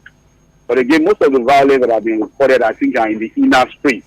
Use of voter intimidation and all of that, because the army and the security personnel are on the main road, the main areas, the main streets. But, the inner areas are where we're getting these reports of people moving around, intimidating people and stopping them from voting. When we leave Ijesha now, we'll be going to Amuwo, the Peace, Second Rainbow. We're going to get to First Start. But again, I'm sure the figures are going to be seen at the end of the day may not be as much as what we saw February 25. Because again, like I'm saying to you, most parts of Sweden is just allowance. Voting has practically ended. Not officially, but there are really no voters waiting to cast their ballot. Well, that's quite unfortunate, Fuad. But then, what do you think as regards, security operatives and their attention to or their preparedness, looking especially judging from what happened from the presidential, and here we are now. The excuses that a lot of people are giving in the report is that maybe because they are not bearing arms, but is that enough excuse when a police officer is supposedly in a scenario where there is, there are pockets of violence? When it comes to voter intimidation, it may not be something that is physically present, something that you can easily identify. Because the number of voters who say they have been intimidated physically just move around and pass subtle threats at them. So it's not as if you see people carrying weapons all around the streets, no. But you see, according to the reports we are getting from some voters, boys moving around, telling them not to come out to vote, or if they vote in a particular way, they're going to deal with them, and all of that. Like I said, the security personnel bearing arms are on the major streets. Like I said, we just moved past some army personnel in their numbers around the station, but they are on the main street. But the inner streets, you have policemen in polling units without arms, and so if there's any case of violence, there's really nothing they can do. I gave you a report on the morning in Ikori where some voters were attacked, almost beaten to stupor and all of that. And the policemen then looked helpless because they were not bearing arms. They were trying to intervene, but there's little that they could really do in that situation. So, again, the issue of voter intimidation is something that we really, really need to look into going forward. To keep to continue to encourage people to remain is not safe or conducive. We need to look at security arrangements. We need to look at voter education. We need to look at the issue of voter apathy. Most of the streets have been turned to football field, as I speak to you, Sandra, and Faith. They are on their streets, in their normal playing football, and nobody seems to care. So, but again, somehow, there's really no blame on INEC this time in terms of the conduct of the election. A lot of the polling units, INEC officials arrived on time, very early, as at 8:30 they were all seated. Like I told you in the morning, some of them were even waiting for voters to come out and cast their ballot. So, but what we now have is a situation where people are reporting issues of voter intimidation and suppression in terms of subtle threats and all of that. So, it is something that we need to review, look at how to deal with that going forward. I must say that I'm not completely impressed by the numbers, the turnout. Like I just told you, most of the polling units in Surulere, voting has ended, not officially, but because there are no voters waiting against to cast their ballot. So officials are just waiting for 2:30 to come, and then they cast and then enter their tally. We are hoping that again IRF would work this time so that the results can be uploaded right from the polling unit. All right, thank you very much. Before you go forward, we're also getting reports. Chijoke from Isolo gave a report that most polling units at this time now have actually shut down. They have ended exercise, and some of them have even left. I just told you. Because that some of them have even left because people did not come out to vote and all. But do you think exactly that's where I'm going? So do you think that they should leave? Okay, people are not coming. Aren't you supposed to sit tight until 2:30? No, they are not supposed to leave. The rule says voting ends by 2:30. So it means that if a voter still comes a little before 2:30, such a voter can be accredited and allowed to vote. The entire process is supposed to run from 8:30 to 2:30. So even if there's no turnout, no single voter, INEC officials are supposed to remain there until the process ends officially. But again, these are some of the things because again, I got to a polling unit and the polling officer was telling them that by 2 o'clock it's going to end voting. I said no, voting is supposed to end by 2:30. He said he wants to end it by 2. So by 2 he is able to put the things together. By 2:30 will count. I said no. Voting ends by 2:30, even if there's nobody waiting on the queue.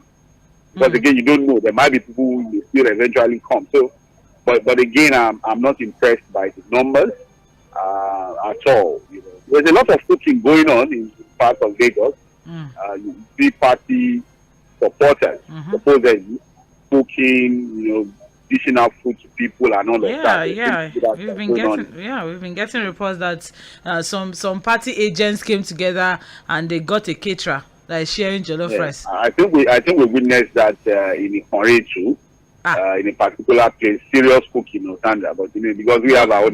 Don't eat jollof rice. They wanted to give us something, but we are supposed to be not. Don't eat jollof rice, but honestly, going forward, we need to review our electoral process. It's not completed yet. It's not concluded yet. The governor voted, and it was massive. The turnout on Lagos Island. Lagos Island I think, is quite peaceful. Yeah, that's okay. The numbers are also, I think, much more than what we saw on February 25. But Surulere is disturbing for me. When we got to the mainland too, the Butte Meta, and it's the same story. Voter apathy, the turnout very, very low. That's the situation of things for now. But like I said, from here we are going to parts of Amu, Odofin, Okota. We'll go to Festa to look at the situation of things before we now, of course, get to some parts of Oshodi, and then, of course, we're also looking at getting to part of Mushi before the close of elections today. All right. Thank you very much for us, Sahid. We'll get in touch with you in the course of the day. Thank you. All right. There you have it. That's Sahid Fuhad covering Lagos Central. It's been quite relatively peaceful so far on Lagos Island. That's Eko. And things are looking smooth. But then when you come to the mainland, I think that's where we have majority of the issues. Also, so far, we've not gotten any report of voting commencement in Ikoyi or VGC and all the likes. We've not gotten commencement of voting in those areas. They're still having some certain issues. But then we'll get more information from Nuruddin and his team much later on. We're also getting something from, I think, Okwemi's team. I think you have that. Yes, we have information here. Mushi Tire, 34 Lawansin Street, Ward 16, polling unit 027. Total registered voters 492. 38 have been accredited so far. For unit 019, Ward E, Oluwole Olani Agege. The Speaker of the Lagos House of Assembly, Mudashiru Obama, cast his vote at around 10:55 a.m. It's quite busy and voters have actually turned out in their numbers. So we see there are lots of voters around the Agege area. So voter apathy is not recorded at that particular place. Also at Mushin Local Government Area, Ward 13, polling unit 112. Turnout is quite low with 332 registered voters and 40 accredited so far. That's all the information we have. All right, thank you very much, Sage Babalola. Let's keep moving now. We also have here Sean from Festac saying, let me say it this way. The party causing the voter apathy is actually using fiscal and psychological means. Firstly, people will not vote when they see thugs and street urchins wielding weapons, threatening them and all that. Secondly, because they cannot bribe their way due to the lack of cash and beavers and all that, the best way is to reduce the amount of people that will vote against them and increase the ones that will vote for them. The number of people that will vote this time will be very low and abysmal. Sean from Festac. I think we're already experiencing that across board. Let's see what we have in other parts of the country, shall we? Enough Lagos talk. Yes, we know. We'll definitely be giving you up to date. Don't forget to go to our social media platforms. They are dropping updates that we may not be able to take on air. We're dropping updates that we may not be able to take on air. So please go to our social media platform, especially Twitter, Mainland FM. Just go there and you get updates, you get videos, you get pictures, just in case you are unable to watch the streaming live, videos, pictures and all of that, live feeds on all our social media platforms at Mainland 98.3 FM on Twitter, Facebook, Instagram, and on Facebook, Instagram, and YouTube at Mainland 98.3 FM. On Twitter at Mainland FM. That's Twitter at Mainland FM. Mainland FM. MAINLAND FM. That is for Twitter. You get live feeds. All right. So we still have more information pouring in from outside. Oh no, this isn't for us. All right, we still have more information pouring in from outside of Lagos State. So let's get back to it, shall we? Voting has started in most parts of Ilorin, the Kwara State capital, Maga GRA Ward 2. We also have thugs destroyed ballot boxes 002 and 003 at Damanawa Ward, Tarauni local government of Kano State. So, pockets of violence there. We also have the governorship candidate of the All Progressives Grand Alliance, ABGA of Abia State, Greg Ibe, has cast his vote at polling unit 012, Unku Achara Market Square, Ward 7, Isikwato local government area of Abia State. Please forgive me if I did not get the pronunciation correctly. All right, but then he commends INEC for introducing new technology to the electoral system. Meanwhile, he's accusing other parties in the state of thuggery and ballot snatching, and he said he has reported to the security operatives. Thank you. We also have Governor Wike of Rivers State has cast his ballot at Rumo Prinkom, Ward 9, Unit 7 in Obio Akpo, local government area of Rivers State. We also have Bauchi State Governor Bala Mohammed has cast his ballot in his hometown, Duguri, Al-Kaleri local government area. He says, the election is not a do-or-die affair and he will accept the outcome of the results. The governor also said he's impressed by the large turnout of voters. Voting is currently ongoing at Achara Central School, booth 002 in Achara, Uturu, in Isikwato local government area. That is... All right, thank you very much. Yes, so moving on, we also have former Lagos State Governor Sarah Adebisi Soson commends INEC and security operatives and everyone officiating in the Guber State Assembly polls. Moving on, we also have here Governor of Abia State, Okezie Ikpeazu, cast his vote in Ward 7 in Unit 032, Umo Biakwa. El Rufai cast his vote at polling unit 024, Ungwan Sariki Ward in Kaduna North local government area of Kaduna.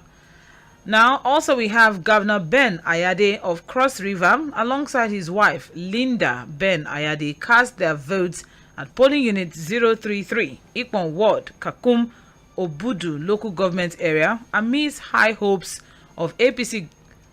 Okay. The governor, who cast his vote at about 12 minutes past 11, expressed delight that voting started early. That's by 8:30, which is a major departure from what happened at the last election. He expressed satisfaction with the large turnout of voters and the peaceful manner in which the exercise was conducted, adding that the principle of equity, justice, and fairness will prevail. All right. We also have we have more information pouring in as regards other parts of the country.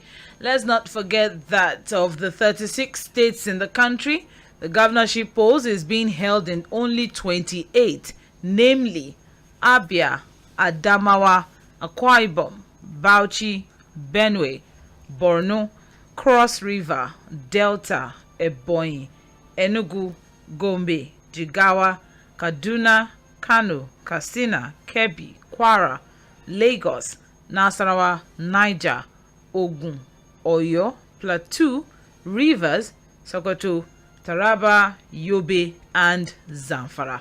All right, so as for the state legislators, all 36 states are the home bases of thousands competing for 993 state houses of assembly seats.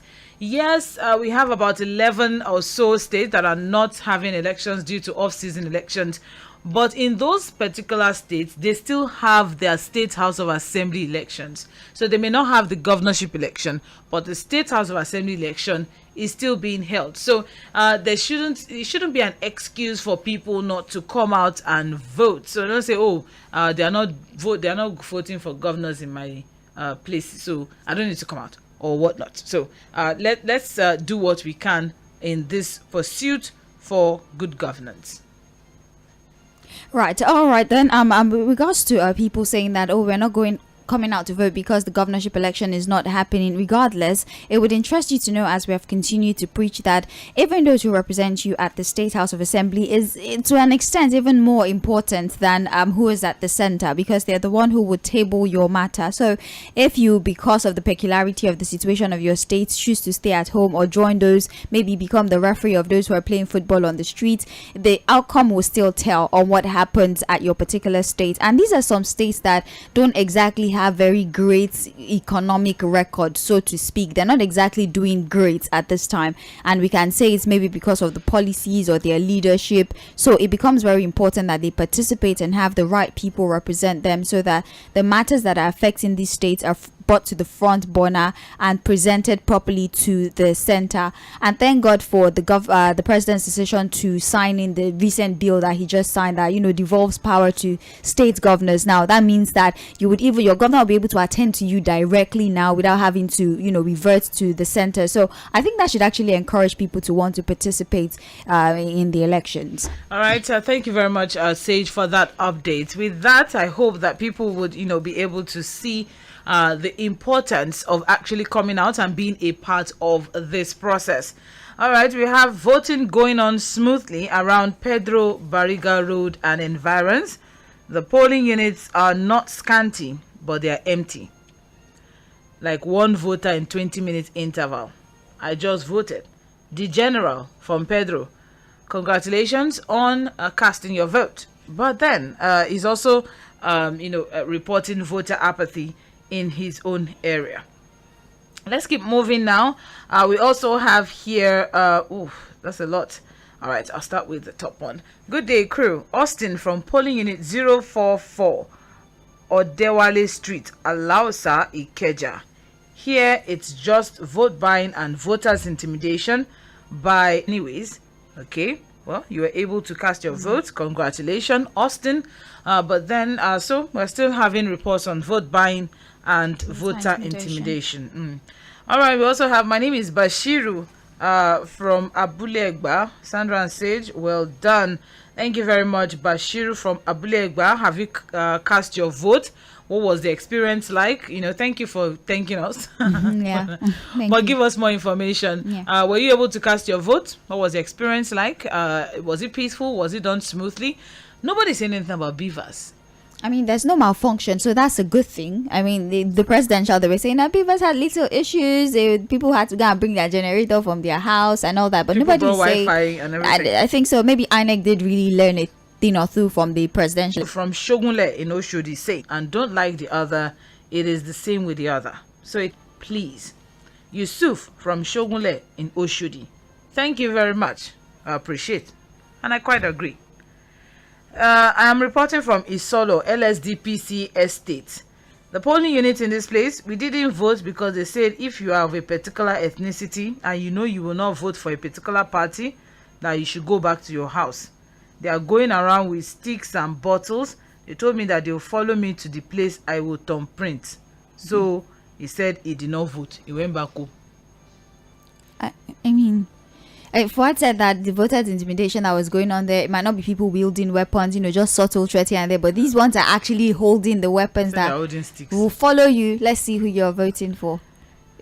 Good morning, Mr. Casey. You people should be able to say that indigents prevented a particular ethnicity from coming out if they are not voting for a particular party, instead of saying so. Come. Why? It's okay. All right. So I'm sure, I'm very certain that when I say particular ethnicity and a particular party, a lot of people will be able to deduce where I'm going.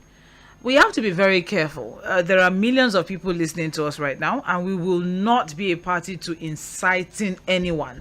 So if we have to go ahead and start mentioning parties and the particular ethnicity, and then you don't know who you're going to start riling up, and before you know it, somebody is listening and the person is getting angry, and the person now decides to do something about it.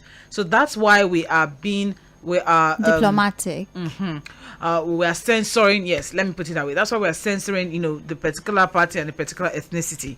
Bear with us. I'm certain that a lot of us probably know what we're talking about. So we're just, trying to keep the peace and maintain the order the little order that we are struggling to hold on to. All right. Thank you very much, Mr. Casey. All right. We also have here, good morning. This is Mr. Nelson from Oyo-Alaba area. Now, you're telling people to come out and vote for their choice, while some area boys are going around telling some parts of the group not to come out if they know they are not going to vote for one particular party. Now, if I may ask, why do you think that is going to accept killing or receive injury? Why are policemen or army not be at polling units known too well that this will happen today to protect the election and the citizens? They know what they are doing. And that is Mr. Nelson from Oyo-Alaba. I'm guessing that's Ojo-Alaba. Probably that's what he's trying to say. Okay, we also have voters were seen collecting 5,000 naira from a representative of a particular party at Egbeda. See, you didn't put your name, you didn't put the party, you didn't add a picture. So this is an allegation. So this is allegedly voters were seen. So this is still an allegation that we can't prove. If you know you have information like this, we've told you, send pictures, send videos, use style and record. Put your phone by your side, record something. Let us see this happening live, and then we'll be able to report it. So send it to the same number or via WhatsApp, 0913 6000 430. 0913 6000 430. That's the number for you to send your messages to via WhatsApp or via text message. But if you have something really, huge information, you can always send pictorial evidences or videos, attach it in your via WhatsApp, and let's get the information right. All right. Thank you very much. Where did this person get cash from, though? If that's true. Well, I'm just asking. Can be digital vote buying. You never can take. How do you know it's 5,000? It can be digital. Anyways, any news from Benue from MC Fred? Okay, let's see what we have from Benue. In the meantime, let's try to get in touch with our correspondent in Oyo State and see what is happening in Oyo. Let's not forget that Oyo is also keenly contested. It's an AP. Well, the governor of the state is of PDP. The state lost its presidential to the APC, and right now the governor wants to return for second term, but the contest is really high there in Oyo State due to the fact that the opposition is not taking it with kids' gloves this time around. So let's get information from our Oyo correspondent, Mr. Abayomi Oladiti, and let's see what we can get from there. Also, we'll try to get in touch with Mr. Hakim Adegberu for more information in Ogun State. Let's see what the information that we have from Ogun State. Okay. All right. Hello. Good afternoon. Yeah, good afternoon. Good afternoon. My name is Omobola Sandra. I'm calling from Mainland 98.3 FM. Yeah, you're welcome. Yes. Is this Mr. Abayomi?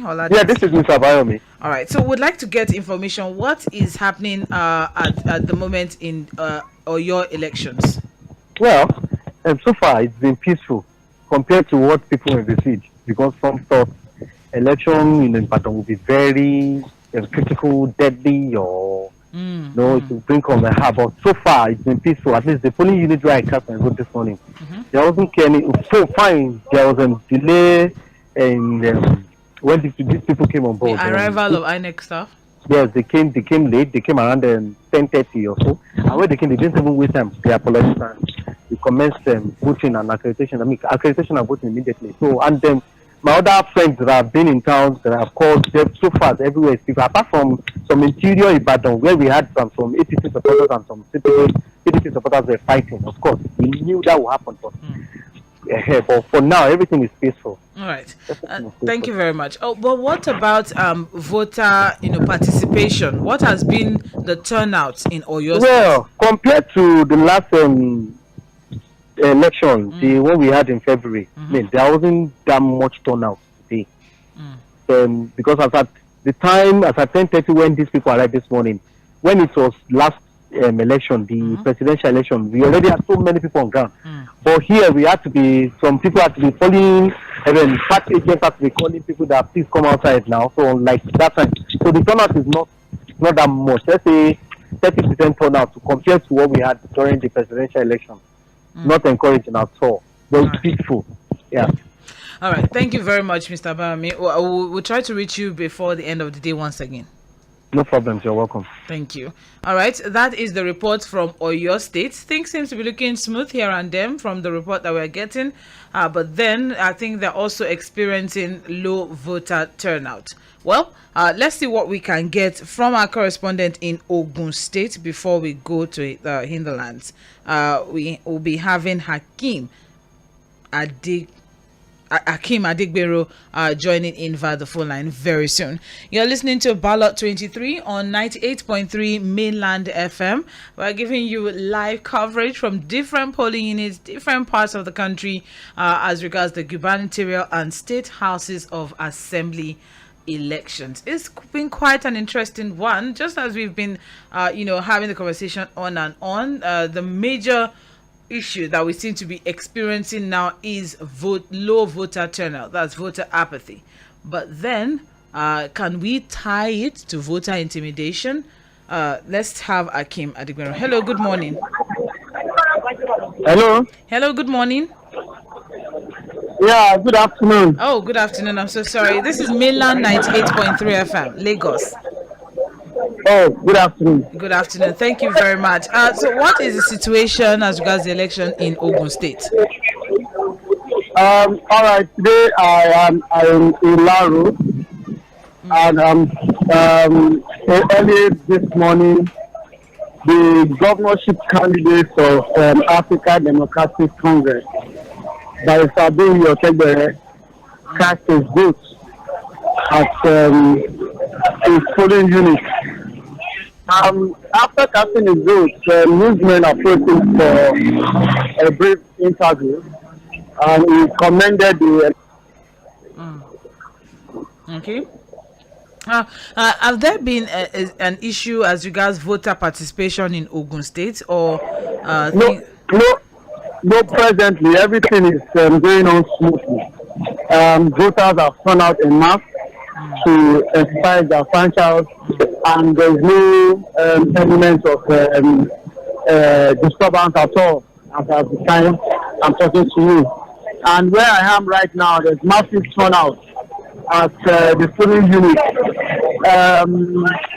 Everybody is going about their we can also see voters exchanging presents.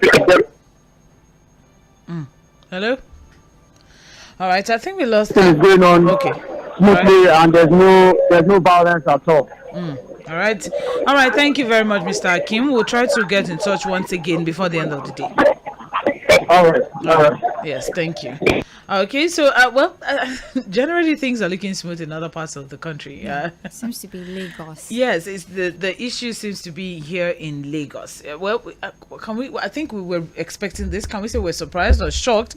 I mean, Lagos that has been under one particular party for over 20 years, and then when push came to shove at the presidential, they lost to an almost obscure party, not obscure, but what I mean is that in comparison to the major parties that we have always had, and maybe that's why we have it as tense as we have it now. I see that we are getting a lot of phone calls. The phone line keeps buzzing, but unfortunately we won't be able to take phone calls. All right, why not send a text message or a WhatsApp message to 0913 6000 430, 0913 6000 430. Why not send a message, a WhatsApp message, or a text message? You can send videos, you can send pictures, or you can even DM any of our social media handles, and we have people on ground that would definitely take it up. You can tag Midland FM in different reports that you are posting on social media, so we can get reports from there also, just to ensure that we have all of the information. We're armed with enough information at hand. All right, let's see what we're going to try to get information now from Ekwe. Ekwe is also a very interesting area that we need to know what is going on there, especially from the House of Reps, results at the last time. Hello, Nuruddin. Thank you very much for standing by. Yeah, thank you, Sandra. We are currently in Epe, where largely the election is still going on and it's peaceful, but the turnout is very, very low. Like in polling unit 021 at Lagos Road, when you have 110 registered voters, only less than 25 have voted as at now, as we're speaking. So, and that's the thing. Even a polling unit of 819, less than 30 voted. But one thing that we've noticed is this: largely in that area, what they are doing is what we Yoruba will call Diboko Sebe. That means you have to vote and cook stew. So vote buying technically is going on around there upon not having large turnout. It's very, very feasible. We have some situation, in fact, some people are having POS at different centers. In fact, they have the list of names in some certain polling units. So, and that is the current situation. But the turnout is not so good, but everywhere is peaceful with all the polling units we visited. But we can confirm to you that vote buying technically is going on. All right, thank you very much. So, that means things seems to be looking calm in Ekpe at the moment. Yes, everywhere is calm. All right, but what is the update on VGC? Well, since when when we left, after we left, there's still a static until when we go back there, because we are still going to branch there to know the current situation. If voting has started, we are going to meet them still voting. And also on that road, Lekki Ekpe Expressway, we visited a place called Shogotedo. That voting has not taken place. Voting has not taken place. We were told that they came in the morning around 8. They put chair and tent. Later on, some guys came around, dismantled the chair and took it away. And a lot of voters stranded there. Then opposite side of Shogotedo, there was one particular polling unit there having over 750. When we got there, that was when the INEC officials got there, and within 1 hour, the ink of the stamp got finished. So they have to still send somebody down. In fact, it's in the front of Shogotedo area office of Etiosa local government. So, but currently now we are in Epe, and it's still calm, cool as we speak. All right. Thank you very much, Nuruddin Adigun. We'll get in touch with you even as the day goes on. All right, there you have it. This is Milan 98.3 FM, Ballot 23, giving us live updates from different parts of the country as regards, the gubernatorial and State House of Assembly election. All right, so we have here, please, that person that, okay, no, the message is longer than that. So let me take it from the top. Okay. All right. Good morning, Milan FM. We just need to tell us what they saw, and they should stop telling us what they think. It's okay. Kochila at Alagbado, thank you very much. I think you should follow us on our social media pages for you to see what we are seeing on the field. You'll be able to see pictures and videos. We are posting everything, especially on Twitter and Instagram and Facebook. You can follow us on all those pages at Mainland 98.3 FM for Facebook and Instagram.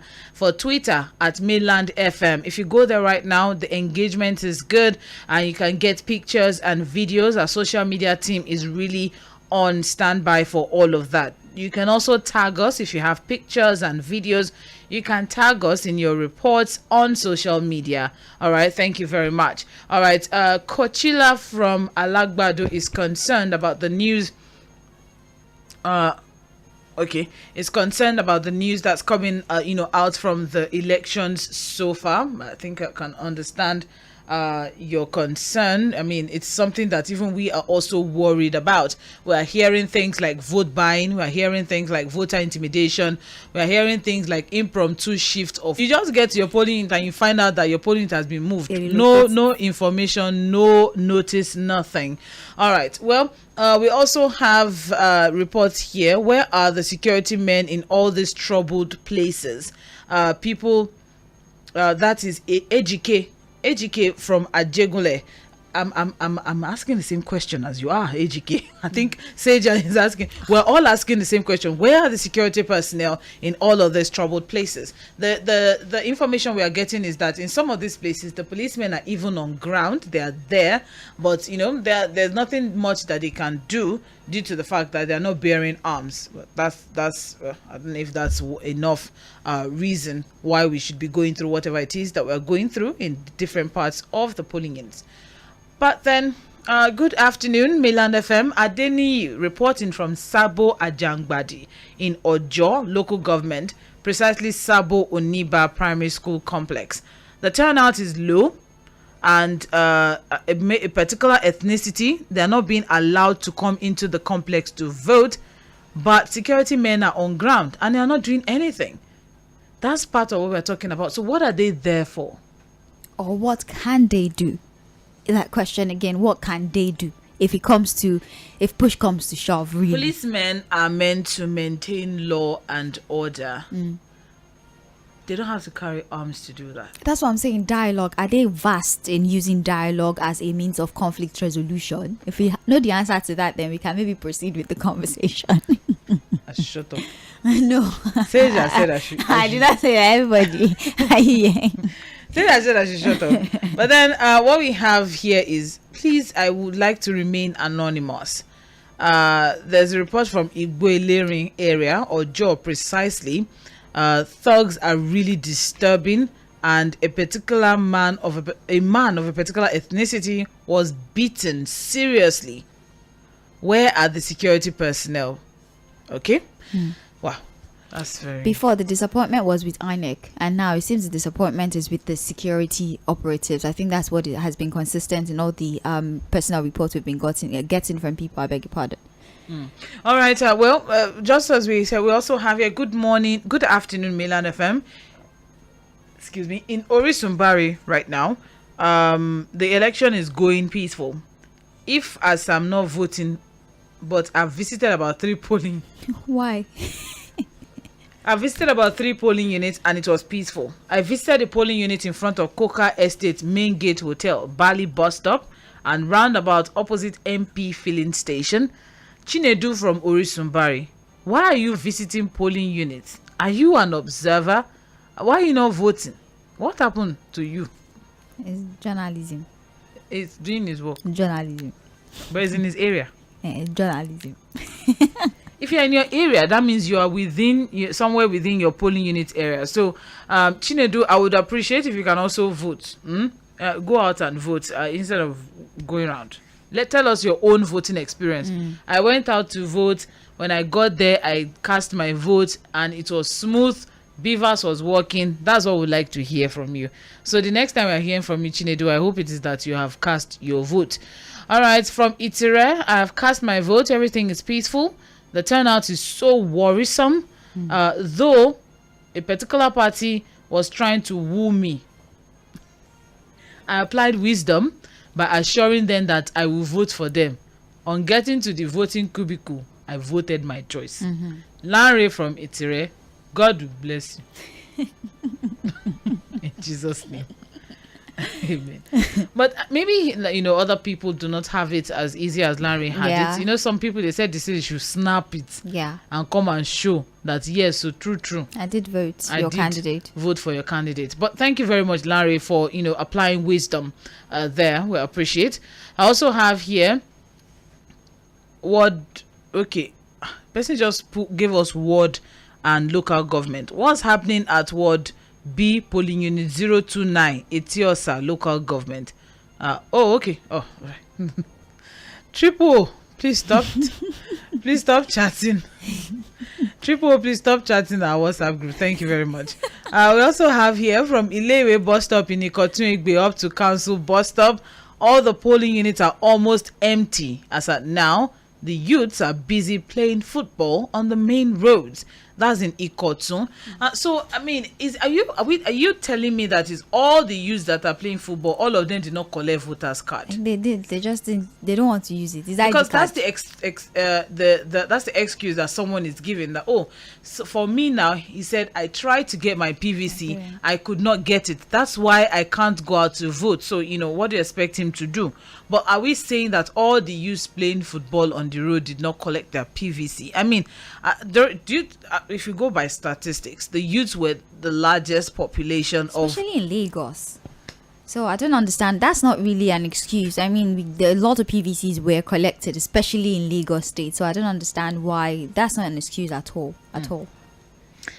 We have some challenges. Some locations were not attended to because they labeled them anti-particular party due to the last election. The Beavers is also not working. They're attacking people. That's Ikorodu, Odogunyo, polling unit 049, Babajebu, and many other polling units. Thank you very much. I think Nuruddin is on his way to Ikorodu, so we'll get more details as regards this. I think we'll also point him to your particular polling unit to come and get more details from you. Please make yourself available. Thank you. All right, we also have good morning. Oh, we've taken this already. Thank you very much. Divine from Mafuluku. Good morning, mainland. I'm reporting from Obanikoro and Bagada. I have gone to some polling units in my area, and the election over here is free and fair with no harassment, and with large amount of voters has come out to vote. Chigozie from Obanikoro. Thank you very much. So things are looking smooth in his own area. No harassment, no low turnouts. People came out to vote. Thank you. I think we're having balanced reports from here. Yes, with regards to what's going on at Oshodi Solo, no voting at Oshodi Solo, Ward 9, polling unit 008.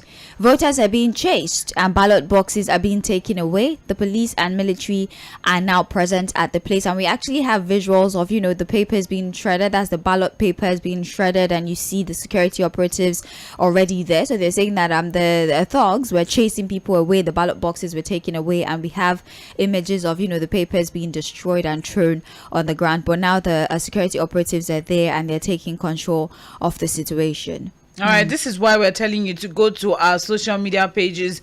You can watch all of the videos, you can see all of the pictures. Our social media team is really on ground to give you the report. But then let's move now to Fuad. I think he has live updates from that particular area. Fuad, what is going on? What is happening there? All right, we have been reporting voter intimidation. And I think we have a practical case here at Oshodi Solo or Kota polling unit 408. Bayo Yewale. And as I speak to you, although there are a lot of policemen on ground, we have a few army officials, but the report is that some boys came in the morning to snag ballot boxes and beavers. In fact, they tore voting materials and destroyed some materials. The residents have not been able to vote. It's still very high. Tension is high here as I speak to you. And they said some boys actually came in and disrupted the voting process early in the morning. I have a resident, a voter here, who also stays around. you may want to just talk to him. Okay. Hello, good afternoon. Hello, good afternoon. Good afternoon. Thank you very much for sharing your report. What exactly has been happening over there? Okay, my name is Sammy. My name is Sam Ensign. We all gathered here this morning around about 8:30 in the morning. Hello? Yes, we're with you, Mr. Sammy. Hello, can you hear me? Yes. We can hear you. Hello, we can hear you. Go on. Yeah, good, beautiful, Sandra. So we all arrived here around 8:00 in the morning to cast our ballot. So when we got here, I came to my polling unit. That's 0005 Bayo Yewale Okota Agbo Palace Way. So after casting my vote around about 10:00 in the morning, so we had that people came to unit 008 to take the ballot paper from them and stuff like that. So some of the boys there, we will just group ourselves and then rush to that very polling unit. And when we got there, we found out that most of the boys that actually came there made away with the beavers and also with the ballot boxes and some of the papers where they had to destroy all the papers and run away. So we were calling the police were not coming. And when the police are about coming, they now put on their sirens to scare away those boys in order to make them to understand they are coming. So that was what exactly happened. And right now, as I talk to you, the situation is not under control. There are a group of policemen who are here now, but they are not doing anything. They are just watching, and all the residents here, everybody here is dejected, completely dejected. There's a total hula baloo right in this very place right now as I talk to you. So that's what is actually going on. All right, please confirm the area once again for someone who's just tuning in. Hey, Sandra, I can't hear you. Hello? I can't hear you very well because this place is so noisy. It's not. Yeah, go ahead. All right, thank you very much. What I'm saying is confirm the area and the name of the street again. The area is called Bayo Yewale. And the street where this thing is going on is what's the name of the street? Huh? Okay, Waid. So the police station is Waid Akoni. Yeah, this is just Agbo Palace Way by Bayo Yewale. By Bayo Yewale. That's where you have the Kaid Akoni Street, Waid Akoni Street. Polling unit 00008 and polling unit 005. That is where we are actually having this problem at the moment. All right. Thank you very much, Mr. Sammy. Yeah. We appreciate your report. Thank you very much, Sandra. Do have a nice day. And you too. Thanks. Thank you. Fuad? What is what has it gone to? Oh, okay. We'll call him back. Thank you very much. All right. I wanted to get, because he said Bayo Yewale, I'm not very conversant with. I wanted to know the particular area when you say Bayo Yewale. That's what I wanted to get. But we'll definitely get it. Stay with us.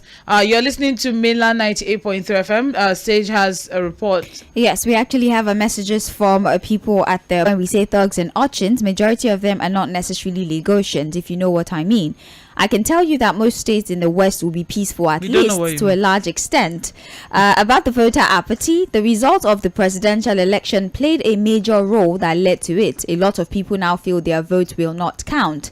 There's fighting in Agbo and someone got injured. It's being aired on television. A message from Sean. All right, Fuhad, that particular area, what's the name of the area? No, this is under Oshodi Solo. Okay, that's but what this is Bayo Yewale. Yeah, it's under Oshodi Solo. Bayo Yewale, but this is around Amuwodo of the second rainbow area. When you are accessing it from Okota. No. Okota precisely. Please hold on. I'm sorry, I'm a little bit confused. Where exactly is the area?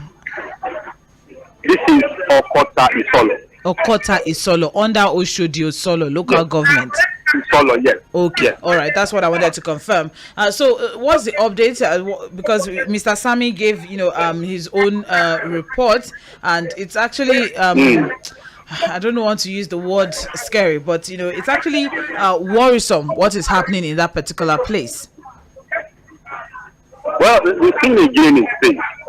We have men of the police force here in their numbers. We also have a number of army personnel here.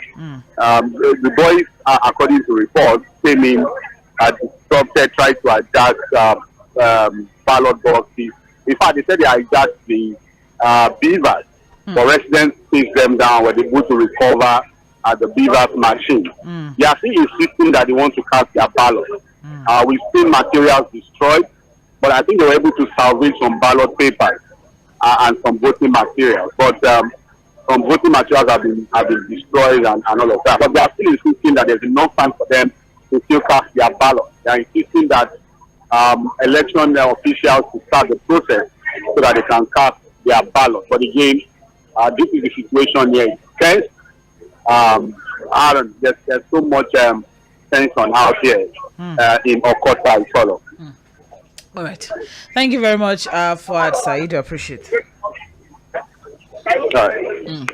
Basically, the entire Oshodi Solo local government is experiencing different pockets of violence here and there. It's quite unfortunate. Let's take a few more messages. We'll take a short break and we'll be right back. Yes. Good afternoon, Sandra. This is Ijeoma. This morning in the Sherry Oshun White Sand, units 241 and 244, voters were beaten seriously and thugs of a particular political party came in Kekemawa where they were wearing masks and they were armed with sticks and guns. That is Ijeoma's report. There's another one here. Hi, Sandra. I just cast my vote at polling unit 006. Where though? And from my findings as regards the poor turnout here in Ilogwe-Legba Primary School, I was told that some group of political thugs came in here as early as 8 a.m. and drove out all the voters on ground, especially from a certain tribe, and that is why many of them are not coming back to vote.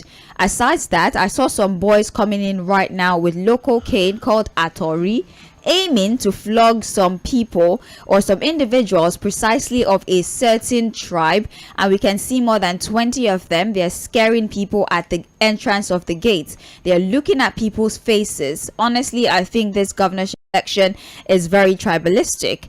Polling unit 007 that contains the list of many people of a certain tribe, and that particular area is empty as we speak. Damilola from Alaba is the author of this particular message. That's all the messages we have for now. All right, thank you very much.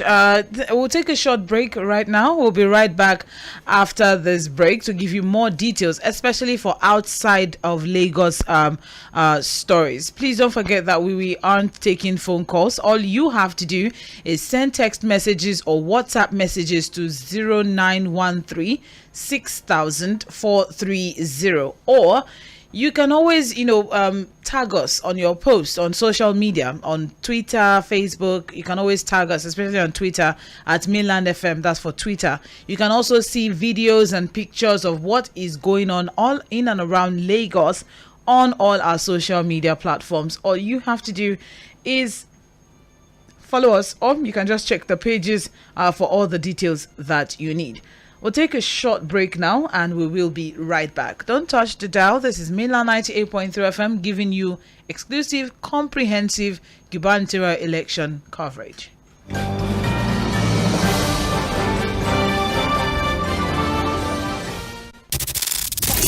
Follow us on all our social media platforms on Instagram, Facebook, and YouTube at Mainland 98.3 FM. On Twitter at Mainland FM. We are the sound of Lagos.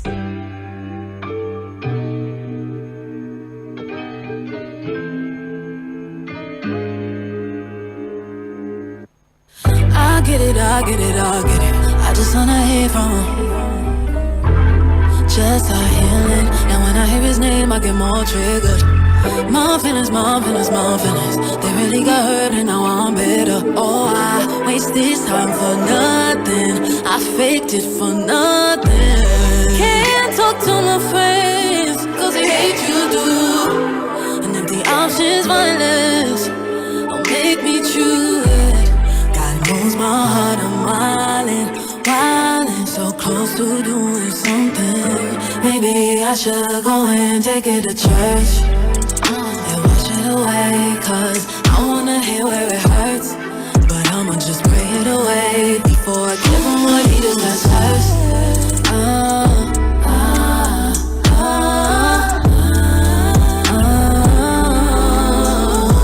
Take it to church. I am not tripping, I know he disloyal. Should've let him leave on me, not really long. Cause when things go bad, that's when I get crazy. And when I get angry, the gun is all safety. No, I'm not perfect, I'm no Virgin Mary. I feel what I feel, so my actions may vary. That's on my soul. I lost my halo is gone. I'm on the road. Yeah, God knows my heart, I'm wildin', so close to doing something. Maybe I should go and take it to church.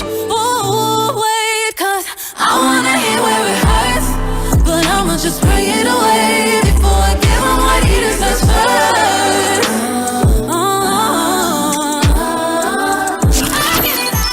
Stop paying attention to the hustle and bustle of Lagos. Take a chill pill. Problem in the feeling. Calm down, calm down. Holiday to Mozambique. Follow me go to Mozambique. We are the perfect guide to your destination. Mainland 98.3 FM. The sound of Lagos.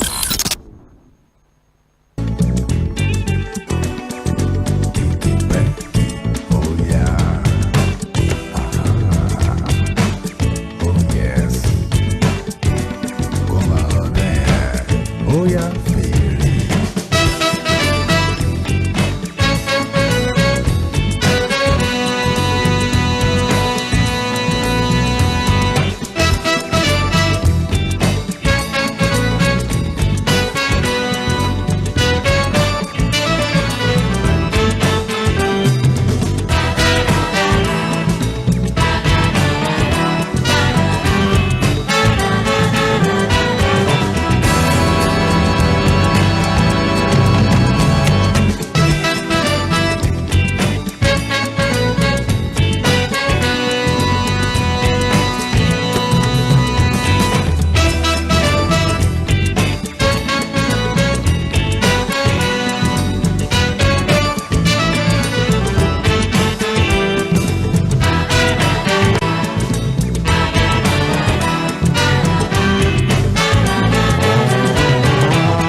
wà lábẹ́ ètè yẹn ò bá jẹ́ àrí. ọmọ èèyàn àbí ọ̀rọ̀ débọ̀ díà ní.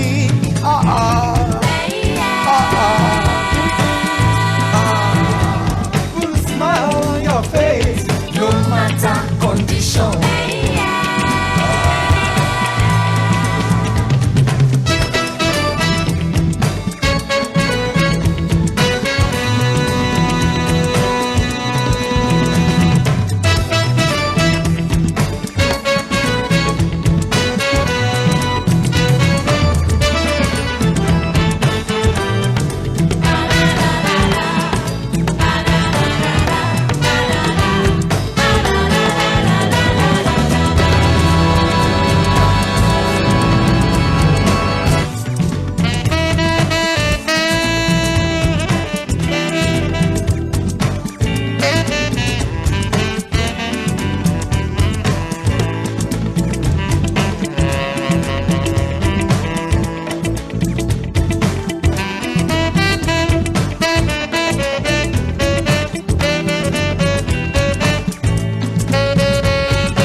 When the going gets tough, the tough get going.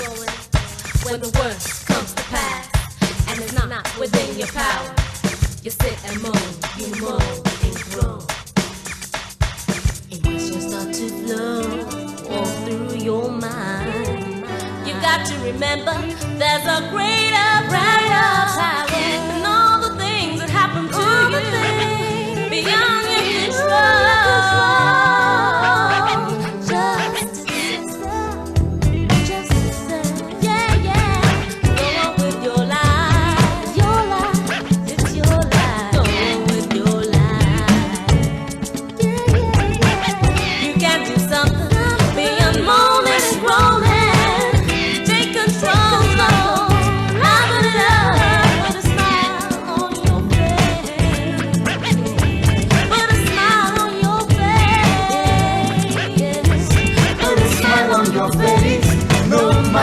Condition.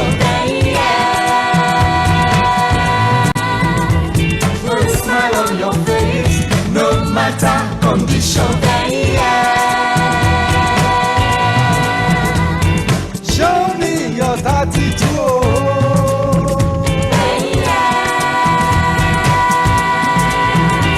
Put a smile on your face, no matter condition.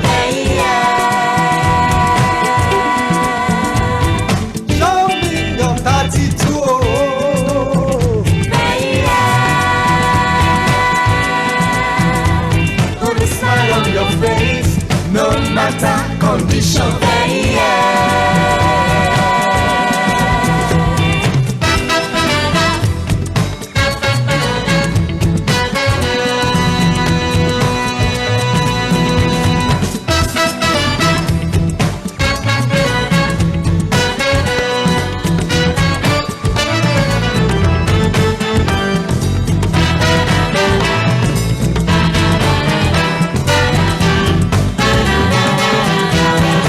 Smile on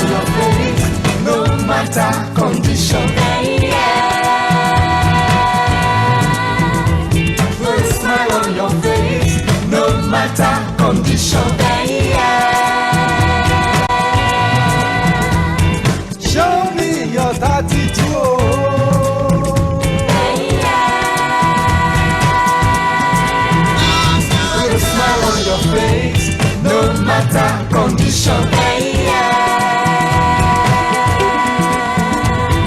Show me your 32.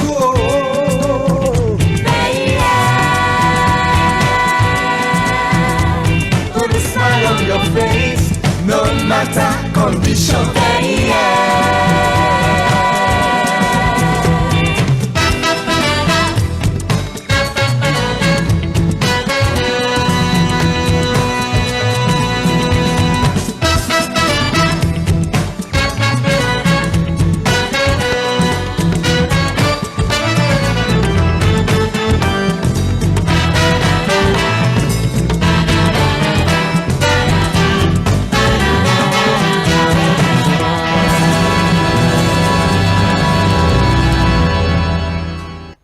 Mainland FM 98.3.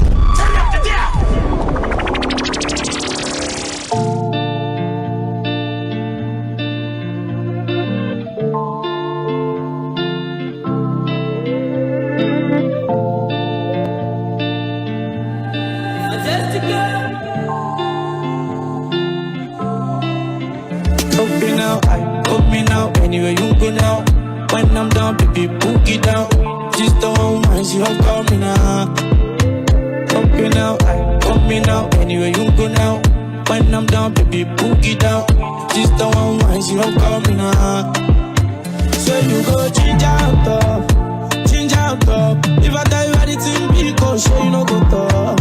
You no go talk. Yeah, I know you don't change out up. You know, be go show you no go talk. Show you no go talk.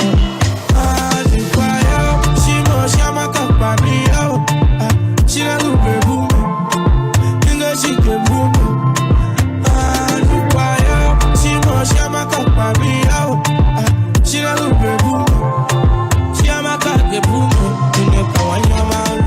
Mainland 98.3 FM. Don't touch the dial. 98.3 FM. Don't touch the dial. When your whole world comes crashing down, is look up.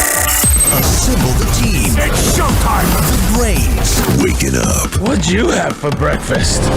We are the sound of Lagos, and this is Mainland 98.3 FM Lagos. You didn't see that coming, did you?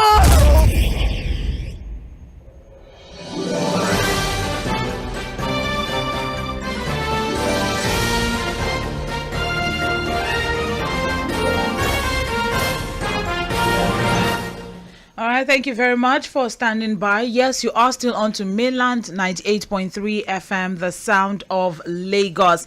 And right now we are on live on the Gubernatorial and State House of Assembly election coverage. Well, we've been focusing a whole lot on Lagos because, of course, we have reporters scattered all over Lagos getting reports in different parts. We'll soon be moving to other parts of the country, but then let's just quickly get some updates from Fuad, who happens to be covering the Lagos Central District in Lagos. I think he has something urgent that he needs to share with us. Okay, Fuad. Hello? Yes, hello, Fuad. Yes, Sandra. Yes, I'm with you. We are supporters follow now. There's an issue. Yes. Yes. Hello? Yes? Hello? Yes? Yes. All right. Yes, we again tension very high somewhere in of course I follow. Mm-hmm. Okay.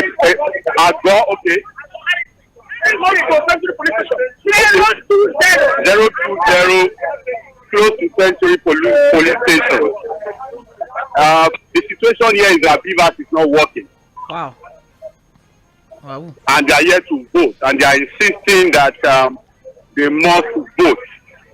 But Fuad, I spoke to the INEC officials. Okay. I spoke to the INEC officials, and what they said basically was that they brought in the Beavers and it was not well configured. So they're taking it back to the office for proper configuration. Mm-hmm. So that's the information we have here.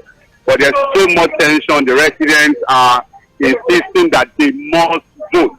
Mm. All right. That's what they are saying. But Fuad, the last time we had issues like this, at the presidential polls, The conversation was that there were, spares. That if a beavers is not working, each polling unit is supposed to have a spare. Well, there's no spare here. The information from the INEC official here, the polling officer here, is that they're switching it back to the office for proper reconfiguration or maybe a replacement. But what I'm just saying is that if you look at your time now, this is 14 minutes after 1. Mm-hmm. Voters here have not been accredited. They've not even started voting at all. Ballot papers are here, ballot boxes are here, but the issue here is the failure of the beavers. And without the beavers, we can't move forward. Because of course accreditation must first happen before voting process can happen. Totally, of course. All right, thank you very much, Fuad. So that is the situation now in Okota. So there are about how many polling units? Is it just one polling unit? No. There are several polling units on the road there, but this particular polling unit 020, close to Century Police Station. Okay. Is where I'm reporting from. And again, basically what we have here is a failure. How many registered voters are in that polling unit? I have to fix that. Just give me a minute to get that information to you. All right. How many registered voters do we have here? So we have 811 registered voters here. So 811 voters are yet to cast their ballots at 1:15 a.m. due to beavers malfunction. Yes.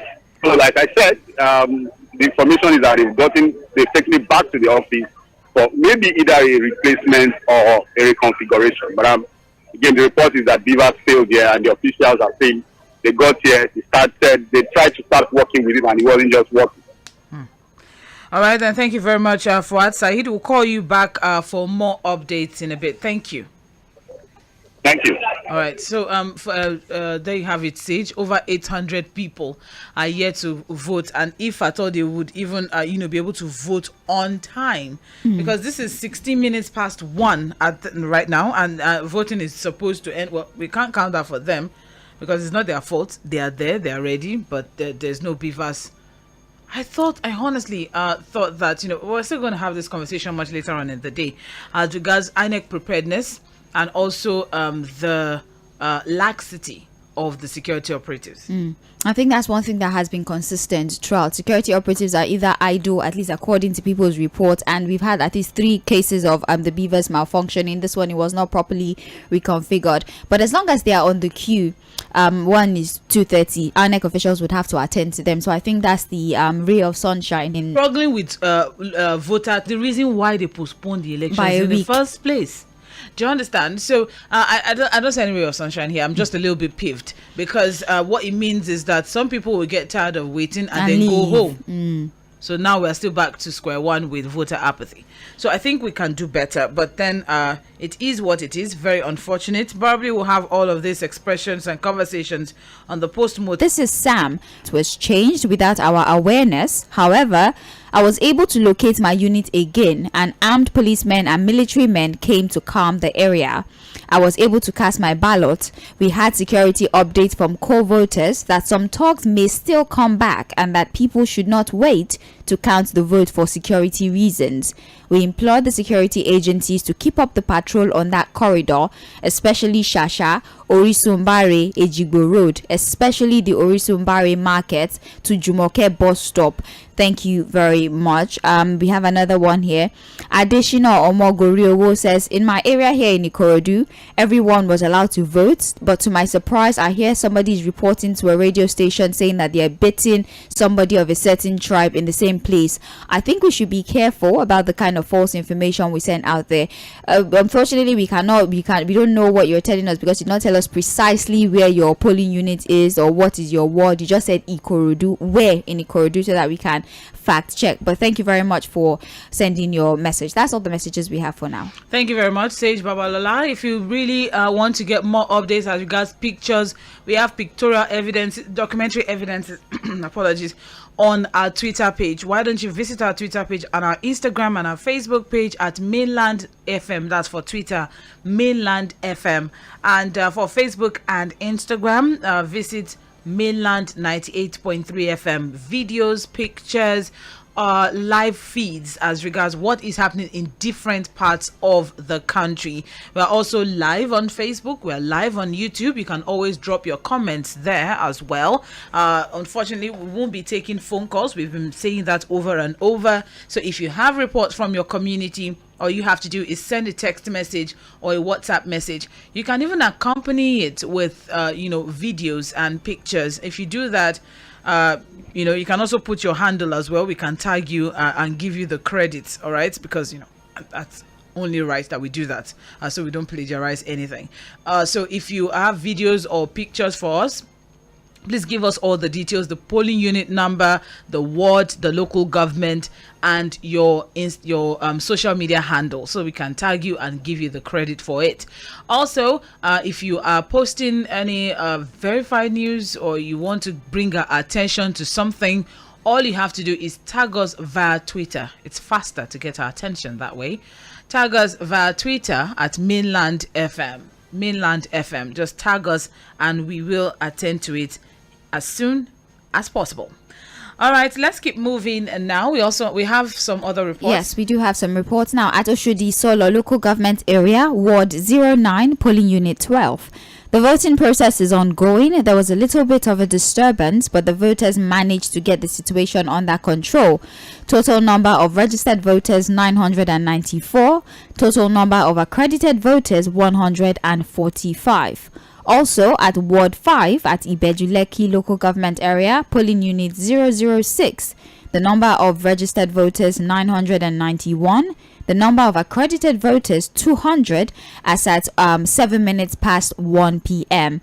There's also news here that at Ward 5, Ibejuleki local government area, polling unit 013, number of registered voters 166, number of accredited voters and also those that have voted 57, and this was at 12 minutes past 1. We also have here the police were ineffective in controlling the situation that happened at the Oshodi Solo local government. Initially we got report that military presence was seen there, but we're getting another development that the police officers were not exactly successful in controlling the situation. Moving forward, Ward 09, polling unit 020, Harrison, Solaja Street, off Palace Way, Okota. INEC officials are available without an active BVAS machine. Election process hasn't started and the people are anxiously and angrily waiting to vote. The late arrival of the INEC official to the polling unit has also been recorded. The idle INEC officials are still there waiting. That's the information that we have so far. So good. All right, thank you very much, Sage Babalola. I think I also have some reports here. Okay, I think Chinedu from Orisun Bari are also sharing some information. Okay. Still sharing some information here. Don't mention my name. It is well with my country now. You didn't even say anything. So why are you craving anonymity if you're not even giving us any information? I thought he was going to say something that we can actually use on the show. He said, don't mention my name, and then he went off. Good morning. Good afternoon, actually. Thank you. This is Sam reporting from Orisumbari, Alimosho local government. I think you've taken that. Yes, the whole report of to be careful and what's going on there, voter intimidation, and the thugs might come back based on certain information. Yes, there was voter intimidation earlier in the morning. Polling unit changed without our awareness. That's another serious problem. I wish we can note all of these things down. Polling unit changing, BVAS machines not working, voter suppression and intimidation. BVAS not functioning. BVAS at all. Yes, they need to reconfigure at all. All right, so these are things. Vote buying. Yes, we also noted that. Yes, vote buying. All right. So, however, I was able to locate my unit, and armed policemen with.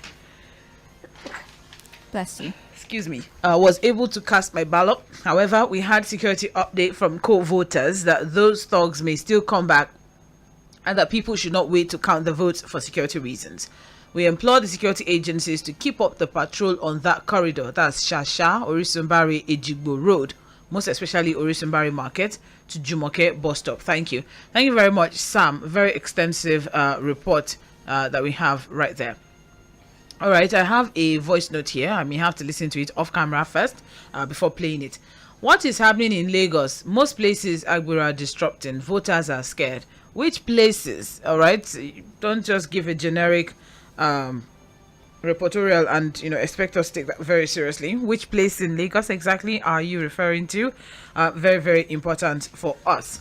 All right, maybe as it's time we also check what is happening in other parts of the country. We've been given extensive reports from Lagos State, in and around Lagos State.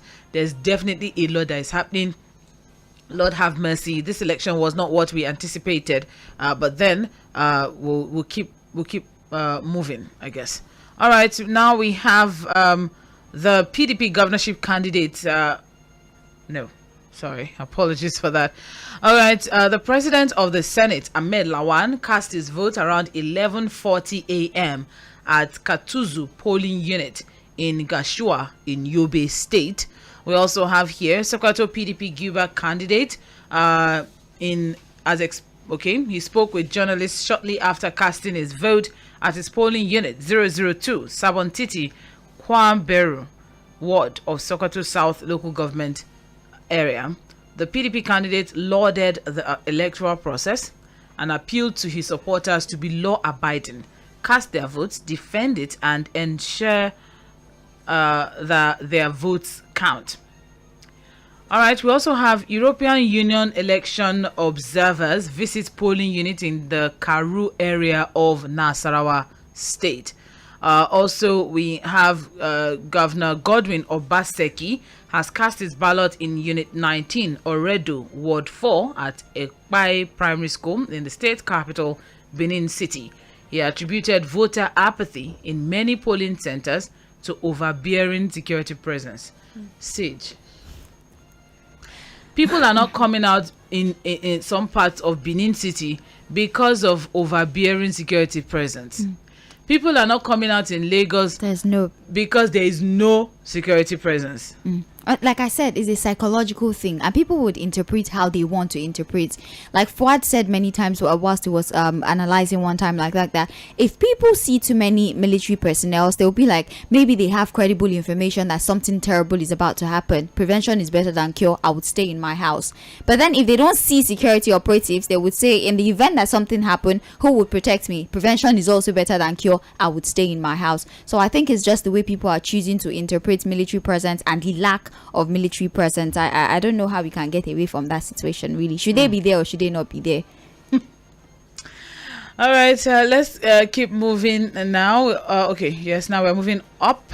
We have some other reports here. The PDP governorship candidate, Pastor Umo Eno, has just voted in Abiakwa Obotim Ward 2, Unit 1 in Insit Ubiom local government area of Akwa Ibom State.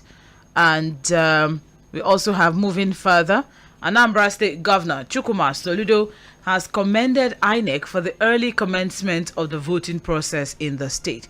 I think that's a general thing that we need to laud INEC for. We need to give them an applause for that. In major areas, actually, a lot of areas, attested to the fact that the INEC officials arrived on time.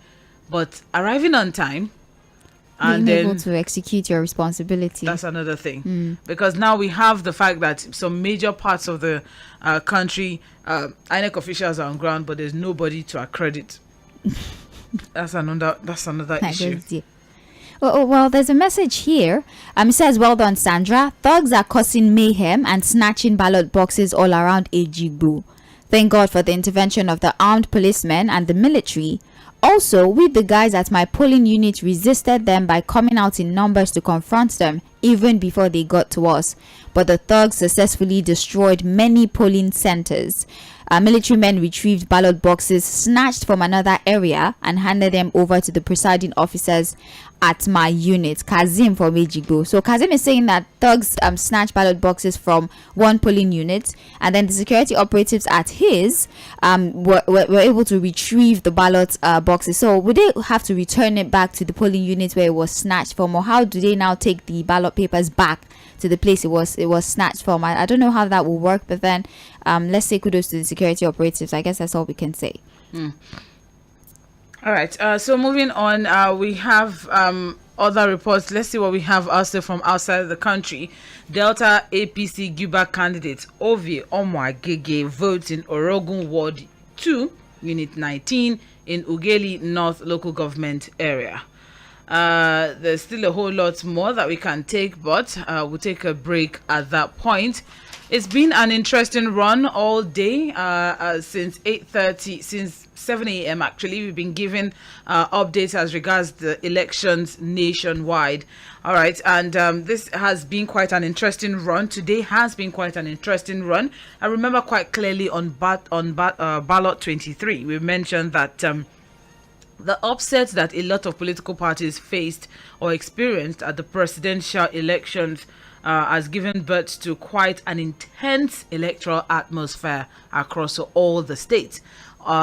Most states have now become battlegrounds. I mean, it was quite a dramatic round of presidential and National Assembly election, and what we have now is now we're hearing getting details, or we're getting reports of the fact that some Beavers machine was not properly reconfigured, despite the fact that it took INEC 2 weeks to do. Say working day. Okay, working day.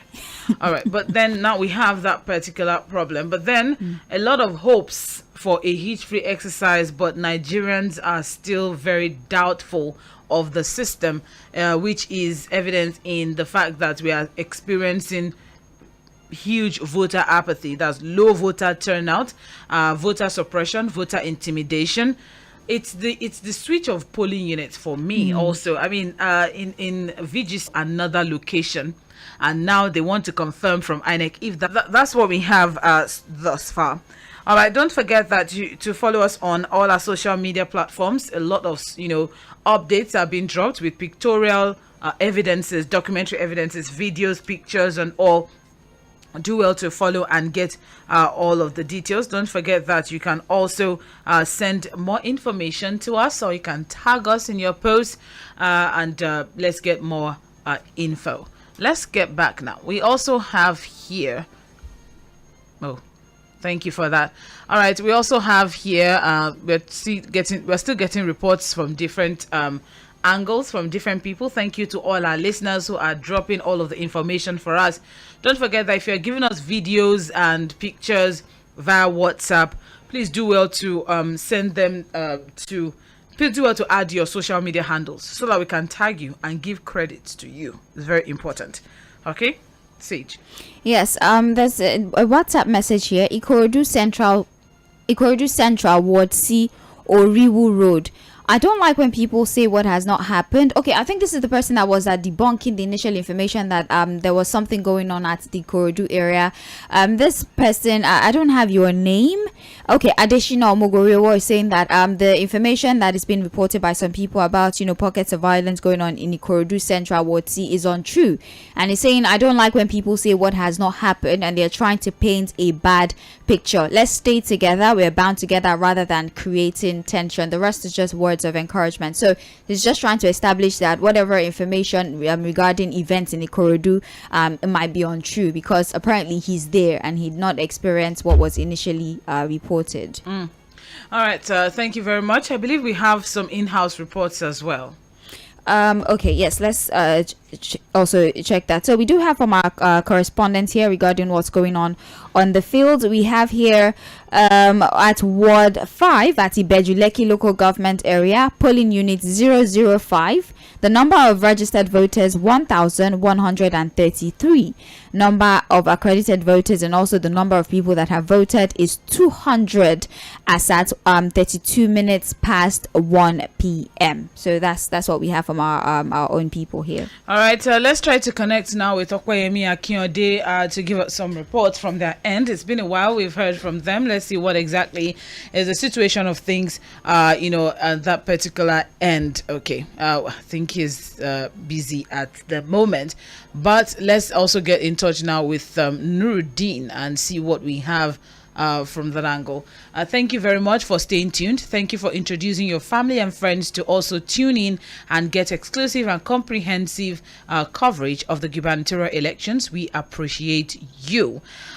Yes. All right. Hello. Yes, Sandra. Nuruddin. Yes. Yeah, we are currently in Ibejuleki, around the refinery area, going to Akodo and the environment. And the currently now the elections here going freely, but there are a lot of things going on here. I must confess, vote buying is willingly being done here. We must confess. So, and it's virtually everywhere. So, monetarily and otherwise, it's being done. But largely, it's peaceful here. All right. Have we gotten any updates from the VGC folks? What exactly? In fact, we are on our way to VGC as we speak. Okay. All right. Thank you very much. We'll call you back for details on in VGC. All right. Thank you. All right. Yes, you are still listening to Mainland 98.3 FM. Let's see if we can get Oh, that's true. Let's see if we can get David back on air to have, conversations as regards, what is happening on the side of Enough is Enough Nigeria. Is a civil society organization, and they are heavy as regards voter education. All right, so let's see if we can have David Ayodele joining in via the phone line from Enough is Enough Nigeria call center, because they have their call center open for people who are having issues in their polling unit. If you're having issues in your polling unit, you can always reach out to them in their call center and drop your observations or your reports, and it will be attended to. All right. We have reports. Yes, Ward 5 at Ibejuleki local government area, polling unit 012, number of registered voters 84, number of accredited voters and those that have voted 39 as at 1:35 p.m. All right, thank you very much. Okay, so don't forget to join us live on Facebook and YouTube at Mainland 98.3 FM. That is where the conversation is being held. You can drop your comments there as well. So many things that we are having conversation on. If you have cast your vote, you can also join in the conversation and tell us what are your thoughts as regards INEC preparedness, for this election, for today's election, from your experience. Also, as regards voter intimidation, that's now to the security operatives. What are your thoughts? Also, what are your thoughts as regards even the government themselves? So share your thoughts, especially if you have cast your vote. Would like to hear from you. 0913 6000 430. You can send text messages and WhatsApp. Not only WhatsApp, okay? Check text messages too. You can send text messages on 0913 6000 430. Text messages. All right. 0913 6000 430. Share your experience thus far. All right. We do have some messages here. Good morning. This is Kemi from Bariga. I wish to vote, but I was not given my voter's card. I traveled outside Lagos when it was to be collected, and after coming back, I was told that I could not get the voter's card. Later, they will say that voters do not want to go and vote, and they would probably throw away the voter's card. I found people playing football they found some voter's card at Abete football ground at Iwaya. May God have mercy upon us. Okay, well, we don't have information about that from a credible source, so maybe when we verify that, we can push that out there. Sandra and Sage, good afternoon. Echo election, this is crazy. It's really not working for us, so come on. I cannot read that particular message. This person does not seem to buy into the idea of a democracy, so thank you very much. The reason why the youth are playing football is that some of them do not have a PVC, and the ones that want to vote are not allowed to vote. As I was not allowed to vote, so I started coming back to Omotola Street in Isolo. There was a lady from a particular tribe. She was not allowed to cast her vote. I do not want my name to be mentioned. Thank you very much for the good job that you're doing. We appreciate you as well. There's another one here. Good morning, Mr. Idowu Babatunde. He says voting is going peacefully at polling unit 055 Ladipo Guardian okay, for Ladipo Garden newspaper, it says that it's going on smoothly at polling unit 8, Ladipo Nobu Idowu. Good morning. It might be difficult to understand you with the punctuations or not, but thank you very much for your information. That's all we have for the text messages. All right, thank you very much. I also have some messages here. Daniel from Iyano Ilogbo. The turnout here is very good. Iyano Ilogbo. Okay. Thank you very much. I also have good afternoon, Sandra. Okay. I'm Johnson from Ilukweju. The turnout at my polling unit is very poor. A number of youths are playing football on the streets. That's really unfortunate. This is actually really painful. And looking at this is town planning. I'm seeing he sent a picture alongside his message, and this looks like town planning. Yes, this looks like town planning. That's really unfortunate. I mean, these young people, are you saying all of them did not collect their PVC, or they did not register, or what exactly could have been the situation of things? You can't say that there was voter intimidation or voter suppression in this particular area, so maybe that's why they did not come out to vote. But if you can come out to play football, then you can come out to vote. That's just how that's supposed to work. I also have here, I am Abayomi Ige in Jakonde Estate, is Solo Housing Estate. Thugs disrupted voting, breaking bottles, and drove away some particular ethnic groups from voting. The situation is worse than what happened on February 25. This is not free and fair. Thank you very much, Abayomi Ige. We've actually gotten live report from that particular area, that Jakonde or Kota area. We've gotten live report. Fuhad was there. He gave us live reports from there. So we agree with what is happening there. That's actually been checked and confirmed. It's unfortunate what we are going through. I really hope that the security operatives have something to say as regards this particular one. Yes, more messages here. INEC should stop this election in Lagos today and reschedule it. Why? With soldiers at the polling unit for security reason. I don't believe election is taking place today in Lagos. A message from Charles. Okay, Charles is saying that they should not count this election because of the, I guess, is the multiple reports of voter suppression and voters intimidation. But then again, I don't think that that's how it works to nullify. And 3 Amuward accredited voters so far 193. Meanwhile, at Ward 01, polling unit 54, Amuward in local government area still, voting is also taking place at a relatively peaceful manner. Total number of registered voters 1,925. Accredited voters is yet to be determined. That's about it. All right, thank you very much. Benue State Governor has arrived his polling unit. That was about 37 minutes ago, and there's quite a sizable number of people ready to receive him there as the Benue State Governor arrives to cast his vote in person of Samuel. Benue governorship candidate, not the governor himself. All right, Benue governorship candidate Aliyah arrives his polling unit to cast his franchise. All right, let's keep the conversation going. We'll try to reach out now to one of our correspondents to get more information as regards what is happening in their area. This is Mainland 98.3 FM, and all we are here for today, myself and Sage Babalola, is to ensure that you know what is happening across the state, and you can also, your voice can also be heard wherever you are, whatever is happening. Yes, and whatever is happening in your area, or your polling unit, or your ward, or your local government. All right. Okay, so I'll be having Okoyemi Akinode join in via the phone line very soon. Stay tuned. We'll be right back.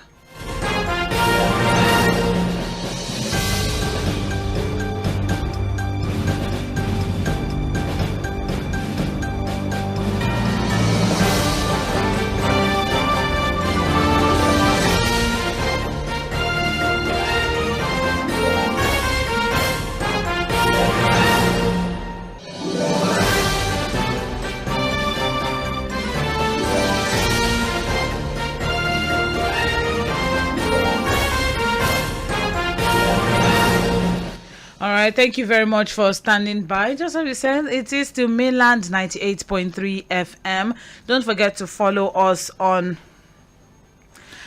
Okay. Don't forget to follow us on our social media channels on Twitter, Mainland FM. Twitter, Mainland FM. All right, and you can also follow us on Facebook and Instagram at Mainland 98.3 FM. Mainland 98.3 FM. Very soon, just as we mentioned earlier, we'll be having Okwemi Akinyode joining in via the phone line as we interact with former chairman Amuwo Dofin, local government and organizing secretary APC, Honorable Ayodele Adewale. Hello. Good afternoon, Sandra. Yes, good afternoon. Okay. We are currently at Amuwo Dofin local government area, and we are the polling unit where Honorable Ayodele Adewale, the former chairman of Amuwo Dofin for you today. Chairman of Amuwo Dofin at one time. That's what we had at the February 25th presidential election. In terms of security, in terms of safety of the voters, what has been the experience like today? Well, security is very apt. It is well secured. That's why you can see a lot of people here. Lots of people have voted. They've gone back home. Some are staying with the vote to protect their vote and monitor the process. So far, so good. Report I've heard even from the riverine communities. More of us have been very peaceful, and we don't expect any itch from this local government. Yeah, you talked about turnout. At the last election, there were reports of low turnout. We had less than 1.5 million people come out to vote, as against the about 7 million registered voters in Lagos. So what have you done and doing the state's organizing secretary in terms of mobilizing the people and making them understand the need for them to exercise their franchise and come out today? And are we expecting a larger turnout today? We've done a lot. We've done a lot by enlightening people because of our social civic responsibility. And of course, working with the various demography of interest in the local government. So 2 days ago, I was at the riverine community speaking with all the ballots there, the non-indigent and key stakeholders, including people with special needs. We've reached out, and I'm very sure that the turnout will be larger than what we witnessed last week. But again, it's a thing of choice, but we tend to tell people that it's important for you to be part of those who would make those that will govern us. Vote, every vote counts. It's like a twinkle of raindrop, and at the end of the day, it might also. So the more people come out, the more the system gets strengthened, and the more they participate in choosing leaders of their choice, and not just choosing them. You also have to make sure that you watch them, you monitor them while they're in office, and they must meet up with their various electoral promises. Yeah, these things are very important, and we'll keep doing our best. And we also spoke with religious leaders to talk to people in the churches, in the mosque, and at the shrine also, that people should come out to vote and meet up with their civic obligation. Thank you very much. Thank you for having me. Okay, sir. Thank you very much, Sandra. All right, thank you. The former chairman of Amuwo Dofin local government and the state organizing secretary of the APC, Honorable Ayodele Adewale, explaining to us how everything has gone and is expecting that it's going to be as peaceful as it has been so far. Thank you very much, Sandra. So aside from that, what are the situation reports that you have for us in different polling units that you have visited? Okay, it's been a really long day. We've had to cover quite a lot of local governments, and one of the things we need to establish is that one, it seems the issue of beavers, markers, voters register, it seems all of those have been properly dealt with by INEC, and also there were earlier arrival of INEC officials in majority of the places we visited, from Agege to Amuwo Dofin to Ikeja to Ifakojari. Yes, to all of the places that we visited so far. Early arrival of materials and officials. In fact, at the allowed staff polling units where the president-elect voted, we got there around 7:53, and the INEC officials were already seated. They already displayed the voters register, and the same thing across board. So, yes, we've had a lot of places where there have been reports of violence around Oshodi Solo local government where we went to cover. There were reports of smashed ballot boxes where dogs had come in to disrupt the process, and a little chaos and rancor here and there. But the voters register was thrown and thrown into the water, and then a lot of people in that particular local government are complaining that they've been disenfranchised, they've not been allowed to vote, and that all of the INEC materials arrived on time, and the process was going on smoothly until some folks came in and they disrupted the process. And there seems to be heavy presence of the military around this local government, Oshodi Solo specifically. You move virtually every 500 meters. There's a checkpoint, heavily guarded checkpoint, militarized. So you would think that it as a result of maybe information that is heard or however way you look at it. But above all, I think there's been better turnout this time around. And I think that's something we should be able to build up on. Hopefully, before the end of the day, we will get better information as regards other local governments across states. I have something to mention, because from the reports that we've been getting across board, the information we've been getting is that there's low voter turnout, that the voter apathy is ridiculously alarming. But then you are reporting that there seems to be good turnouts from from your own constituency, which happens to be Lagos West. What do you think may cause that disparity? It's tough. The build up to the governorship election had certainly not felt matters, especially with the inciting statements that have come out from some politicians and their supporters. There's no point mentioning names. We already have all of this in the public space. So I think the voter party thing is not unexpected, because it's very difficult for you to convince people to come out to vote when they sense that their safety has been threatened by words that have been said, videos that have been made and posted. So I'm not surprised that they are voter apathy in some places. But then, like I said, it's how you're able to galvanize your base and build up a grassroots. For instance, this polling unit that I am right now at the first polling unit under Amuwodosi local government, the turnout here is really, really large. And they have to put people in a space on a queue, then they have to make them come out 4-4. That's 4 numbers, the 1 to 4. You have to come out to vote and get captured. So they're trying to manage the crowd there, and the few of the places you visited. So the turnout, it depends on where you are, where you're covering.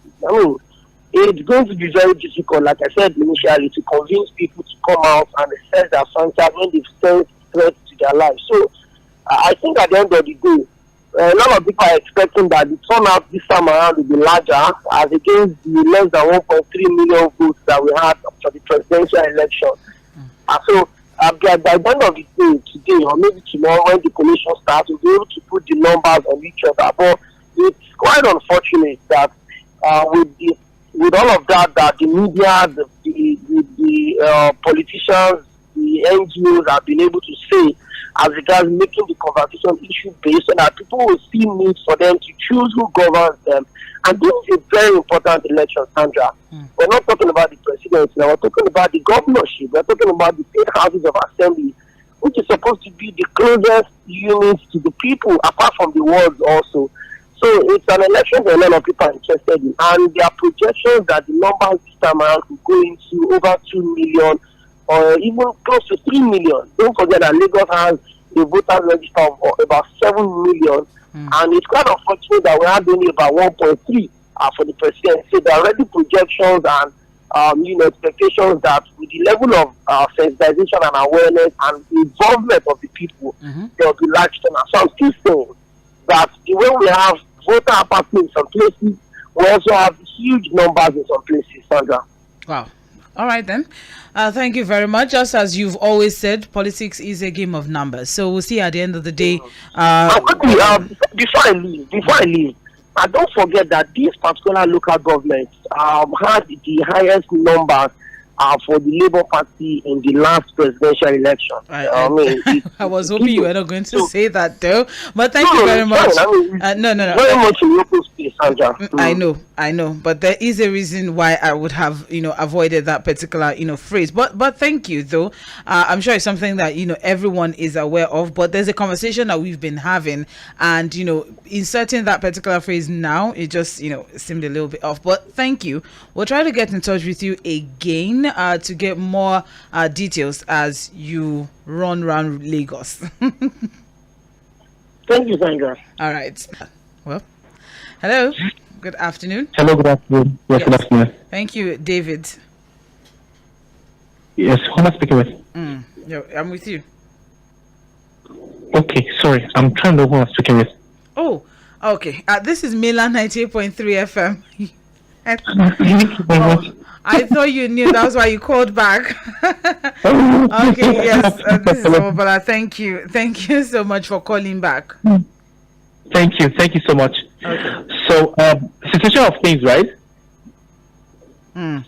Yes, please. Okay, cool. So yeah, I called in the morning. I was trying to talk about how there are quite a number of security posts around Lagos where I saw a lot of heavy security presence. Let's talk about the military, the police, talking about Oshodi area and things like that. But it's quite saddening that this is not actually all over Lagos, because all the issues that are getting from the call center here, we've had hundreds of people call us to say the places where things around them to us. We've seen a high level of voter suppression. We've seen that people that do not look Yoruba are actually disenfranchised from the electoral process. As a matter of fact, it's actually quite saddening that we've seen stories of actually a particular thug that was killed, allegedly killed, by the Federal Police Unit.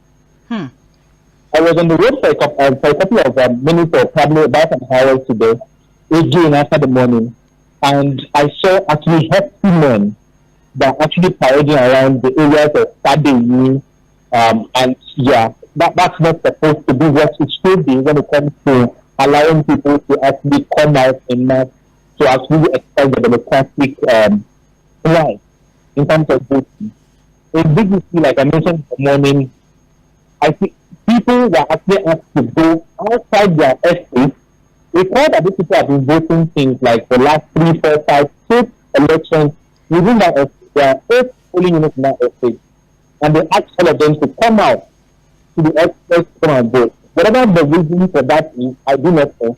I, as a person of several I know who have solicited or the persons have been on the behalf of being in that area, because we get a lot of calls from that area. And I can tell you right now that, yes, I think there are 10 acquisition in that area. People are getting to start voting, but the fear that I have, or the concern that I have, is that people that have been asking like 5, 6 a.m. that want to participate in the electoral process are likely going to be there till midnight or past midnight before they are able to do what they are supposed to do in a couple of hours. All right. Thank you very much. But what has the reactions been via people or callers into the call center, the EIE call center?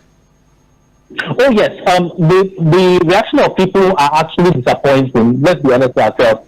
I've had people call from school to say that there are thugs that actually stood by their polling booth to know who they are voting for. Wow. And when they realize that they're not voting for the party that they want, and they say a ballot paper, they say it's right in your presence. Wow. And when you complain to the police right there, the police just ask you to keep calm and try to beg you to your safety. You know, then I understand that police are not supposed to carry weapons around the polling booth. I also believe there is the responsibility of police to actually keep things safe around the polling unit. If it surpasses their power, they should be trained with a certain level of skill to disarm thugs or people that come to disturb the voting process. And if it gets goes beyond your power, but need to call for backup. Because what the city has made us understand is that in a very short distance, there are police that are carrying arms very close by that can actually be backup for you as a police officer and you at the polling unit. So it is quite saddening that a lot of people actually are able to go home. I literally had the person that was driving me was a new people, and people came to him and asked me, "Hey, are you Igbo or Yoruba? Who are you trying to vote for?" Wow. You know, and yeah, it is that bad. It is that bad. Even with the INEC sticker on the car that takes me around, it is that bad that they were actually trying to, play the tribal thing on that man to say, "Are you Igbo or Yoruba? Who are you trying to vote for? If you are Igbo, please go back to your house and go and stay." That's not the kind of democracy that is passing in 2023. Nigeria is about 60 years old. We have been a democracy a very long time ago.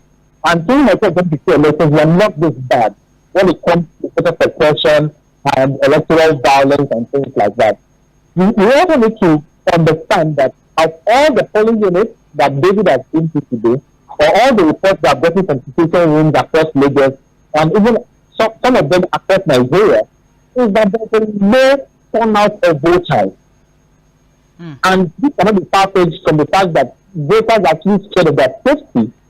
There are issues that are found on Twitter, even beyond the people that actually called us. Some people are saying that because they look a certain tribe, they have to disenfranchise from actually even come out to vote at all.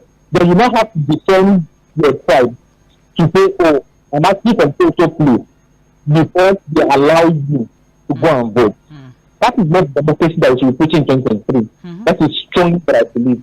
They said opposite a job barrack, stop chase everyone out. Don't stop. This came out to say they must vote. We do things, anything for my country. This is now people putting their life on the line. They are putting everything that they have on the line to be able to participate in their civic rights, their civic duty.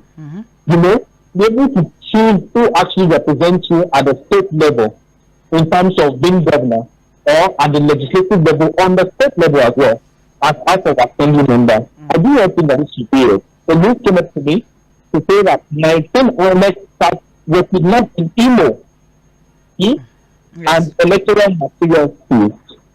So I'm going to say that this is one of the, how can I put this? But this particular election is actually fraught with a lot of controversy from us INEC officials actually in video saying that we are not going to upload, if you are not going to vote, please go back to your house. I have the video of an INEC official saying that in Solo to say that if you are not going to, that we are not going to upload, we are not going to vote because we are not uploading the results to IRA, please go back to your house. I do not think that kind of messaging to come out from an INEC official that actually officiating on the day of election. We actually dipping the fear in people. We actually dipping the distrust that people electorate actually have in the electoral process. It is actually a sham, and actually reduce the number of people that actually want to come out to actually determine who actually leads them in terms of the next 4 years on the state level. Wow. Thank you very much. They're not as bad as Lagos. I've spoken to Calabar, so they called me in Calabar. That's considered state, obviously. I've also heard from Abuja. The level of voter suppression in those areas are not as bad. I've also mentioned Imo, where we said 19 INEC officers were kidnapped and voter materials were actually seized from that area. So many things are happening. There's a particular person on Twitter that said, I don't go my house. The admiral boys I said today were ready to take blood for whatever they were promised. I am not interested in my blood being one of them. She said LMAOO. So my polling unit is Admiral 027. It was at Admiral Primary School last election. They moved it to one inside Lungu. That means that away from the place. I said behind the Admiral School field. I got there with my aunt, and as we entered, they were slapping and beating a 6'5" man. My aunt said, "Let's go back home."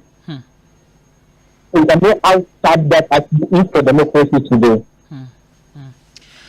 Wow. The second report, even the Onuru Palace that we actually got today is actually very disheartening.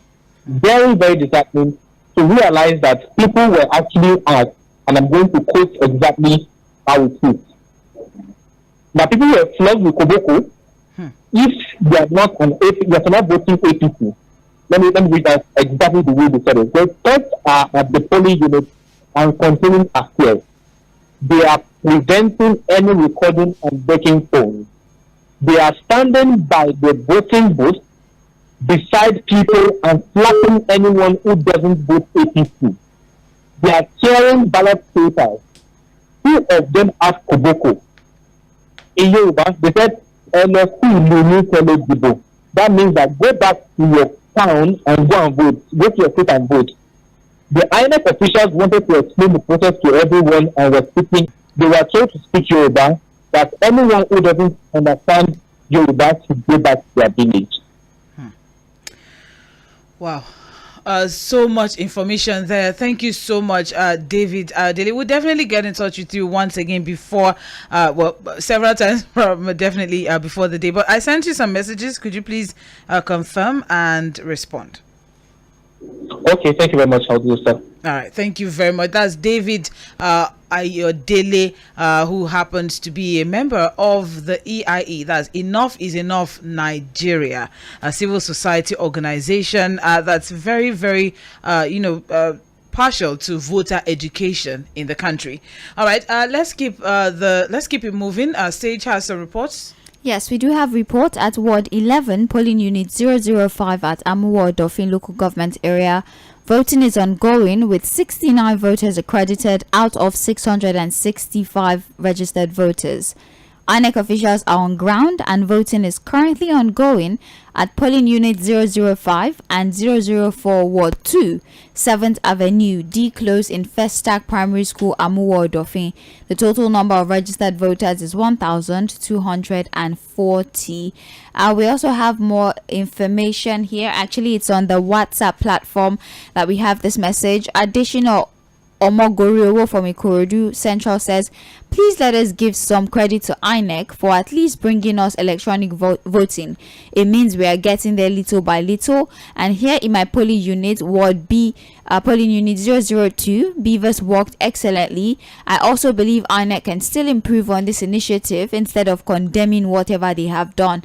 They have been through it in many ways. We cannot throw away the baby with the bathwater. I encourage INEC to continue. Thank you very much, Additional, for your message. That's all we have. All right, thank you very much. If you have reports for us, rather than calling in, because we won't be able to take your phone calls, the phone line is open for exclusively for our reporters on the field who may want to give us some really urgent information. However, you can share your reports or information via WhatsApp or text messages on 09136 000 410 09136 000 410. Let's share your messages there. You can also share your messages via social media. Just ensure to tag us on Twitter at Mainland FM and on Facebook and YouTube and Instagram at Mainland 98.3 FM. We have quite a lot of reports for you to chew on our social media pages. So many things happening across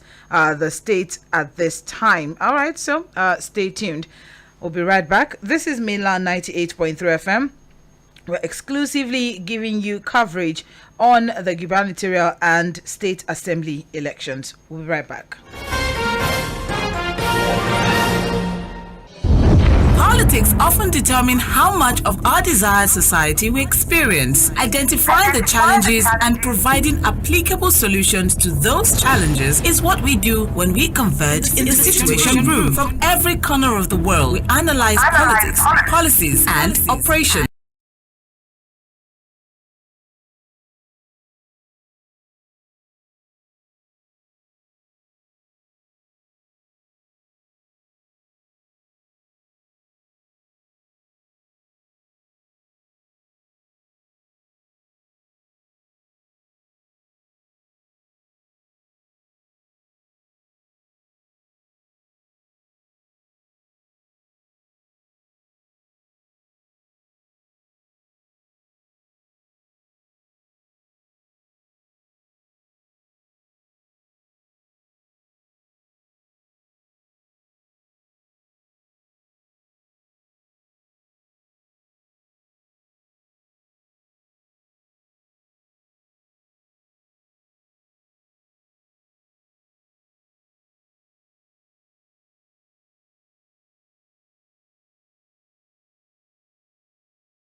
Thank you very much for standing by. Time check right now is 2:25 a.m. That is 25 minutes gone past hour of 2. And you're still on to Mainland 98.3 FM, the sound of Lagos. Giving you live coverage of the gubernatorial elections.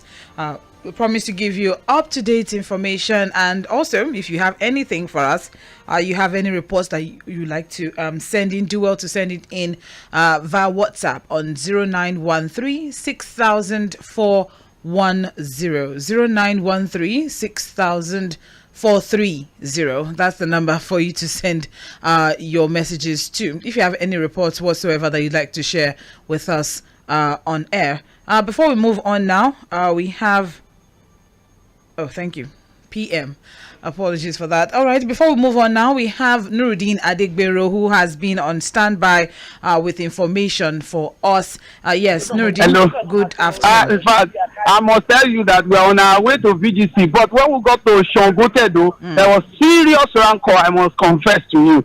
And there was a lot of accusation and counter accusation. Currently now, I'm in front of Etiosa East LCDA, where we have a lot of police officers. In fact, the commissioner from Inspector General of Police led the team. They are already on ground. There were a lot of accusations that some people did not allow other people to vote, while there was a kind of attack between some Igbo community around and the Yoruba community. In fact, as I'm speaking to you now, I'm currently in front of the LCDA, talking to some certain residents and voters, in fact, some staff of that LCDA. While on the other part also, there are some certain people that other colleagues are also interviewing them to really ascertain what really happened. But in the morning, you recall that I told you there are some two different polling units that the INEC did not show up at all, that they dismantled the table they will have used.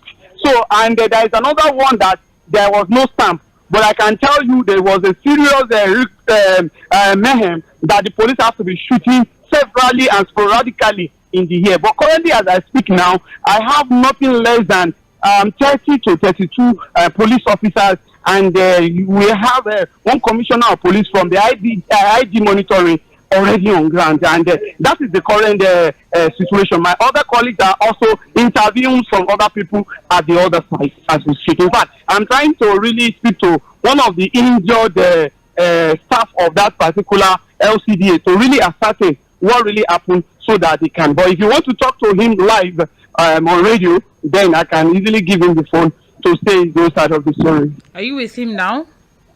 What do you say? Yes, if you want to speak with him, he's one of the one. In fact, I can see a lot of bandages in front of his head now. He's just being treated because there was serious attack between the two sides. Can we speak with him just for a few minutes? Okay. Hello, sir. Yes, good afternoon. Good afternoon, sir. Good afternoon, sir. My name is Omobola Sandra. Please, what exactly is your own account of the events? What happened is that today I did not know what happened until all these Igbo started attacking me. When they started attacking me, they said, "Is one of the APC, is one of the APC." They were like thousands. Like, even I would have been dead by now. You know what? Maybe we should record your. Maybe we should have a recording of that so we can use it later on. All right. That would be better. Yes. Thank you very much. Please do take care of yourself. All right. Thank you, sir. Thank you very much, sir. Thank you, Nuruddin. I will also reach out from the other end because we still have hundreds of men from the other side, and some police officers were already on ground. In fact, they blocked the road as we speak. Although the commissioner of police gives room for journalists to talk to people and move freely, and that is the thing. But they are still on the other side of Shongotedo. There are a lot of boys on this side. There are a lot of boys. In fact, before we get to that place, they were just throwing a lot of stones, dangerous weapons among themselves, and that is the current situation that is currently happening now as I speak. All right, then. Thank you very much. I will hope to get more details also from the VGC scenario.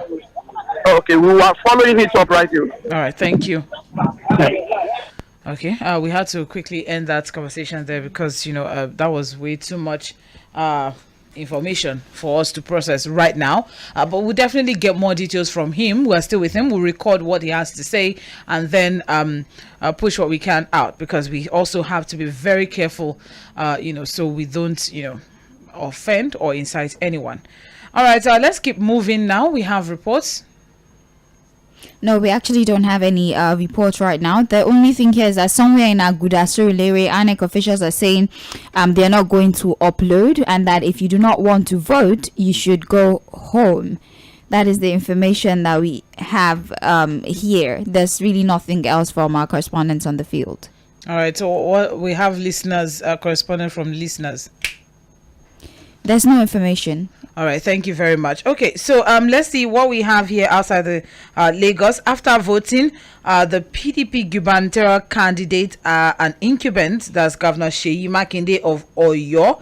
Also, the gubernatorial candidate of Accord, that's Chief Adebayo Adelabu, and Oyo APC gubernatorial candidate, Senator Teslim Folari, were not impressed because of voter apathy, and also encourages Oyo people to go out and exercise their civic responsibility without fear on various sites this morning. So apparently the voter apathy is something that it's cutting across. Initially it was a report that we're just getting only from Lagos, but now we're getting a report that in some other places we also got that we're also experiencing low turnout. All right, time check right now is 2:31 p.m. All right, and what is the situation in your area? Has voting ended? Has the election ended? Has voting ended? Let me put it that way, in your area. Or are we still waiting for voters to come in? Or are you like some other polling units where the beavers was returned for repair and they are still waiting for the beavers to return to the polling unit? Or are you still waiting to exercise your franchise? Share your experience with us. All right, you can send a text message or a WhatsApp message to 0913 6000 430 0913 6000 430. I have here that those who did not come to vote and decided to be playing football, is not that they don't have PVC, but because they do not trust INEC anymore. In Orisumbari here, near a polling unit, the youth there are playing football. Even on the main road, people are playing ball. Chinedu from Orisumbari giving us his own updates as regard, because we've been having the conversation that is it, the fact that some people did not have access to some did not have access to, maybe they did not have access to their PVC. Maybe they were unable to collect their PVC due to one reason or the other. And that is why, they decided, okay, well, since we can't vote, we might as well just do other things. But he's saying that this has to do with, losing trust in the system. Thank you very much, Chinedu from Orisumbari. I also have good afternoon to you there. Reports from Yetunde Brown in Ifako Bagada in Kosofe. Voting is going on smoothly and voters are turning out. And that is Moses Akpan sharing his own report from his own side, which is Yetunde Brown, Ifako Bagada in Kosofe area of Lagos. Thank you very much, Moses Akpan. Yes, so we have information here. In less than 10 minutes of getting to my polling booth in John Town Hall, Ayobo, Lagos, I had voted. Beavers was walking, everything was peaceful. There was absolutely no crowd on site to vote. This was unlike that of the presidential election that I spent over 2.5 hours on the queue because of the large turnout of people. I feel people are seriously disinterested in Nigeria's election process. This is a message from Titi. Thank you very much, Titi. Let's go to text messages. Hopefully we have something drop in there. Okay, there's a message. This person says, Madam, they're called boys on their own. Ola from Newcastle says that we have the army, but it's like they're called boys who are doing something on their own. I expected such, and I do not blame the government. You didn't tell us. Okay, Ola from Newcastle, Anthony, thank you very much. He seems to think there's some sort of cult activity going on, and the army are not doing anything about it. All right, thank you very much for your message. That's all we have. All right, thank you. Let's keep moving now. We also have this report. I am Teddy Ojo local government. Agbero of a particular party just broke my windscreen, and he has 2 cars. They broke both cars. They broke the windscreen of both cars now in Teddy Mowo village, Ojo local government. My cars were parked in front of my house. They chased voters who were not of their party from polling units into my street, and then they broke my car's windscreen. That is quite unfortunate. Imagine he wasn't even at the polling unit. He was on his own in his house. He parked his cars, outside in front of his house, and then people were running and people were chasing some people, and then they broke the windscreen of 2 of his cars. That is quite unfortunate. I sympathize with you. I'm so sorry about that. But then this is why we are calling out the security operatives. What exactly happened today? Or what is happening today? Or what is not supposed to be happening today, or what is supposedly happening today, or what are we supposed to expect from the security operatives today? Well, we have information from our own people on the ground. As at 2:33 p.m., polling unit 14, Ward 07, Ayodele Davis on Lagos mainland. Total registered voters 807. Accredited so far 87. There is a very low turnout of voters. So of 807, just 87 are there at the moment. Very sad. That's exactly. It's cuts across board now. Okay, let's get back to Nuruddin Adegbenro. I think some other people would also like to share their own experiences as regards what happened in their area. All right, so we're back with you, Nuruddin. Yeah. As I speak, we are still having a lot of guys here. Many of them were still angry that they were not allowed to vote, and the polling unit is supposed to vote. There were a lot of people attacking them. So one of them was going to speak to really narrate what really happened. So this morning when people came out to vote in this polling unit, the secretariat to be precise, after people have queued up, already trying to do the accreditation and on, the next thing is the hoodlums came out and started throwing bottles. So people started running.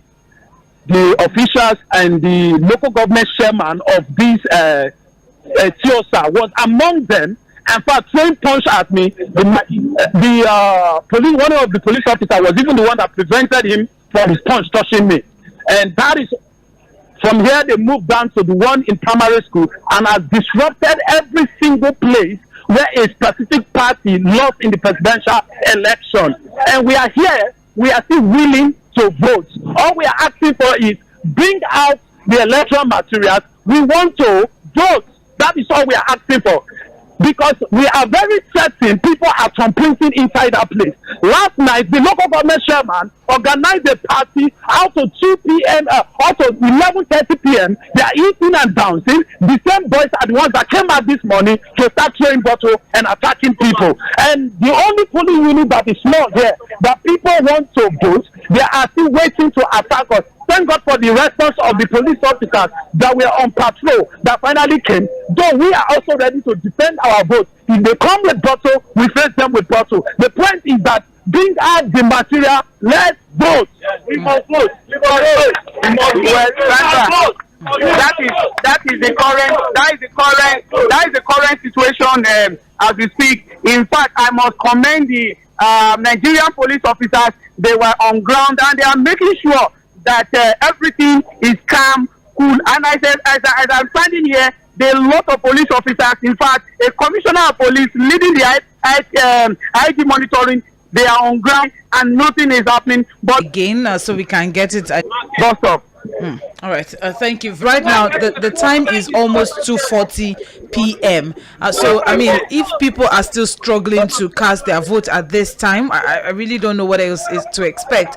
What about VGC? Have we been able to get any information? In fact, we are not far away from VGC. Immediately, we leave this particular polling unit. We are going straight to VGC to really know if voting is also going on in VGC or not. Okay, thank you very much. We'll appreciate it. Yep. All right, there you have it. Okay, so let's reach out. Let's get on with Fuhad also, who happens to be covering Lagos Central. It's been a while we heard from him. Let's see what is the situation of things from his own side. You're listening to Mainland 98.3 FM. Don't forget that we also have much more updates as regards, documentary evidences, pictorial evidences on our social media platforms, on Twitter at Mainland FM, on Instagram, Facebook, and YouTube at Mainland 98.3 FM, at Mainland 98.3 FM.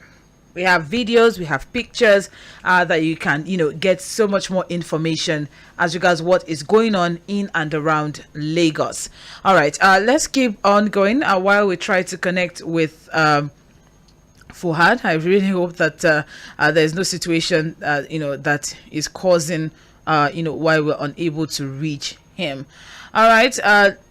Okay. We're trying to get now live Okweyemi Akionde. He seems to have something hot for us at the front burner right now. So whilst we reach out to him, we're also trying to get information from different states of the country. So stay tuned as we connect with Okweyemi Akionde, who happens to have Honorable Kayode Adejare Omiyale, the executive chairman of Yaba LCDA, on standby to give us his own thoughts as regards the election process. Yes, Okweyemi.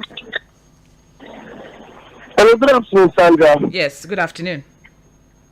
We're at Yaba LCD at the moment, and we're with the chairman of the executive chairman of Yaba Local Council Development Area, Honorable Kayode Adejare Omiyale.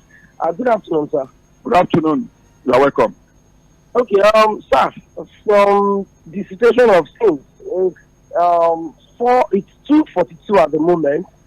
And as it is now, it's been a very long day with the voting, the governorship election, and the House of Assembly election so far. What have been the observations from what you've gotten at the field, and when you voted this morning, what were the responses like?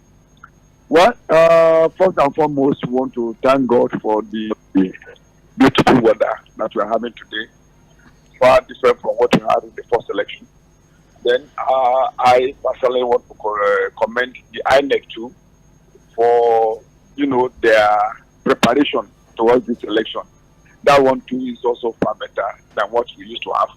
In the first election in our local government here, we have about 8 units that the election could not start there until around 11-12 because of the inability of the beaver there. So but that one doesn't happen today. Then today there's an improvement in the turnout of the people. And as far as this local government is concerned, the election is peaceful.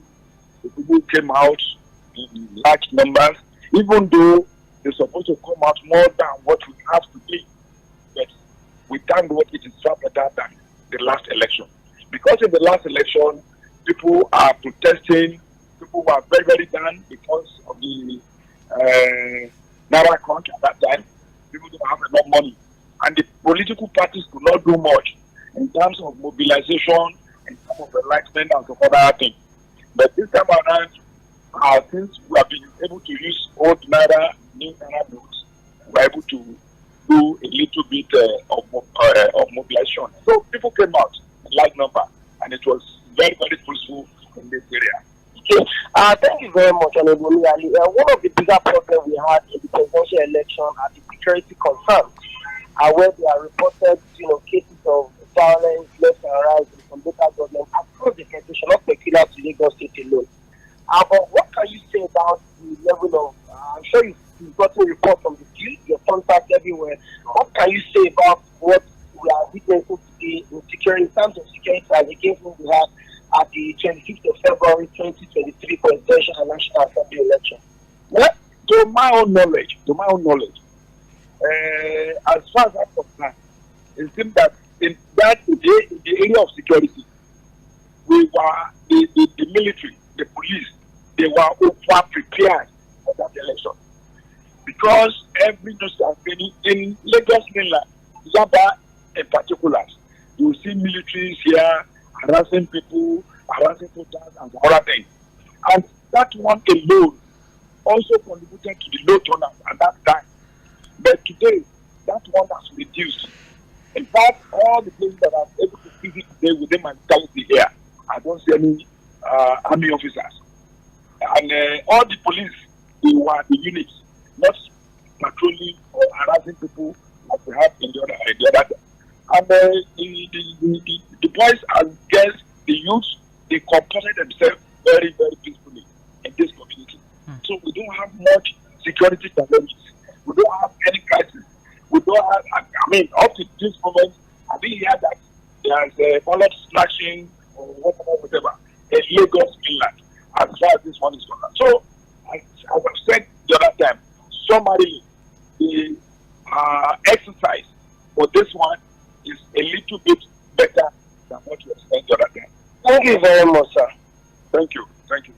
Okay, Sandra, that is it. You have the executive chairman of Yaba LCDA, Honorable Kayode Adeja, expressing his observation on the election and also the turnout against what we had at the last election, that's the presidential election on the 26th of February. So I'll, have to go around again and check other local governments as we wrap up the coverage of the 2023 governorship and state houses of assembly elections. All right, but before you go, I'd like to just quickly ask a question. Are we still experiencing voter apathy? Are there some polling units that have packed up shop for the day, that they've closed for the day, or are we still having like massive election process going on across the state? The bulk of the polling units we just covered now, about 2 or 3 or 4 of them are still counting the ballot papers. I mean, INEC guideline says that by 2:30 the voting should stop. So some of them are already counting the ballot papers that they have as it is now. Of course, there are some places also where voting is still going on, and of course the rules are very clear. If there are voters on the queue before 2:30, all of them must be allowed to exercise their franchise. But in places where there are no longer, polling units, there are no longer people at the polling units, then the counting and the sorting can also start. So the places we visited, the 2 local governments, the one very close to the main gate of the University of Lagos, Arapokayaba here, they just start sorting the ballot boxes, they don't even start counting, and just a few meters away, the other polling unit also, they are still voting. People are still there voting, although they are not allowing other people to join anymore. It's not like there are a lot of people are willing to join anyway, but they are just attending to the few people on the queue for now, Sandra. All right. Thank you very much, Okwemi. I appreciate. Thank you very much, Sandra. All right, we'll get in touch with you as we go on. All right, yes, you are listening to Ballot 23 on 98.3 Mainland FM. So apparently there are some polling units that are already packing up shop. The day is over for them. You look like the day is over. Although voting is still going on in some places, so let's see what happens. Yes, but you look like the day is over. No, it's not. I mean, we were here for the presidentials, and even it was supposed to go at 2:30. We were still here. You especially till I think midnight. You decided to sacrifice yourself for the rest of us to go home. You were still here, so we know it's not over yet. All right. So help us God. Let's keep moving now. We still have a lot to. Okay, we finally have Fuhad Saeed. It's been a while. How are you doing? Well, we are doing well. The team is moving around. We are still taking reports from different parts of Lagos. We are somewhere around Mushin now, Agege Motor Road. And we just left the office of the Mushin local government chairman, where he spoke to the team and, of course, expressed his satisfaction with the process so far. Of course, Mushin looks calm. No reported cases of violence in the places we visited here in Mushin. Of course, I think in most of the polling units, voting have ended and counting have started. That's a report here in Mushin local government. So, but again, we're still trying to monitor prevent the voting process in other parts of Lagos, I think we may have some areas like Amuwo, Dofin, or Kota area in those polling units where voting started late. Voting is still ongoing and it may run till much later in the night as it is, because again, one of the reports we gave earlier was that they are going to get the beavers of that polling unit reconfigured. So one would think that, well, whenever it comes with the crowd that we saw in that polling unit, the voting process may take longer than usual, because again, when we spoke with the polling office, what he said was that they were going to give the voters extra time, because again, this was a case of beaver malfunctioning. So that was the situation with our report from this end. Again, we are still in part of Inupeju. It's still calm. Like I said, we left Mushi now and looking all good, calm, and no incidents of violence reported in any part of this for now. Like I said, vote counting has started, and that records of votes will start to trickle in much later in the evening. But I think we need to appeal to voters to be careful, because again, this is now when you now begin to see cases of fake results. I think we need to sensitize our listeners and even voters that INEC is the only official body given the right to announce results. Because again, you know what happens when votes are counted and results start to trickle in. You see people, everybody becomes an INEC official, start to turn out their own results. So we want to appeal to people to keep calm and wait for official results as they are announced by INEC. I'm sure that Opeyemi Akeode would be joining INEC at the coalition center later on in the evening, and then of course begin to now tally the figures and get official results from INEC. All right, but Fuhad, there are still some places that are yet to commence voting. Yeah, like I said, what will happen to places, areas like that? Because Nuruddin has been giving reports of different parts of Ekpe and VGC and Co. that Ibeju, yes, and that they are yet to cast their vote.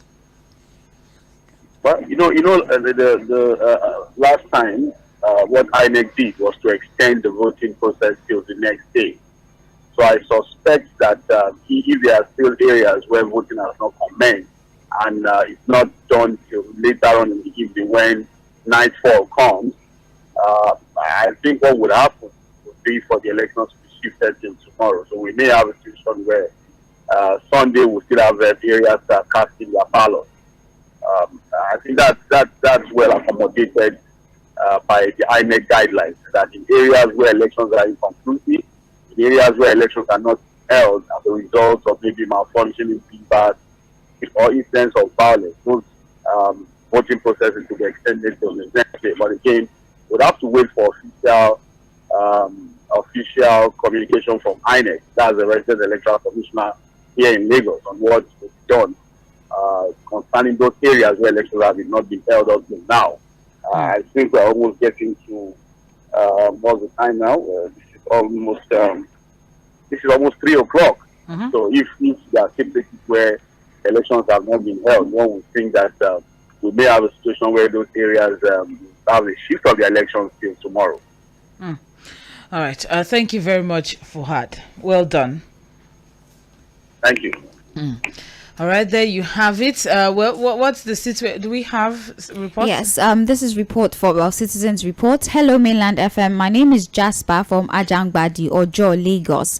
I must commend the good work since morning. Thank you. Just now, INEC officials at my unit, that's the ward at Sabo Niba, polling unit number 2 at Dele Abagun Street off Jakonde Junction, Ajangbadi, Ojo, Lagos. They left without uploading the total results, and they had their way by using the touts on us. This is disheartening.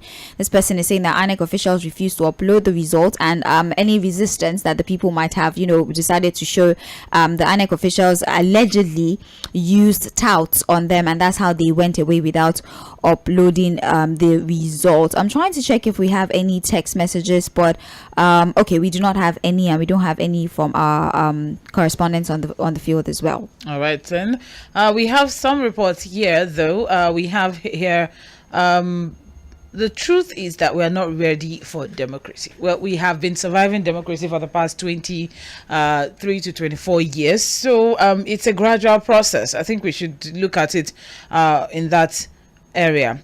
Teddy is on fire now. Teddy in Ojo local government. All right, that's the young man who sent a message that people were chasing people and they got to his street and then they blew up his windscreens. That's what happened. That's very unfortunate. All right, thank you very much, Teddy. I appreciate. Okay, so let's keep moving. I also have something here. Good afternoon, guys. This is Ola from Newcastle.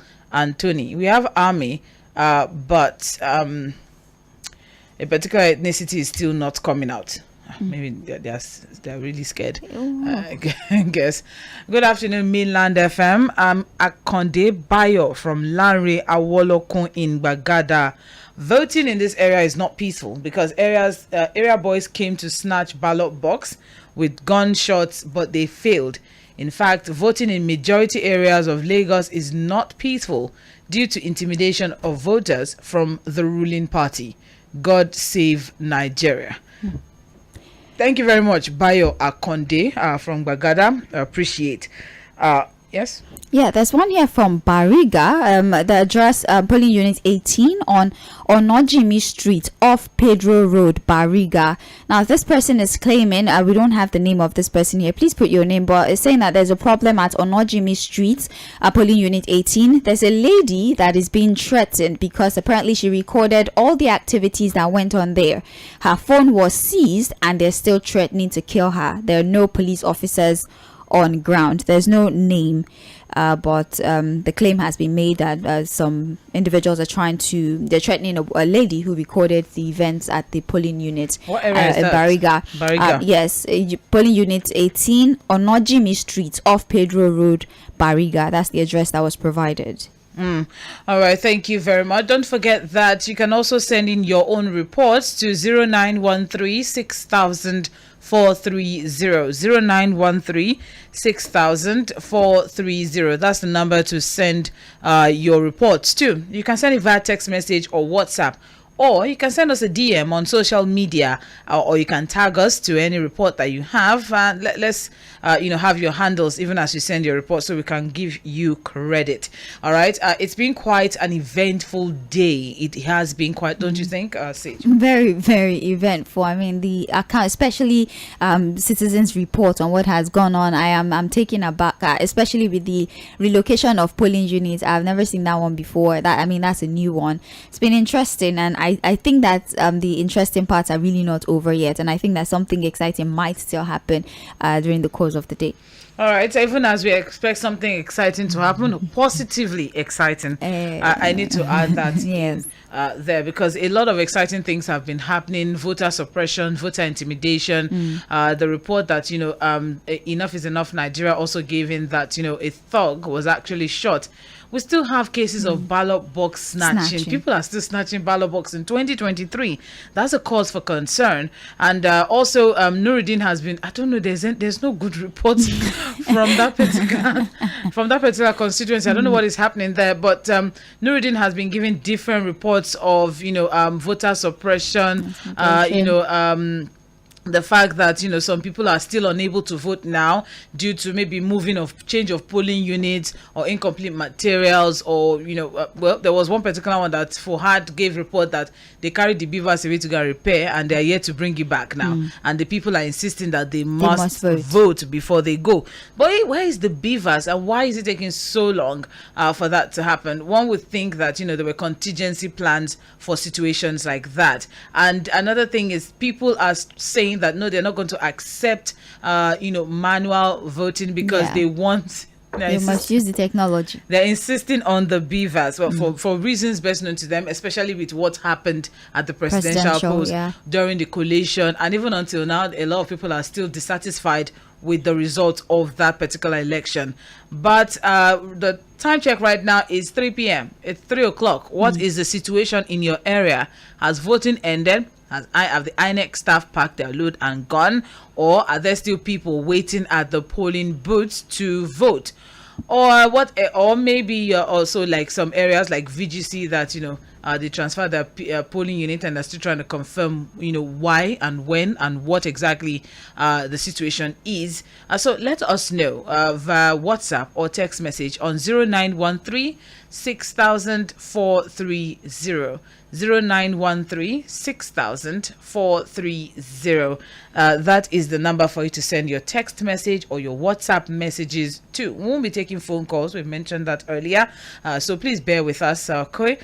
In a few hours, of course, a few reporters will be back in the studio. They will have comprehensive analysis of what they saw. Because it is the person that saw that can tell say us the story. Exactly. All right. Even as we then we'll now give our send off to Okwemi Akinyode to the Collation Center to know what exactly it will be the situation in Lagos this time around. Are we going to be having? Well, let's not go deep. Yes. All right. Let's take a short break. Let's take a short break now, and we will be right back. This is Mainland 98.3 FM, the sound of Lagos. Stay with us. Don't go anywhere. We are having an amazing time at the Gubernatorial election coverage right here.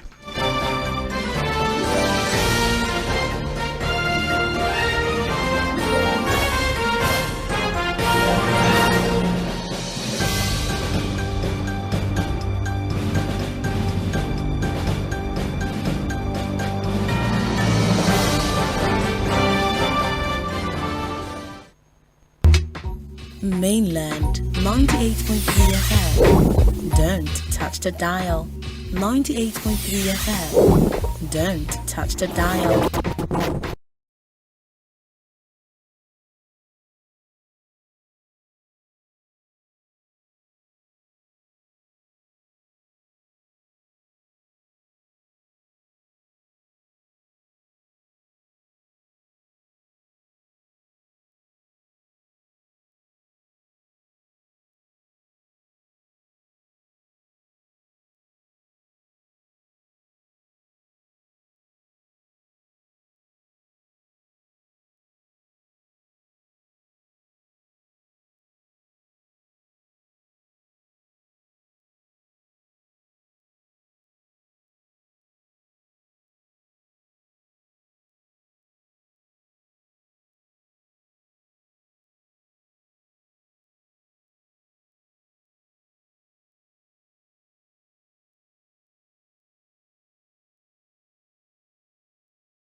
to do. We still have our reporters on the field, and we still have a whole lot to follow. Okwayemi Akinyode, he still has to report from the Collation Center.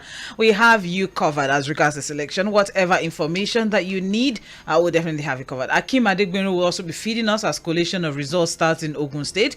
Abayomi would also be feeding us from Oyo State. So not to worry, I would ensure that you get every inch of detail that's available for us. So yes, we've been covering VGC for a while. We even spoke with the gubernatorial candidate of the ADC, Funsho Doherty, who happens to be a resident of VGC, where they have issues with movement of polling units. So they got to their polling unit and they found that the INEC officials, rather than setting up in one particular location, they found them in another location. Yeah. So the problem is not the movement. The problem is there was no notice or communication. And you know VGC is the Alako is that exactly. Yeah. All right, Nuruddin, what's the update from? I can confirm to you now. We are currently inside the VGC, and the people are still patiently waiting. But there is a breaking news coming from one of the residents, and it's confirmed because we had it talking to the INEC official that the election inside VGC has been postponed till tomorrow morning. So, and that is in 8 o'clock. So we will speak to one of the residents that received the call through from the rec right in front of us, because we were there and we listened to it. You are going to speak with him now. Okay, so the thing is, the election did not vote today at BGC. This is polling unit 125, and the one adjacent to it is 126. And by the way, we have other 8 polling units inside our BGC park. None of the polling units held any election today. The INEC person that came, the official that came about this time to tell us that yes, they will allow us to vote, but it's gone so far into the day. So if we start now, it's not going to be possible for us to finish. And for that reason, that we will start tomorrow morning by 8 a.m. So that is the latest news we have. So we are all going to discuss and converge here tomorrow morning. That's it. All right. Thank you very much. And this information was directly from the Lagos State Rec? Yes, it's directly from the rec, who came into the VGC Park where we are all assembled to give the information. Yes. Okay. All right. Thank you very much, sir. I appreciate. Thank you. All right. Okay. All right. Sandra, that is the current situation. In fact, when we got here, we can still see a lot of residents sitting down. They have to arrange themselves very well. In fact, I could see elderly women, elderly men still sitting down to really cast their votes. But it's unfortunate that the rec have said the election is going to hold tomorrow by 8 a.m. And that is the current situation here inside PGC. All right, thank you very much, Nuruddin. Are there any parts of where you have covered where collation has started? Counting. I can tell you that there are a lot of rancor that happen at different places. There is 2 of the polling units at the Abraham Adesoya. They finished, they are already sorting. The hoodlums came and packed all the votes, even with the traffic everywhere. From Shangotedo down to Aja, they are all pockets of snatching of ballot boxes, hijacking of the materials instantly. So although the soldiers were on the Ekpe Expressway, but police couldn't do enough because they are not armed at different polling units. I can confirm to you. In fact, before we left Shangotedo, we still have a lot of soldiers in trucks that have to come to that particular arena because there are a lot of ballot snatching going on between Shangotedo, polling units there, and Abraham Adesina down to Aja as we speak. All right, thank you very much, Nuruddin Adegbenu. We appreciate. We'll call you back if you still have any information for us.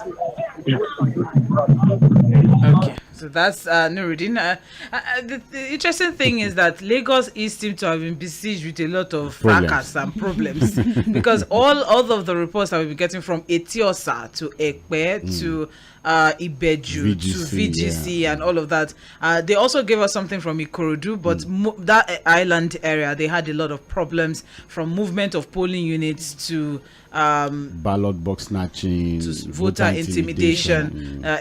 Also at that, he said the front of Obailegushi Palace. All right, we welcome Fuad Sahid into the studio from Lagos Central. You're welcome. Thank you. All right, there's a saying that it is the eyes that saw. So you gave us a report. I'm going to focus a little bit on what happened at Okota. Yes. How was that? Was that result, and what exactly is the update on that? Well, as at the time we're leaving Okota, that particular polling unit where the beavers malfunctioned and they had to go back to INEC office to replace it, the beavers had not arrived as at that time. But you had, voters who were waiting patiently, and I must say that, at some point I had a bit of pity on the INEC officials, the polling officers, because they looked a bit helpless. Because people held them down. And they were a bit timid, you could see fear written all over them, because, when you have strong men and women with so much anger breathing down your neck and insisting that they must cast their ballot. So they were a bit timid. So I had to actually approach them and say, hey, this is not your fault. You get back to your office, explain the situation to them. Hopefully when Beavers arrives, the new one, of course, the voting process can So as start. at the time you left, the Beavers had not arrived, yeah. But on the Okota Agor Palace way towards Amuwod of Festac, you have a lot of polling units on that road. And on about 4 or 5 of them, there were also reported cases of attacks.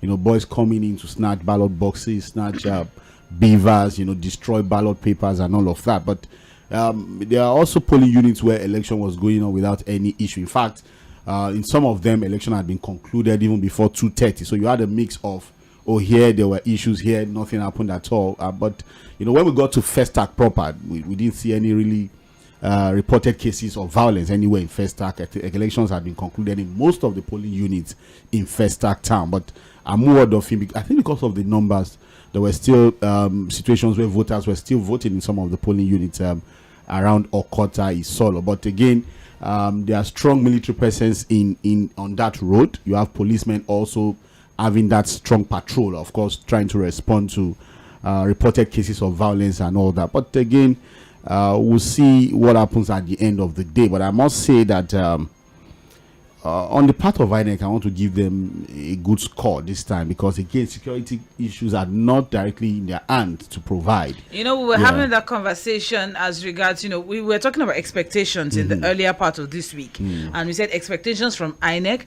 expectations from the security operators. And apparently people are saying INEC officials were available, everything was on ground, but the issue was the pockets of violence were not properly contained. So it was a security issue. More, I think unlike February 25, where it was more of INEC arriving with materials late, incomplete materials, and sometimes incomplete materials, sometimes election officers not able to handle beavers properly and all of that.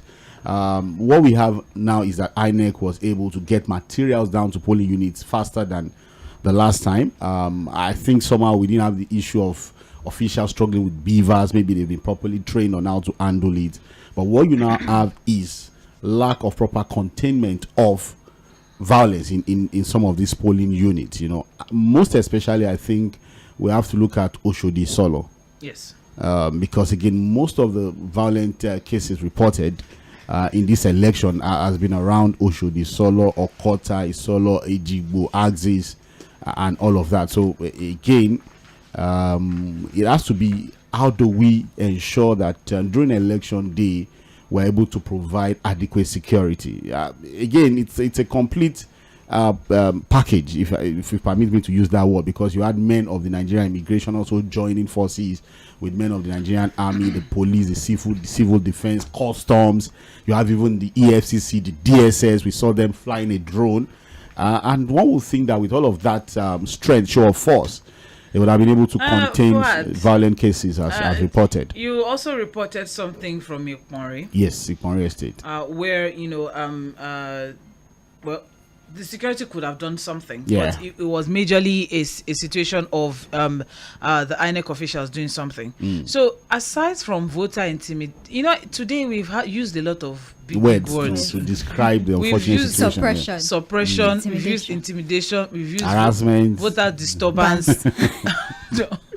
voter inconvenience, voter apathy. Yeah. So many situations in this time and age forward. In 2023, where to the glory of God, we've been appreciating the introduction of beavers. We still have cases of ballot boxing. Ballot boxes is over. Really, because what would happen is that it will just count as overvoting and it will be deducted or cancelled outrightly. So the politicians know that, look, with beavers, you can't stuff ballot boxes again. You can't overvote.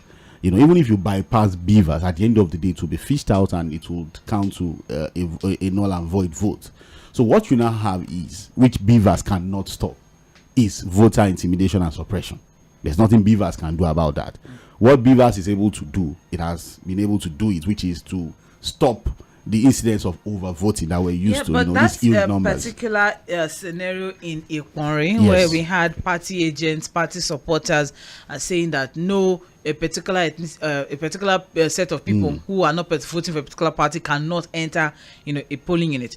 That was not the only situation we had. We had it scattered across the state, but in situations like that, what could the INEC officials, what could they have done? Let's not forget that most of these INEC officials are probably they're fresh graduates, core members, and all. So what could they have done in that particular scenario? Absolutely nothing. There's nothing they can do, because again, if you were out there, one of our cameramen was also harassed. In fact, at a stage they took his phone and we had to recover it. That's to tell you how violent some of these guys can be and desperate. We saw them pushing voters who approached the school, that's a Ikwari secondary school, to cast their votes. And of course I had to meet one of them, because again, that's also one neighborhood that I'm familiar with. That, look, this is not your job to do. This is the job of INEC, to tell voters, hey, you are not at the right polling unit. So what they simply did was to stay at the entrance of Ikwari secondary school. So as you are coming in, they are the ones asking you, let me see your PVC. Oh, this is not your polling unit. I said, hey, party agents. That's a mix of party agents and supporters. Human beings, of course, who obviously are loyal to a particular party. So you had them, intimidating, harassing people on the guise of helping with identifying the proper polling units to vote. And I said, look, let them go into the school, check their names on the voter register. If it is not their polling unit, they turn back. You are not supposed to. I think in one of the situations too, we saw them chasing some voters away. When I say they were chasing them with a broken bottle, at some point we saw some people holding cane. What they call pancake, trying to, so it was not a sight to behold, really. And unfortunately, there's nothing INEC can do about this. That has to be the job of the security agencies to handle things like this. Before we left the Ikwari Estate secondary school, the DPO arrived and he tried to intervene. One of the boys had been injured. He tried to call him back. And my investigation again is, young man, why are you coming here to vote? These guys are saying they don't know you. This is not your polling unit. And what he said was that, look, INEC moved their polling unit from Idita, somewhere in Sulere, and they moved it into a Ikwari secondary school. And so he has to come in and vote there. So, but again, these are also issues I'm sure we're going to have to analyze at the end of the exercise. What happened with movement of polling units, what happened again with the issue of security. I think the last time out, the security arrangement was better than this. What we now have is I beg to disagree for hard on that one. Do you think the issue we're having as regards security now is as a result of the upset that a particular party suffered at the presidential elections? Because the presidential election, probably because maybe a lot of parties were probably confident of whatever it was that they were expecting from the result. But now that, reality has done on a lot of parties, some parties have seen that, I have an opportunity, I might actually win this thing. Some parties are saying, I can't let go of what I have already. So that's where you now have some people trying to force down a certain, choice down people's throats. So don't you think that if you looking at it very well, it's just a matter of fear of losing what is within some people's grip, they feel maybe slipping off, rather than saying that we had it better, maybe the security had it better, they did better, now they didn't do better. Well, we can't rationalize this incidents of violence as reported in different parts of Lagos. The reality is that the election is supposed to be a referendum of some sort on the performance of the government of the day. And then if Lagosians feel that they deserve something different and better, I think they should have the chance to do that. What I have seen is a situation where we still need to address our voting process. Really, I think we may have to also begin to think of introducing technology, e-voting and all of those kind of things, because again, how do you intimidate people who are able to cast their ballot in maybe very secured environment with good technological advancements and all of that?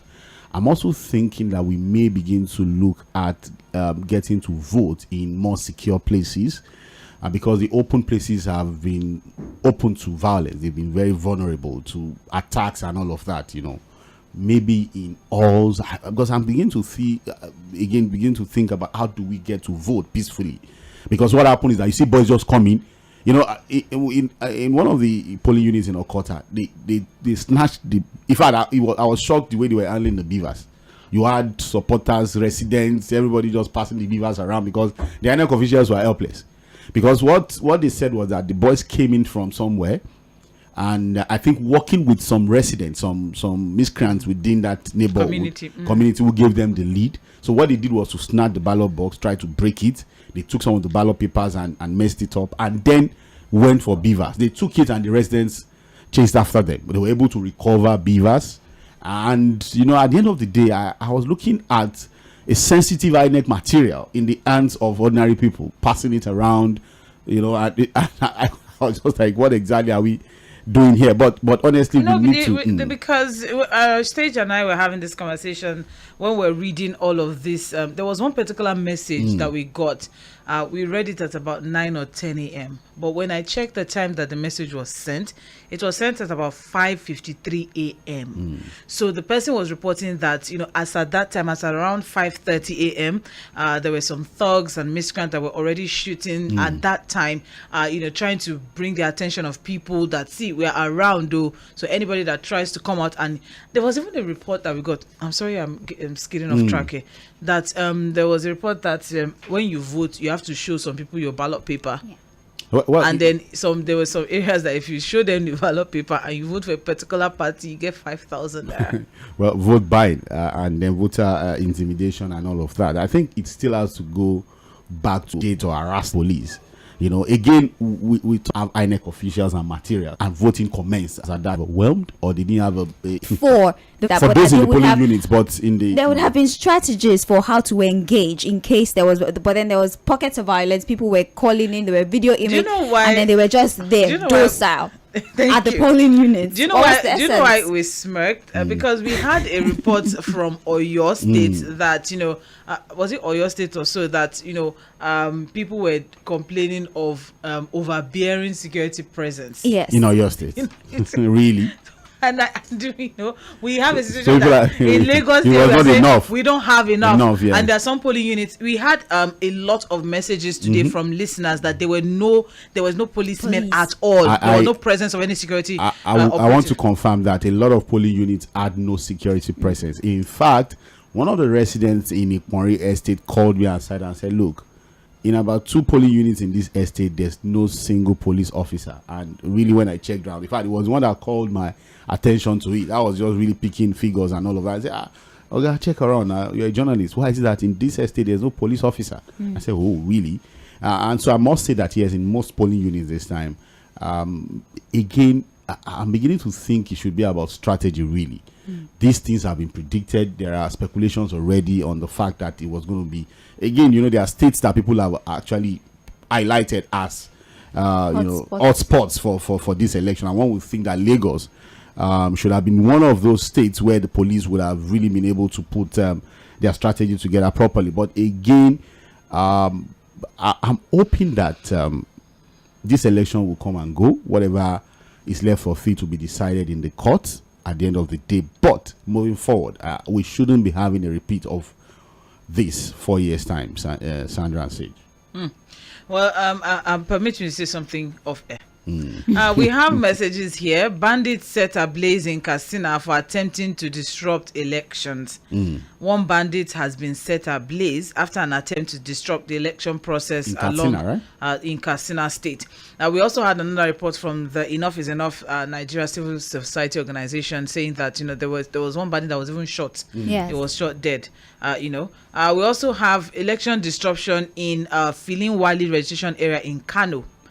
Some polling units, the election was disrupted then, different polling units in different local governments.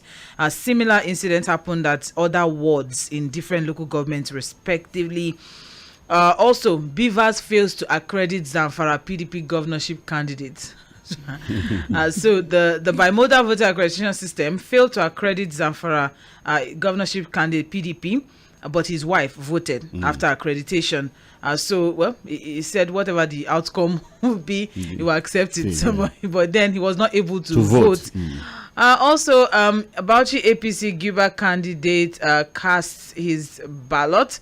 Police arrest thugs for disrupting elections in Kofa Mata. I'm going to say something as regards to many things now. One shot dead in Ogoja Cross River. In other parts of the country, there seem to be the security operatives seem to have an upper hand. Whatever is happening, response time. The response time is quick. They seem to be able to apprehend. They seem to be able to control whatever situation, even if there's a disruption. The response was swift. The response, is. But why do we not suffer that same lagis, in Lagos State? Well, again, I don't know. It's still about strategy. I'm not the security official. I don't even work with the police or the commissioner of police. So. And I'm sure they are very busy now. We'll try to reach out to, but I understand that they'll be so busy now taking records of events and skirmishes in parts of Lagos. But I think that they should have had a better strategy. The army this time were not really positioned. Yeah, in some parts of Lagos, but what you have is that they were roving. Not that they were actually positioned like we had them on February 25. What you had now is that you just have a team roving.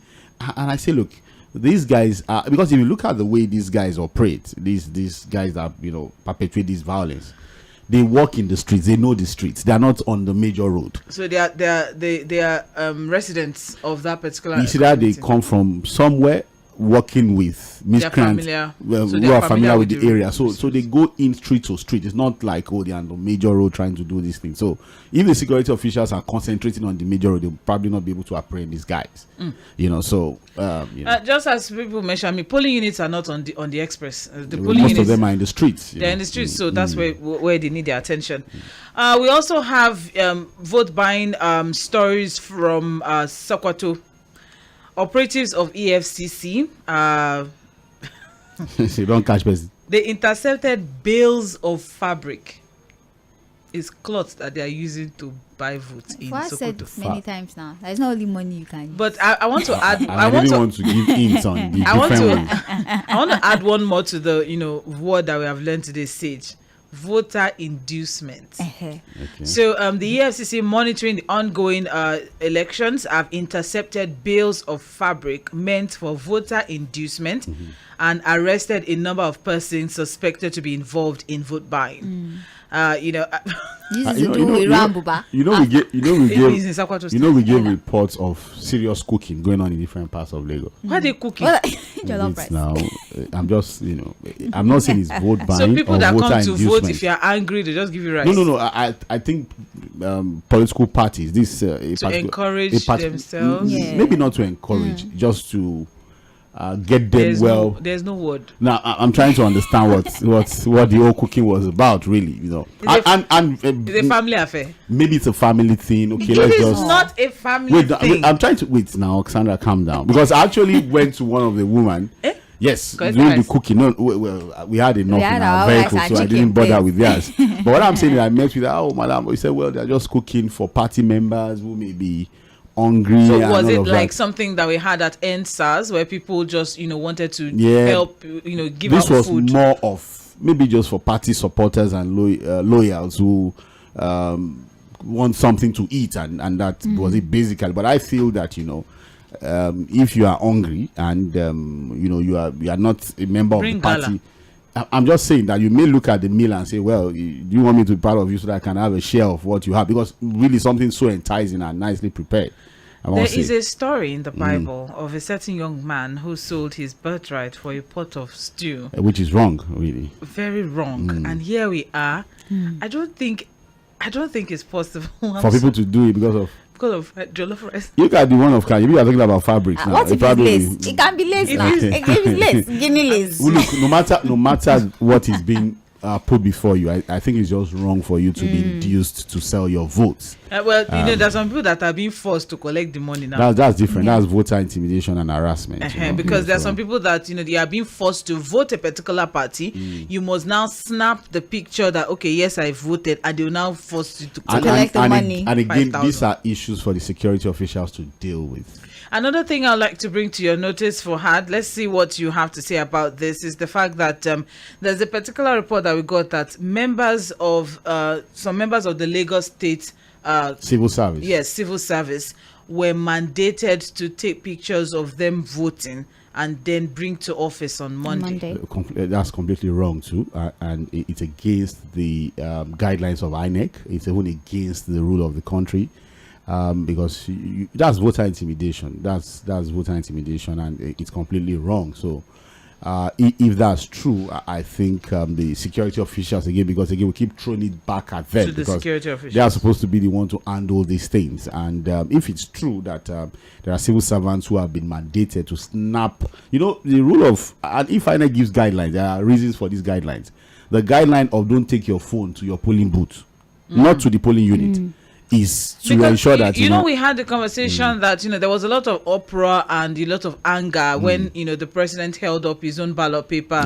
Everybody people felt he was sending a message to the deep state that why would this is where I'm following, so take a lead, and it's completely wrong. In fact, a lot of us have to condemn the actions of the president. He's not supposed to do that at all. So if even the president himself was called out for that kind of action, I don't think anyone should be mandated to. But something happened today, and I looked at some of my colleagues, and I felt, was it that they were overzealous or they didn't understand what they were doing? And that was when the governor of the state was casting his ballot, and as he moved to the polling booth to cast his ballot, of course, one would expect. They followed him with cameras. Everybody was with him. The guys, all the journalists, they were with him with cameras. I don't understand. I'm telling you, he's supposed to vote against himself. No, we expect that he was going to vote for his party and vote for himself. But the idea of our friends, our colleagues, not understanding that they are not supposed to take their cameras to see as he's casting his ballot. Again, just.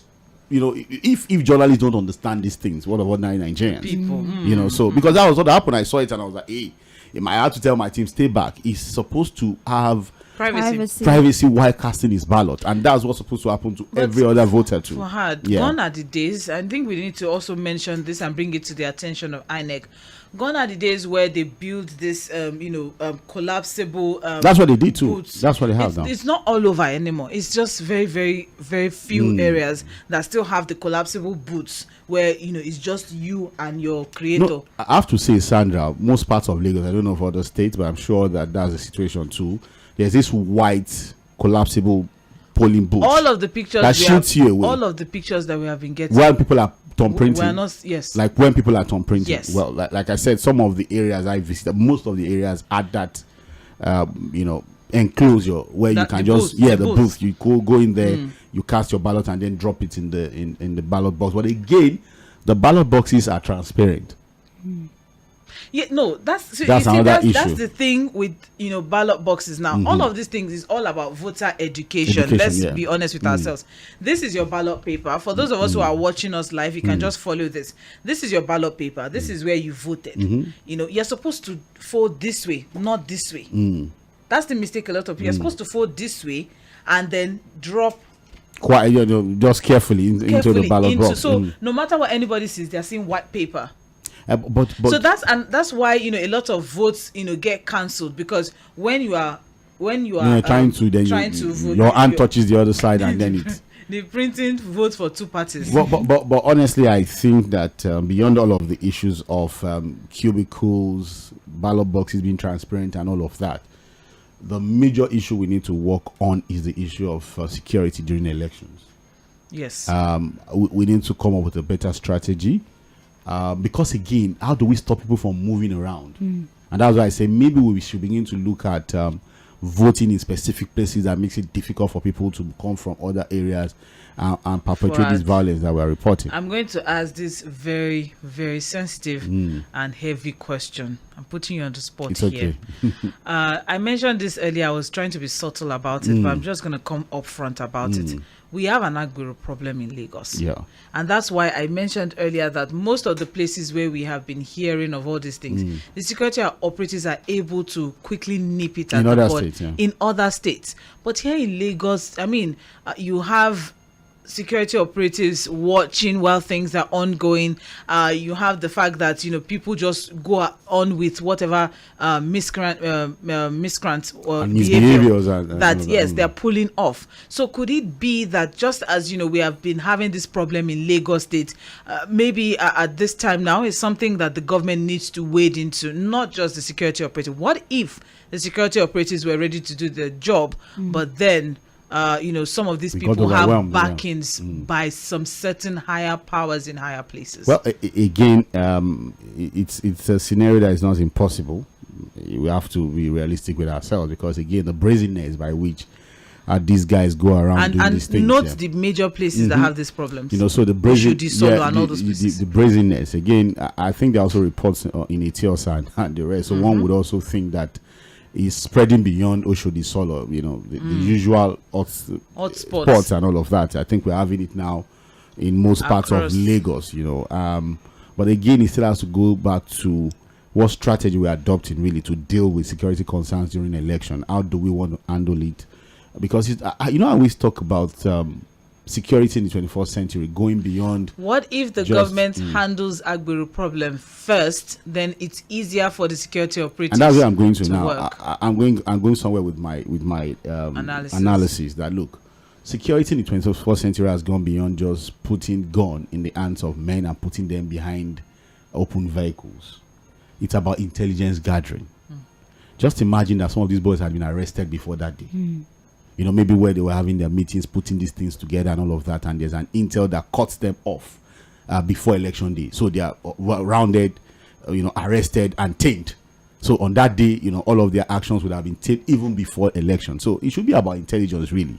Where are the hot spots? Where are the black spots? The areas where these things are going to happen. You move in, gather intelligence, know the bad guys in these areas, and then round them up before election day.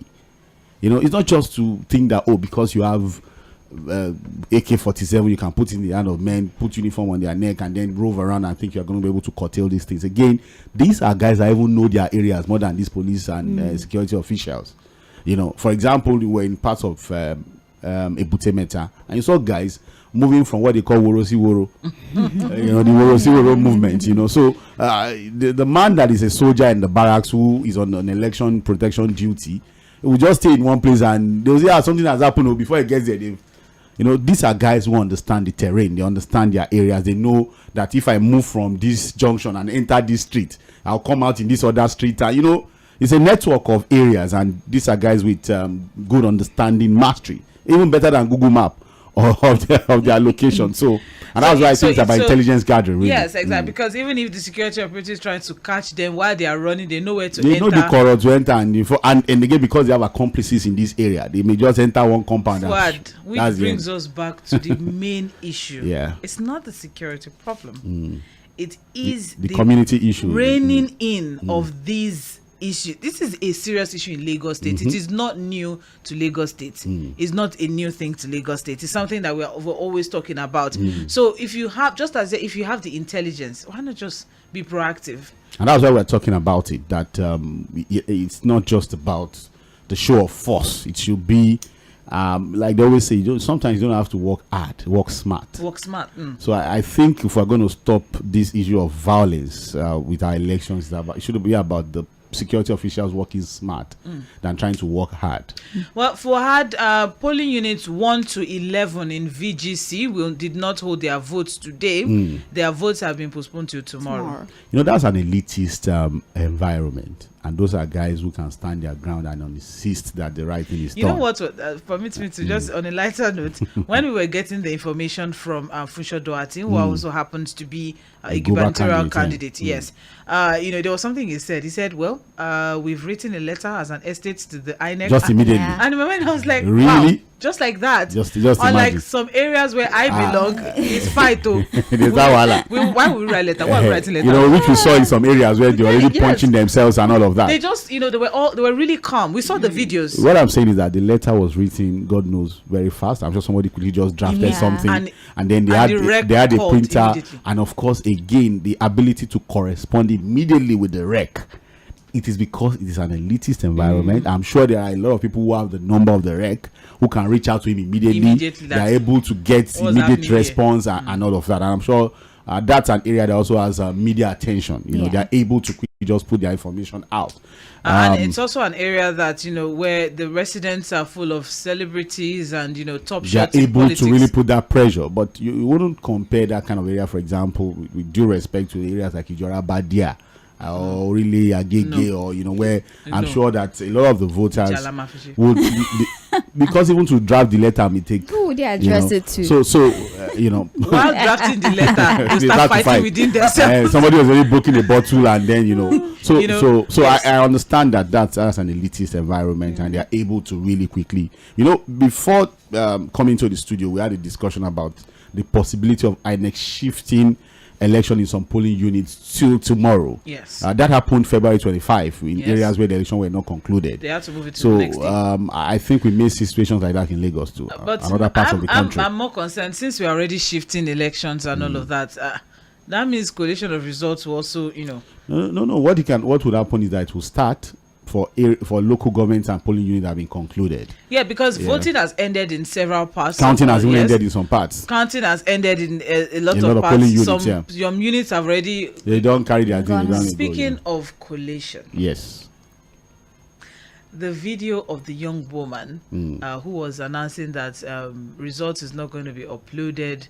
So if you're waiting for us to upload results, don't bother yourself. Well, again, this issue of uploading of results real time from polling units is still one issue that INEC has not been able to completely resolve. They had 2 weeks. And again, because I'm sure our team, they're still out there. We're still trying to do some mop up to see the end of the counting process, collation of results, and hopefully immediate upload of these results. These are issues that I'm sure some of the political parties would have to really, really sort out at the courts, because you've had arguments from INEC officials that these are just guidelines and we can decide how we want to handle it. Forget about promises.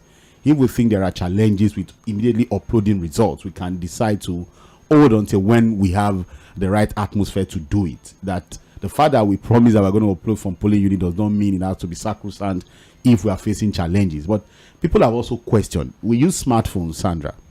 And if what we are supposed to do after counting of results, agents have signed and results have been well collated, and all you need to do is to use the camera on the beavers to snap the results and upload real time. I think that should be a very easy thing to do, because again, you don't understand. We have our correspondents all over the country. Basically, they have been sending pictures to us to the back end. So the server is supposed to be that user friendly, and I expect it to be, foolproof that these things can be done easily. If INEC was successfully able to do accreditation of media personnel, I told you the rigorous process we had to go through. You are aware of the brilliantly done online, and then everything came out well, and everybody got what was necessary. If we can have that, this is 176,000 polling units.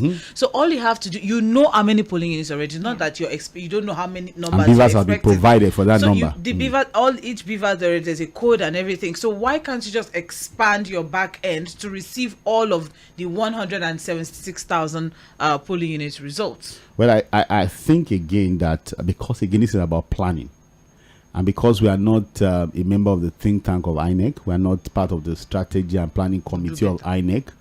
I think that we need to ask questions really about because again, if you decide to do something, you must have checked it, you must have reviewed it, and you think it's doable before you make it a guideline.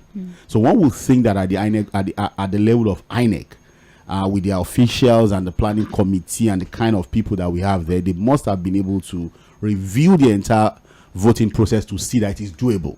We saw the chairman severally before the elections promising that this will be done real time, and that was a major issue in the last election. That's the problem that some of these opposing parties are also having. So if they did their review, because I keep talking about strategic planning, which is about, okay, there's a problem, we want to stop the issue of overvoting and all of that. Okay, we're going to introduce a device. So again, to help with accountability, probity with the electoral process, results should be uploaded real time from the polling units.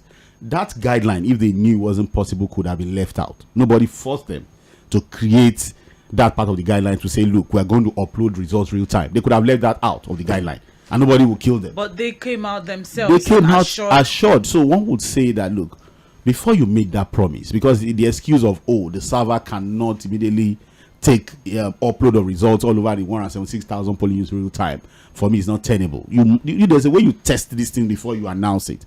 The other one is the excuse of, our server was hacked and all of that, the back end was hacked. That's why you have experts, IT experts, to give full protection. They know what to do.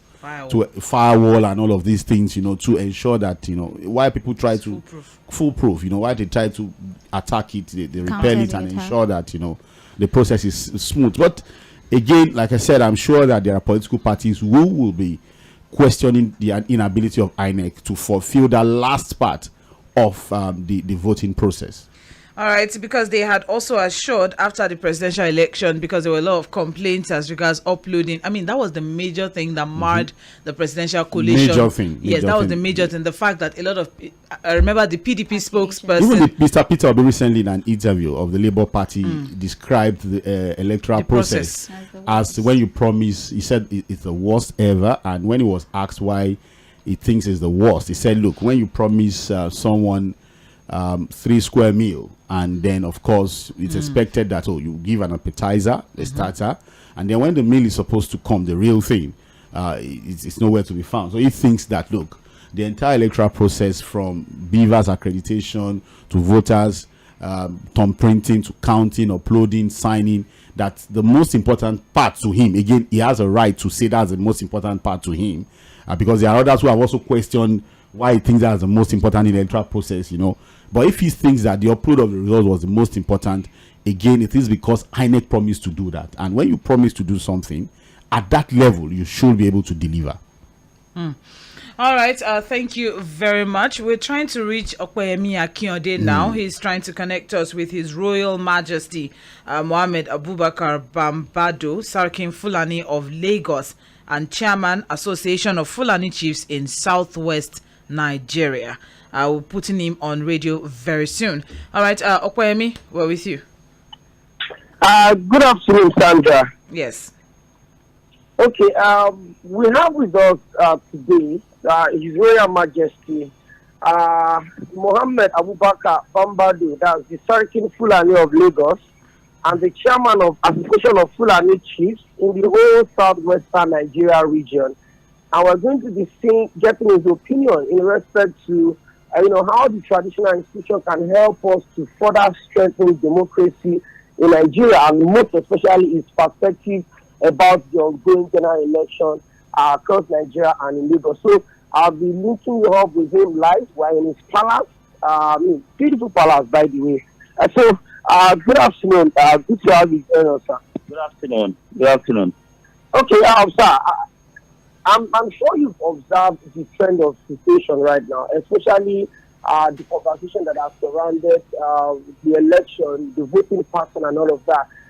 How can the traditional institutions further help to deepen democracy, especially at this crucial situation right now? We had a presidential election on the 26th of February that was clearly divided along tribal lines. People voted based on their tribal sentiment.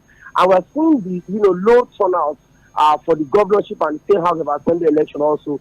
How can the traditional institution help us to pull this through and get better with our democracy?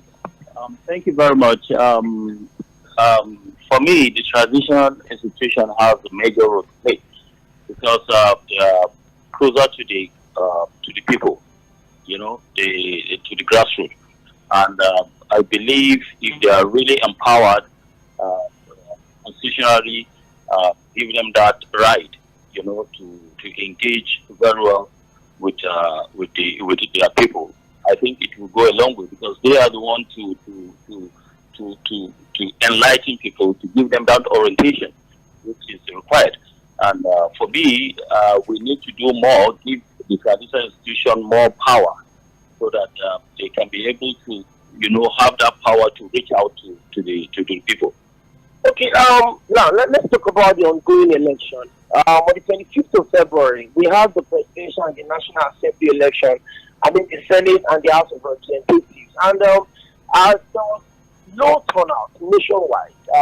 I know said about over 80-something million people collected their PVCs, and we had less than 25 million people voting. And you also talked to us before we came on air now that there's a report here and there of not so much impressive turnout as expected. What do you think is the cause of all of these things? One, people have to have confidence in the system. It's very key. When you have confidence in the system, when people are scared, people feel that they're not going to be protected, definitely they will sit at home, they will come out to vote. So I urge the people concerned, people in charge, make sure they protect people so that people will have that comfort and come out and vote. So that's very key. If you look at on the 25th of February, the turnout was even better than today's turnout. I don't know, but it has been the tradition overseas. After the presidential, people sit at home for the gubernatorial and the State House of Assembly. People sit at home, they don't care. But the mistake people do is the governors and the State House of Assembly are closer to the people. The president is at the center there, but the governor is with the people, with the grassroots. So people should, show more concern who will govern them, and come out and vote for the right person. Okay, before we let you go, before we leave the power, one of the things that have characterized our election in recent years has been tribal sentiment. People choosing their leaders, not necessarily on how capable or how competent they are, but because they feel this one is my person, this is my tribal man, let me vote him. How do you think the things that affected the growth of our democracy, most especially with the huge potentials that we know we have as a people? How can we work on this? Other than our tribal differences being a disadvantage, how can we make it an advantage to further deepen our democracy? See, we've been preaching this. This is not good for our democracy. We should always look at ourselves as brothers, or brothers of ours. We should be our brothers. But it shouldn't be on the sentiment, platform. It should be on merit. Who can deliver? That's what I feel. Government is all about. You can be from anywhere. You can be a Christian, you can be a Muslim, you can be a Yoruba, Fulani, whatever. But the most important thing is who can give you what you want. That's how it should be. But by the time we put everything on sentiment or this is from my place, let's go for it, whether the person is good or not, we will not get it. We will not get there. We will never get there. Let me put it that way. We will never. So we have to come out from that. We need to come back again to the drawing table, and the people, people on the leading us need to come and preach that. They need to tell people that look, it's not about we won. So it doesn't matter when you, especially when you're doing your campaign, it shouldn't be on sentiment, on religion, on ethnic. No, it should be what I'm going to give. It should be on that. So that's what I feel we should focus on. Okay, now finally, after all these things, where do you think the people can come together, clear our differences, religious differences, ethnic differences, even political affiliation differences? What do you think we can gain from all of these if we can bring our heads together and function properly as a country? We'll gain a lot if we can all come together and put our differences together. We'll gain a lot. We will move this country forward. We will tap from what we have. We have a lot of resources. We have people that can move this country. Let's all put this thing together aside can think, people with value, so that they can add value to our system. I think that will help. Thank you very much for hosting us in your palace today. Thank you. Thank you very much. Okay, Sandra, that was a very short and incisive session with His Royal Majesty, the Sultan Fulani of Lagos, and the chairman of the Association of Fulani Chiefs in the Southwest, His Royal Majesty Mohammed Abubakar Sambadu.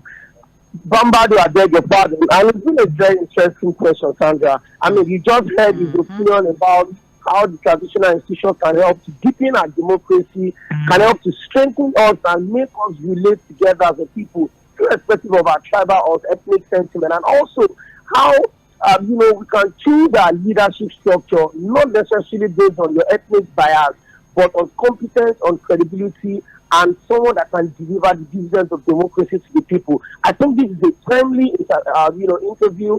This is a strong message that needs to go out there so that we can celebrate everything that we have, Sandra. All right, thank you very much, Okwemi. But then, just before you go, do you have any reports as regards sorting and counting? Well, the polling units that we covered, about 4 of them, one at Yaba LCD local governments. They sorted and they've counted. They've announced the winner. They tested the results at the wall. And while we were coming towards the INEC, the state headquarters of INEC, where we're going to have the collation center set up much. In fact, we went into the facility and they've not opened the collation center yet. But I'm sure in the next couple of hours it will be open so that we go there and we get the breakdown of every vote cast for every single local government, just like we have for the constituency. So far, most of the polling that we covered, they've ended their voting, they've sorted, they've counted, and all of the agents there have signed the results, Sandra. All right, thank you very much. We hope to see you in the studio soon. Okay. Hopefully. Very, very soon. All right, thank you very much, Okpeyemi Akinyode. I think there's one thing that has been reigning supreme in Lagos politics has been tribal, sentiments, and especially with the voter intimidation. A lot of people witnessed today that if you're not of a particular tribe or if you're not voting for a particular party, you can't, be a part of it. So I think voter education and reorientation is something that INEC needs to spend a lot of money on for the next 4 years. I think so, really. There was a time I actually called out the spokesperson, or probably the man in charge of voter education, Festus Okoye, and I feel that INEC failed in that aspect of and their the job. National Orientation Agency. For me, I don't know whether we have a National Orientation Agency. I have to ask myself a lot of times, because even with the issue, because again, these agencies are not set up to just be there to collect salaries and have a bogus number of staff and then do nothing, add basically money to a budget, and then just because if they are not there to function, can we just scrap them and know we don't have them?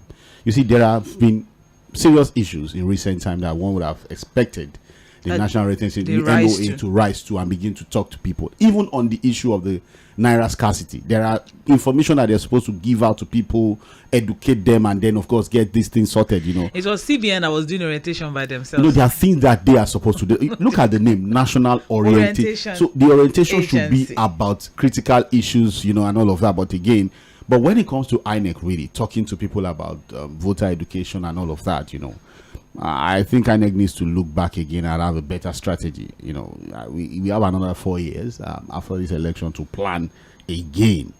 Because people have questioned this idea of spending this amount of money every 4 years to get these kinds of results.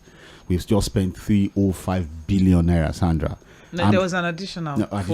And I can tell you that amount of money would put I'm sure a world-class medical facility in 6 geopolitical zones of the country. Okay, 6 geopolitical zones. I'm telling you. The governor of Rivers State, said he spent about 90-something billion. That's what I'm saying, that with that amount of money, we will be able to put a world-class medical facility in the 6 geopolitical zones. So if we have to use this amount of money to conduct elections and we're getting this kind of results. There was this country, I don't know if I remember, I think Zambia or one country that said, we won't be having elections this year. It's too expensive.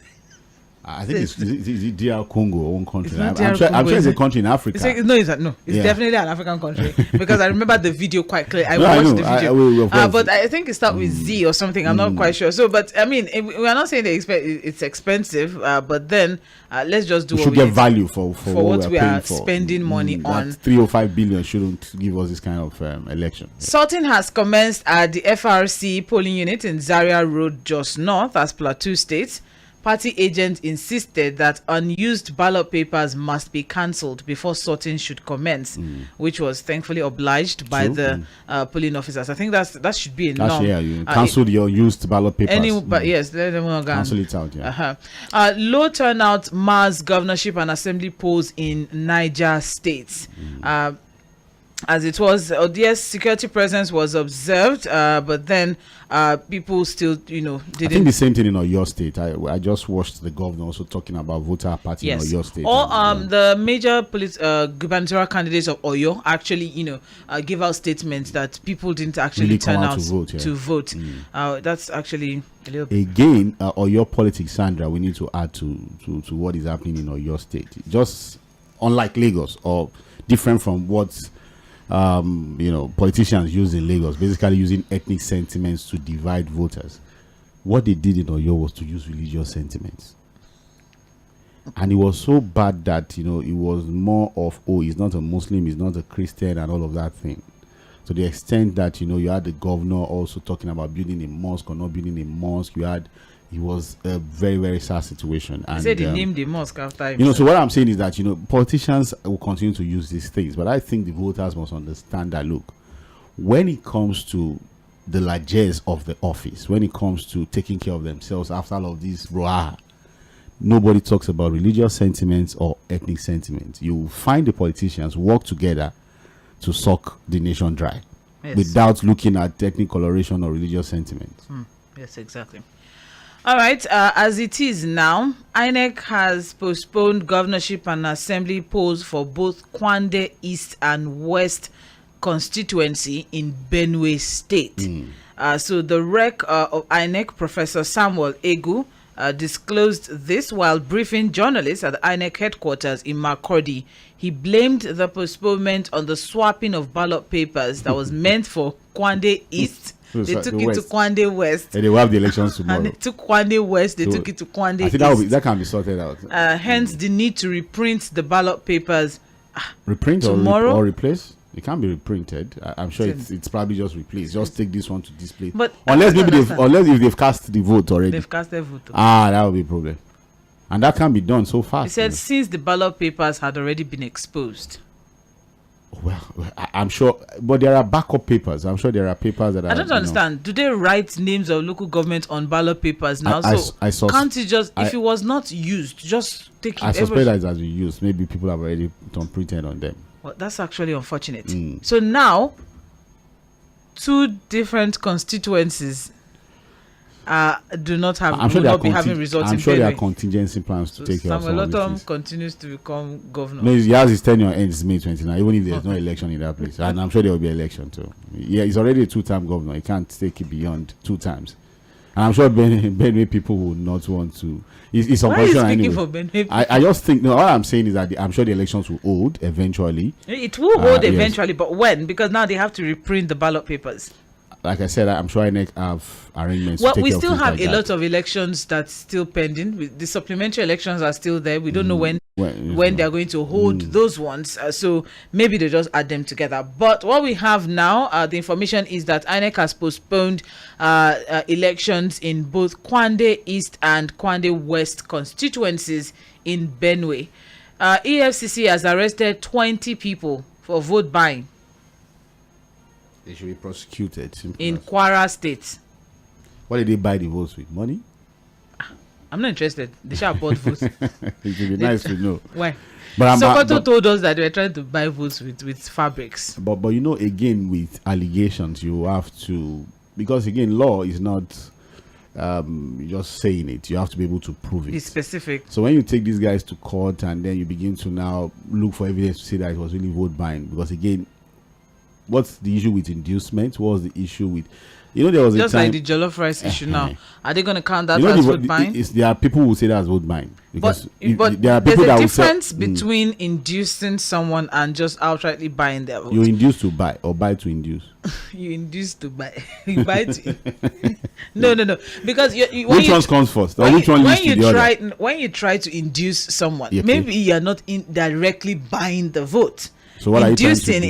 is, maybe for example, sorry, you are here to vote. Take chairs, sit down, or take cold pure and drink or something like that.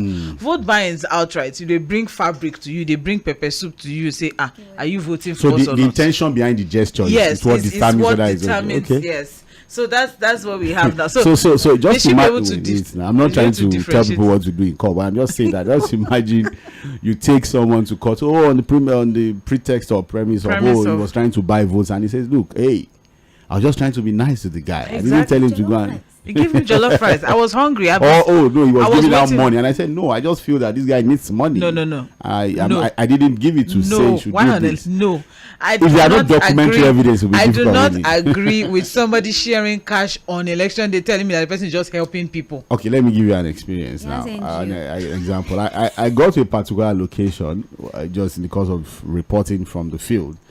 And the guys there know me. They happen to be, guys we grew up together, and they say, God, you must give us something and all of that. And, luckily I had a few Naira notes in my pocket and I gave it to them. And that was it. You're not running for office. This is you're not running for office. Okay, so it's a different It's scenario. a total. And aside from that, Yes. we have that, cases. It's a normal thing in.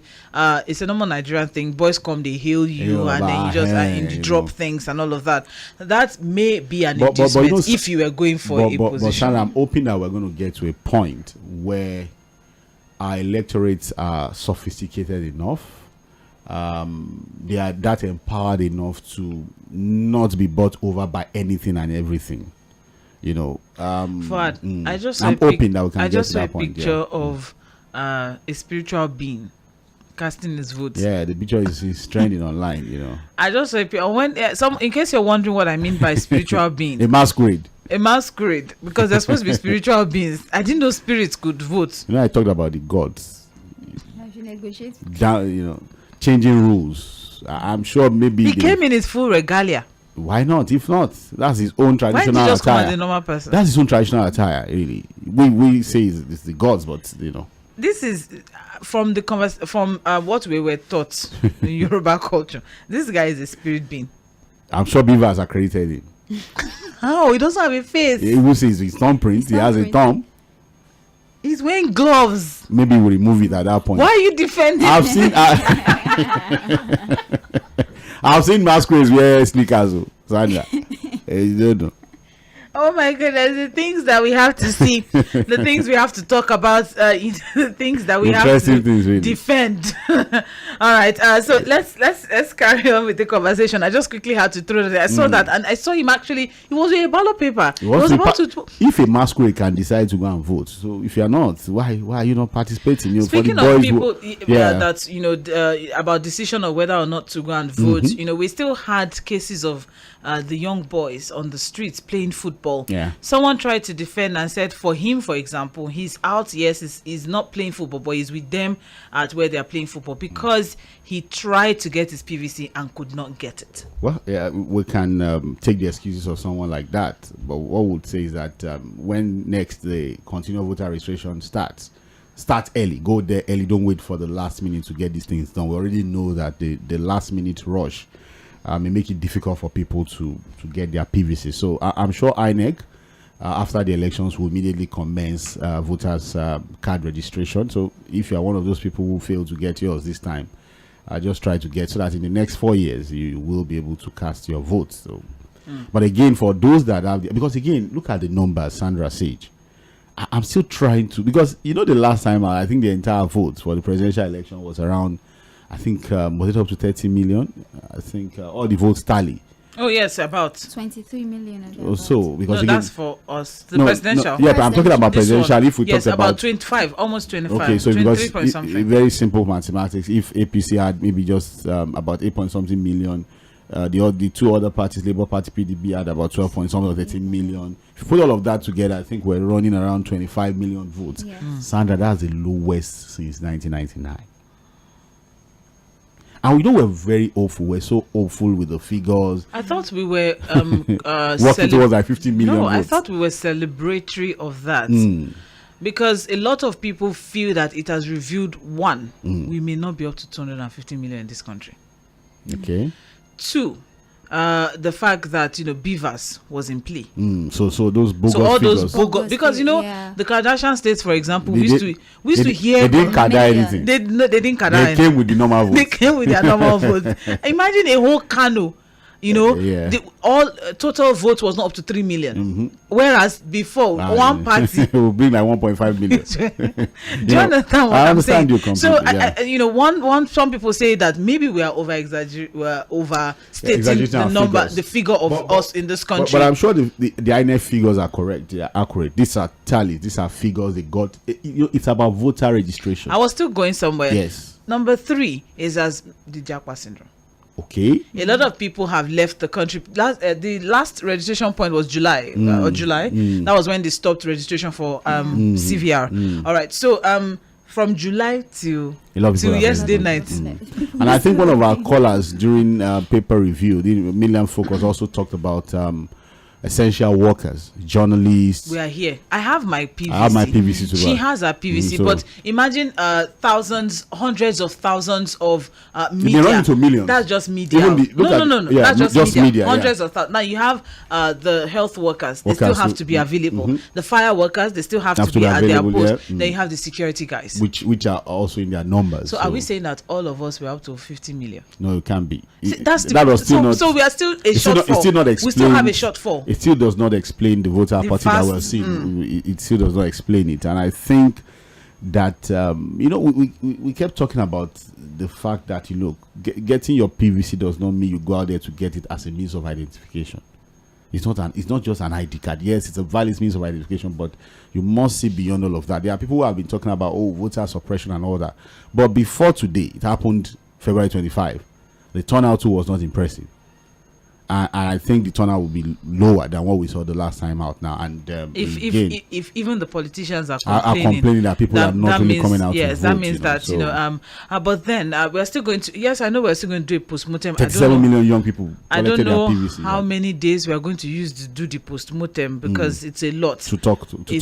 To talk about. We need to talk about voter apathy. We need to talk about voter inducement, voter education. Do you think people were educated the right way and all of that? Then we also need to talk. Yeah, and also as regards voter education, you keep hearing Milan FM from top to bottom, and then you wonder that they don't even know the candidate. What? You don't even know the candidate at the bottom. Fine, you are supporting the candidate at the top, but do you know who is at the bottom? Do you know who the person is? Do you know if the person has the right pedigree? So you see Milan FM top to bottom. So those kind of things is part of voter education. All right.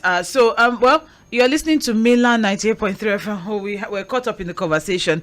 You're listening to Mainland 98.3 FM. This is Ballot 23.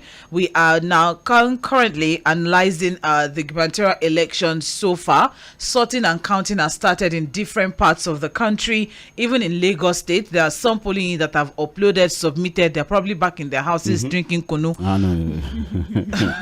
Maybe back to INEC offices in the local government. That's I said probably. Because I know that this evening collation then officially starts at the different local government offices. Yes. So at this time now, we'll give you more information as we go ahead. We'll take a very short break and we will be right back. Don't go anywhere. Stay with us. And don't forget that if you have any information for us, you can always share them via WhatsApp or text message on 0913 6000 430. Or you can even send it to our DMs on our social media platforms. All of our social media platforms have been really busy today, especially Twitter. So you can also follow us on all those. Twitter at Mainland FM, Facebook, Instagram, and YouTube at Mainland 98.3 FM. We're also live, so you can even watch the program live. Say you just want to relax and just want to know what is happening. You can also drop your comments. We'll take a very short break and we will be right back as you listen to beautiful and amazing soothing music.